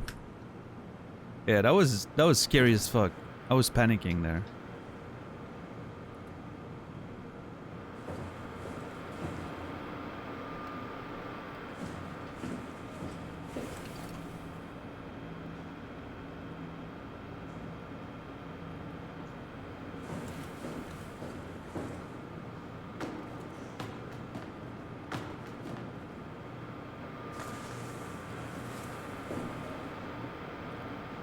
So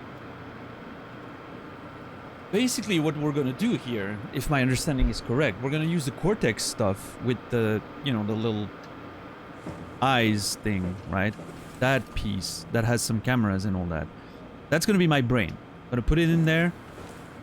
Then we're gonna put the structure gel to sort of bring everything together and mix it with the body, right? That's already in there.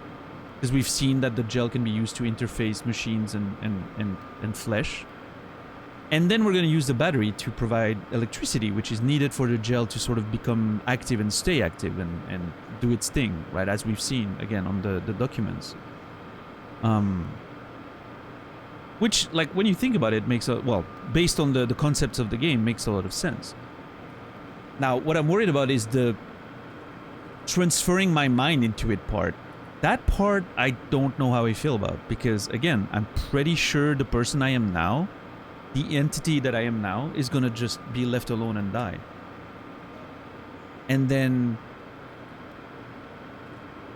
the copy of me in the new suit, that's what's gonna keep going on. As a separate thing.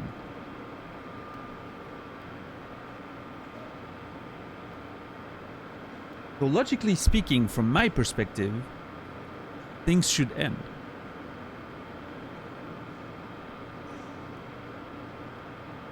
Eventually. Right? Like, I'm not gonna die right away, but... Unless it is possible in this world to somehow transfer the mind from one body to another.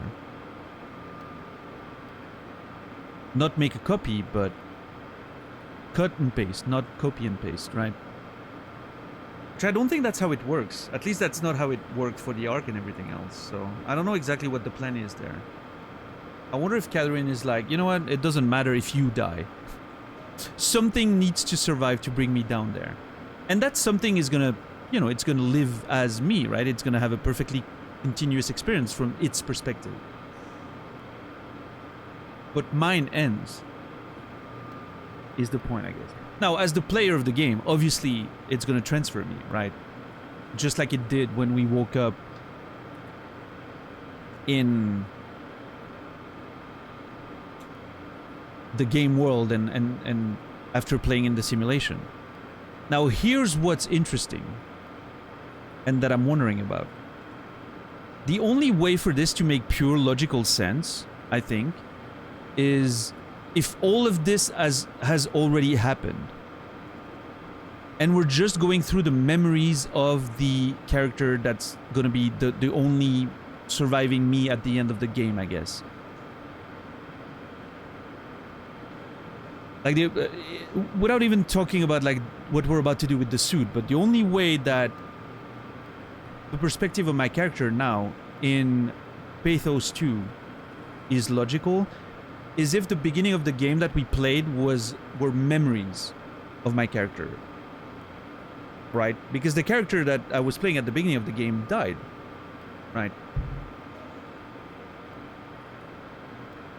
That's the only way it makes sense. Unless, again, we're able to transfer consciousness. But I don't think that's a thing. We just transfer memories. The consciousness then gets sort of created on top of those memories by continuing to live on, right? But the original David was the scientist. The original Simon is dead. He died. Not long after his brain was scanned. So the only way for me to logically be able to have that continuity in my consciousness is that everything that comes before are just memories that I'm playing through, right? As a gamer. So if my consciousness is going to be transferred to the new body we're creating, then it means that all of this is just a memory that I'm playing through right now.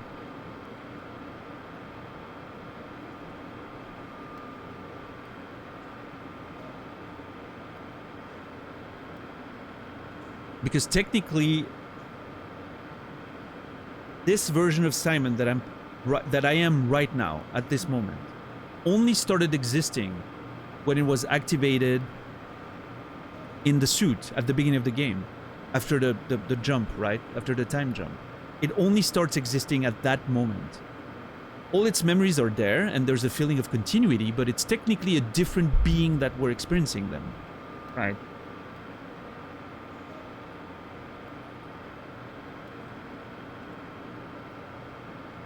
Which is an interesting thought in itself.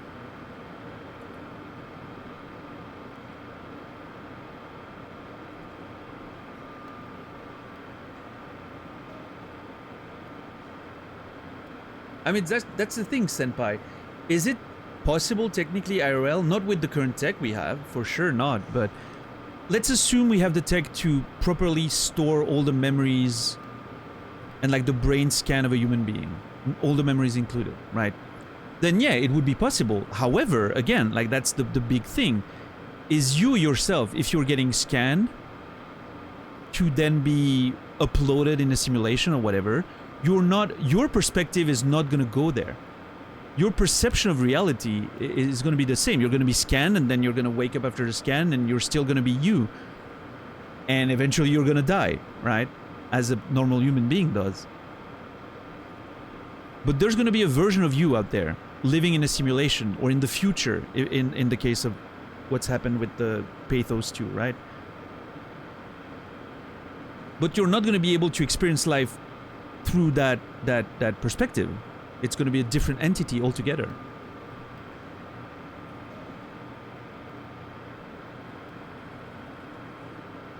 And that's why the people started killing themselves, because someone convinced them that if they kill themselves, the moment your backup sort of gets activated, you get to experience continuity. But that's a whole crock of shit, right? It's not a thing that happens.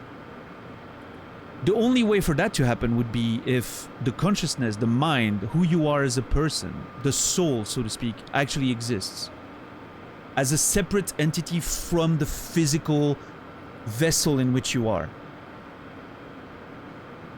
And then you can move that from one to the other. But then it's like you move it from one and it disappears from the original vessel, which I don't think is how it works in reality or in the game. Because in the game you see... We see the story of what happened to Simon as, you know, the real Simon, the original Simon. We see that he kept on going after the scan and he eventually died, right? Now, is there a world where maybe the technology wasn't there yet to extract the soul and the consciousness? Well, maybe, but nothing points to it being separate from the vessel, I guess. Yeah, wizard? I don't think that changes it. That changes the fundamental notion that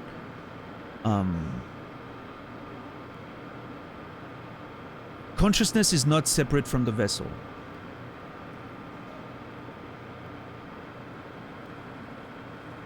So the only way that this, you know, that the way they work with the Ark and what happened to us, Simon, is they took all of our memories, our brain scan, they put it in a new vessel, and then that vessel started having its own experience.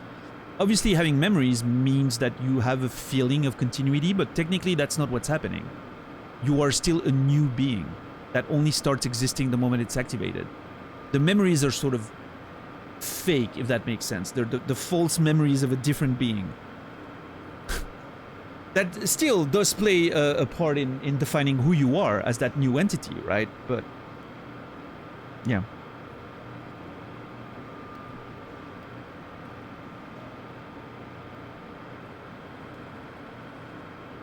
Our memories are sort of fake anyway. Yeah, in a way they are, right? Like it's just like... It's just stuff that happened to us in a time that doesn't exist anymore, right?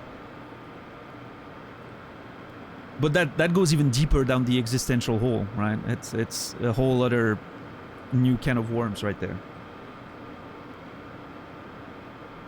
Time only exists in the present. At least, you know. That's the dominant sort of theory, at least, that time only exists in the present.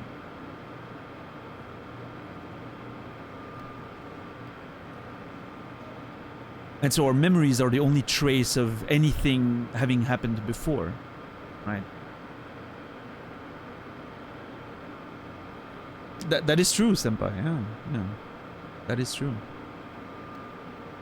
There's no real proof that the past happened. But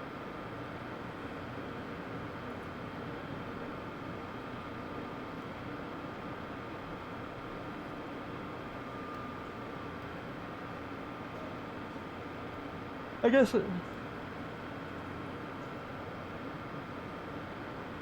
I mean, you can go really a lot deeper with that, right? Generally, you would think, like, the conventional wisdom would tell you that you can see the passage of time on physical stuff, right? You can see stuff aging, oxidizing, all of those things that sort of proves and confirms that your memories are not made up, that you have lived those things, and your memory is just like all that information being stored of your experience. But I guess technically speaking, you could look at it from a perspective of how do you know it really happened, right? Because the now is the only thing that can get fully experienced. The passage of time and everything existing in the past or the future being a thing is just sort of a... it's a theory that keeps being confirmed as you move along, I guess.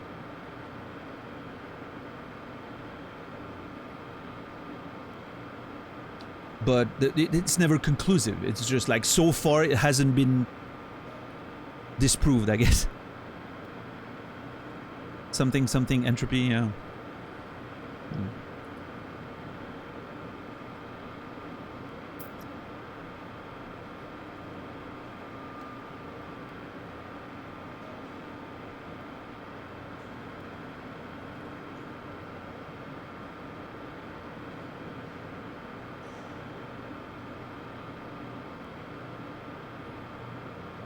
So yeah, it's an interesting thought that the character we are playing as right now, right? The character that's our present, assuming, you know, everything is working as I logically think it does, has not really experienced the stuff in Toronto, right? That happened to someone else.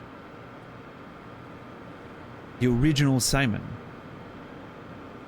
We weren't there. We just remember being there because our memories have been implanted, transferred, right? But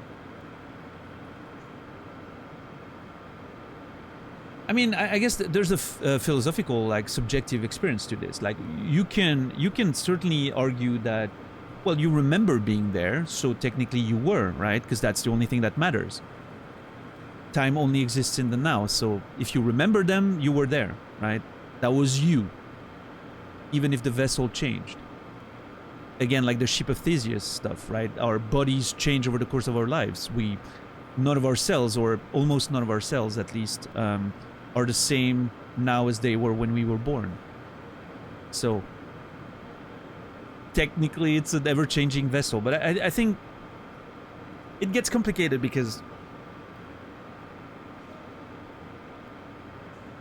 there is still continuity in the cells. You're never changing everything at once, right?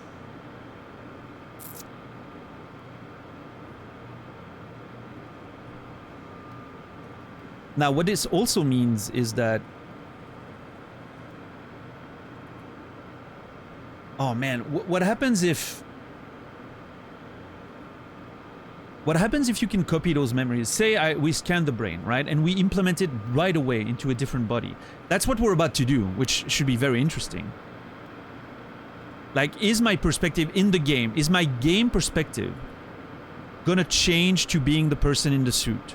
And if so, will I be able to see myself? Because I'm still gonna be there, right? And at that point, is there technically two me existing at the same time? Like two fully functional me existing at the same time? we share the same memories, we share the same experiences. They only start to diverge as sort of the second suit gets activated, and only from the perspective of the other suit, right? That's when it starts to diverge.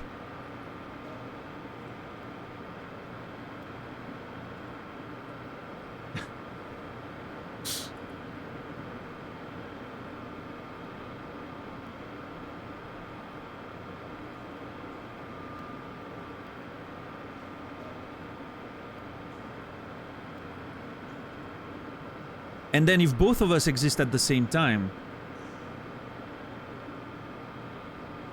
it would be like, it would be easy to think that the original is the real one. But is it really true?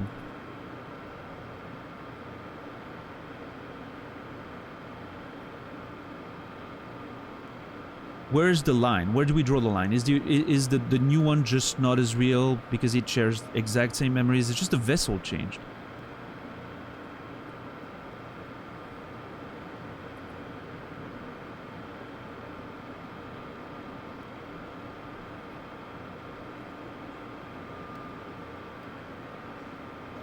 Or are both real? Yeah, but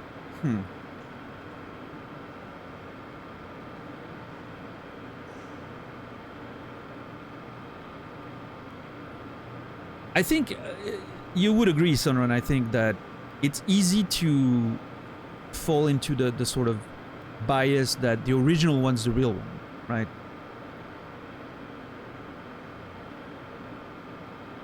It seems logical on a, I don't know, sort of visceral level, right? But does it hold up philosophically speaking? I don't know. I'm not sure.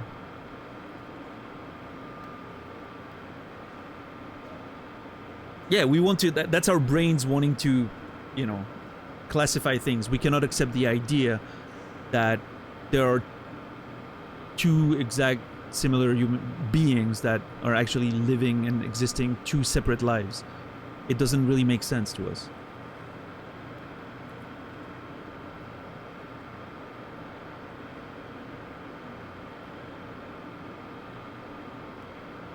And are they still the same person, or are they suddenly two different people that have the same history?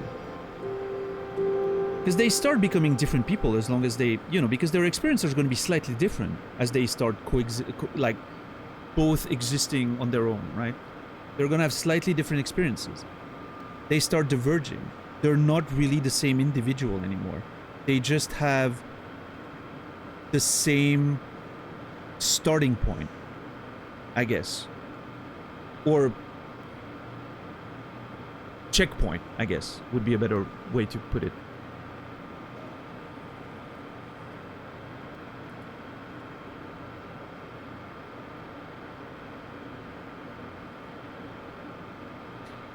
Yo, Senpai, thank you for the Prime Gaming sub. I appreciate that. Thank you, thank you.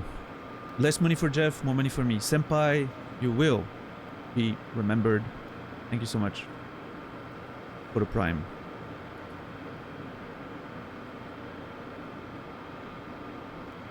Yeah, of course, right, Sunrun? Like, just the fact that they... It's a very small detail, but just the fact that they can perceive the world from two different points in space makes them different beings, right?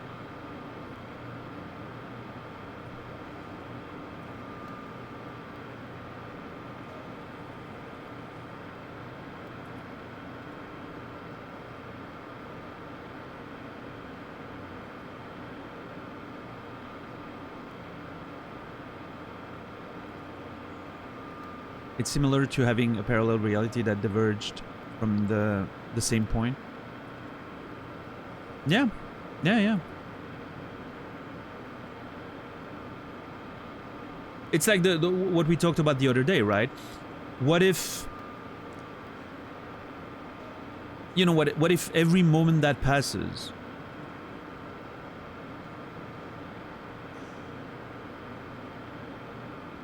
we are just splitting in different ways, different parallel versions of ourselves. and we only remember the one like that selectively happened to be us or survived or whatever. Even going further, you can imagine what if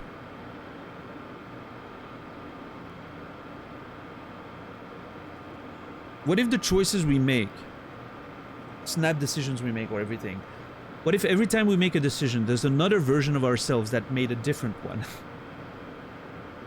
And potentially it creates a different branch of the tree every fucking time. But we only experience one perspective of it. And of course now we're not just talking about space, but there's a notion of like, you know, like different parallel planes of existence, I guess.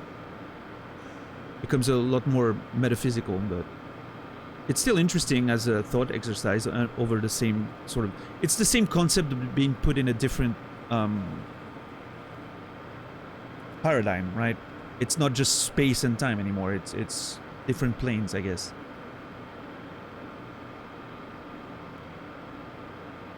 Also, what did you mention earlier, Sunrun, about there's a 2-second delay? We live on a 2-second delay? All the time? That sounds crazy.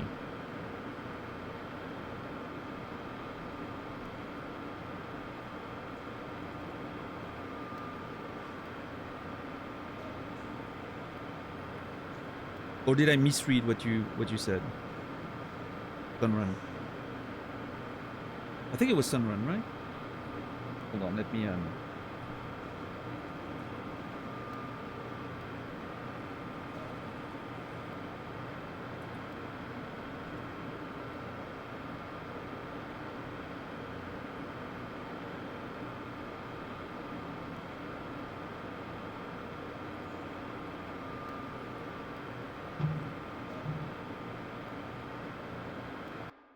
hold on, I need to roll up, I guess.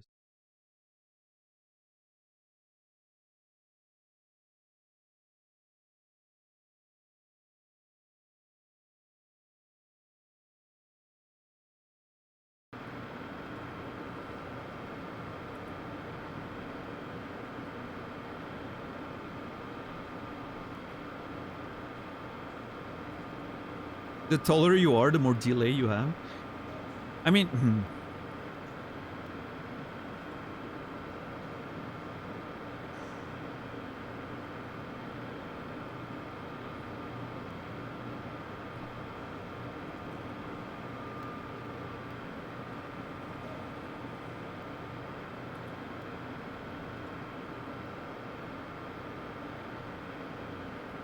there can be a 2 seconds delay because that would mean the brain processes information in 2 seconds when we can react much faster to objects around us. Well, here's the... Okay, I'm trying to think. If everything we perceive is on a 2-second delay, does it change anything? From our perspective, it's going to look like real time, right? But that doesn't work when...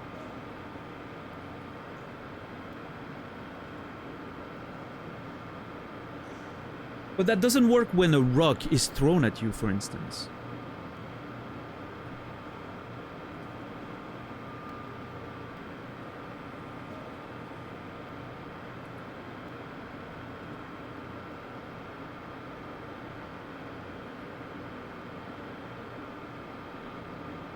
Well, okay, but let's imagine this. A machine that throws, like, you know those machines that throw tennis balls?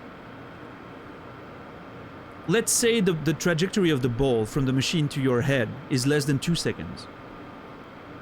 How do you dodge it then?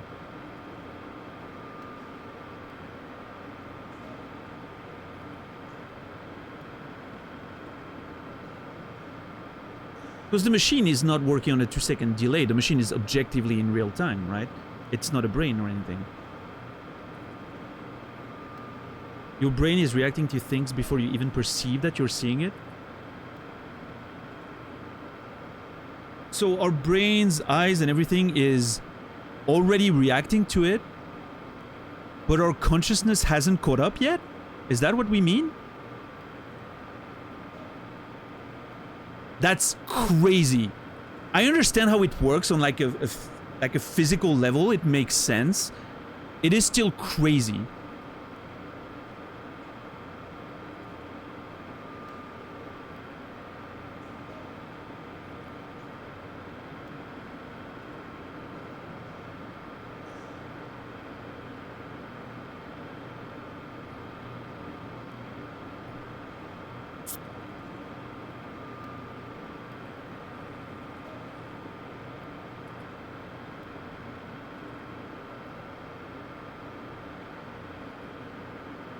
Yeah, so we're getting conflicting information about the delay, right? Some people mention 2 milliseconds, 20 milliseconds, 2 seconds, 80 milliseconds. So I don't know what's... Yeah.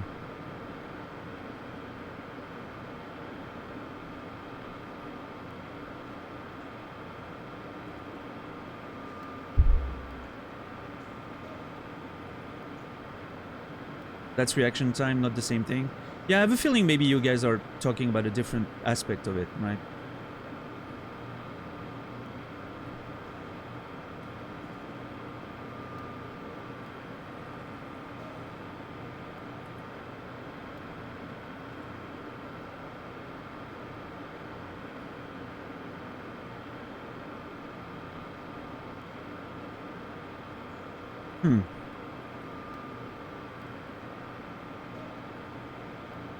Do you have any links to this whole thing? I would like something that sort of makes it, you know, vulgarizes it, because I'm not a scientist, but if you have anything that resembles a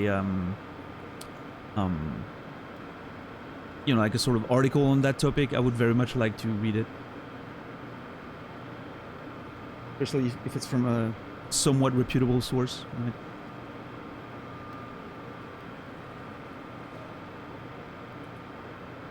That's super interesting to me. I can see the I can see how it would work, right? I can understand the logic behind it.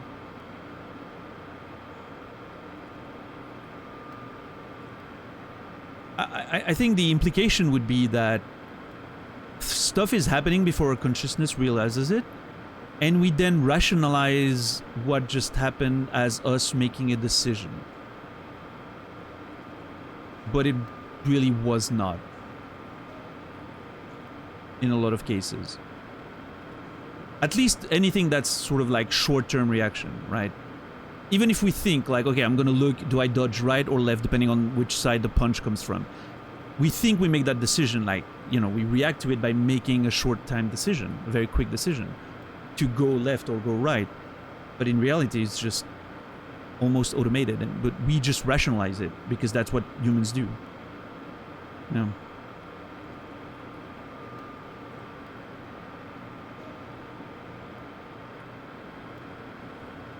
Yeah, it's super interesting. I'm curious. Love it.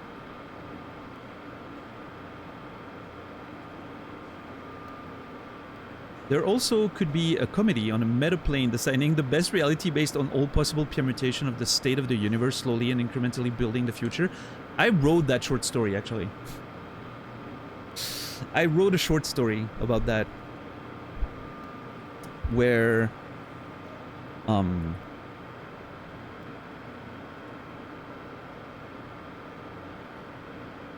it was not on like a physical plane, but it had to do with like time manipulation.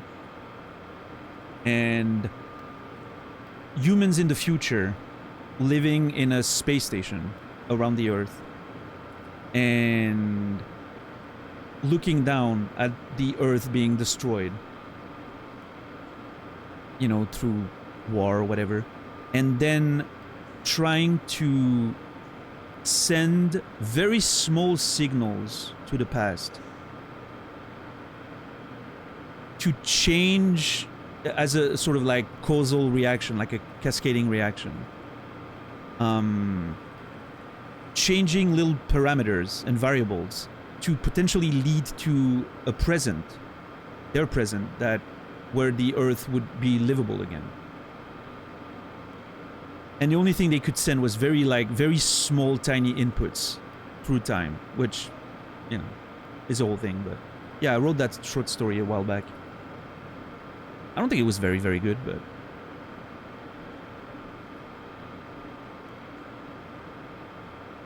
And the story, obviously, was sort of told from the perspective of someone who's in the technically the past, right? Experiencing those sort of weird phenomenons happening, and... yeah.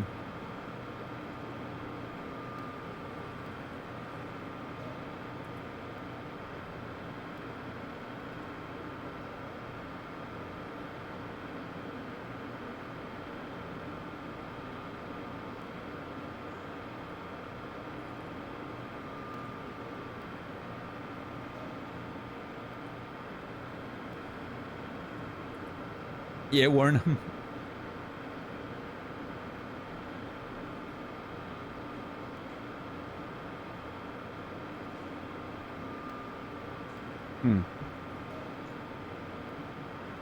Yeah, what a fascinating concept, all in all.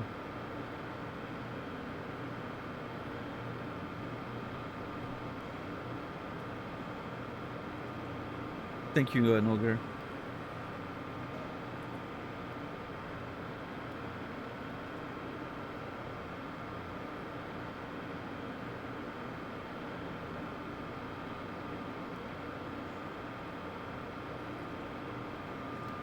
Yeah, Philanor.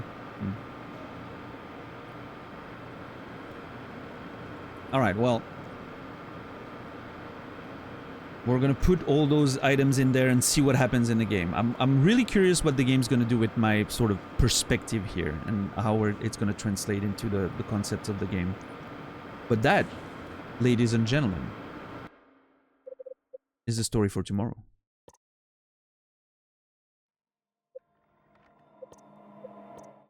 I mean, it's not hard to know, JC, when it's literally midnight.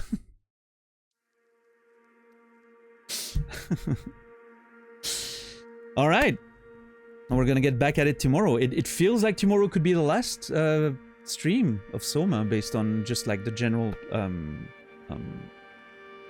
pace of the game and where it feels like we are in the game. We'll see. We'll figure it out. We'll see. I'm not gonna rush anything. We'll see how it goes. But yeah, thank you everyone. If you don't mind waiting a bit, we're gonna be raiding out in a short time. Just trying to figure out where we're gonna go.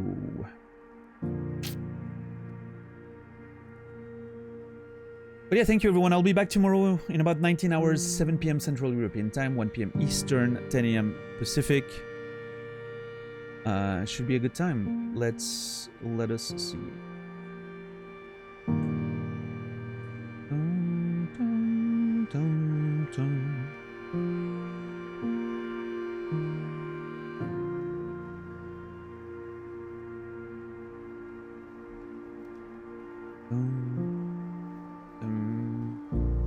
We're gonna raid CD, I think. Haven't been able to raid her in a while. She's playing Star Wars Outlaw? Wait, is that out? Hold on. I didn't realize it was coming out already. It's a Star Wars game. I'm interested. Yeah. Early access? Fair enough. Yeah, we're gonna go watch that. Yeah. I'm curious to see what's happening with that. I'm gonna have to go eat. I'm starving right now, so I'm very excited to eat. But anyway.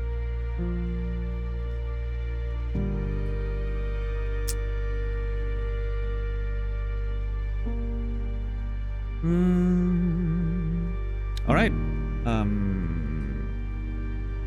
I think that's about it. I'm gonna wish you guys a beautiful rest of your day, evening, or night. I will be back tomorrow. And until then, remember me, and I will remember you.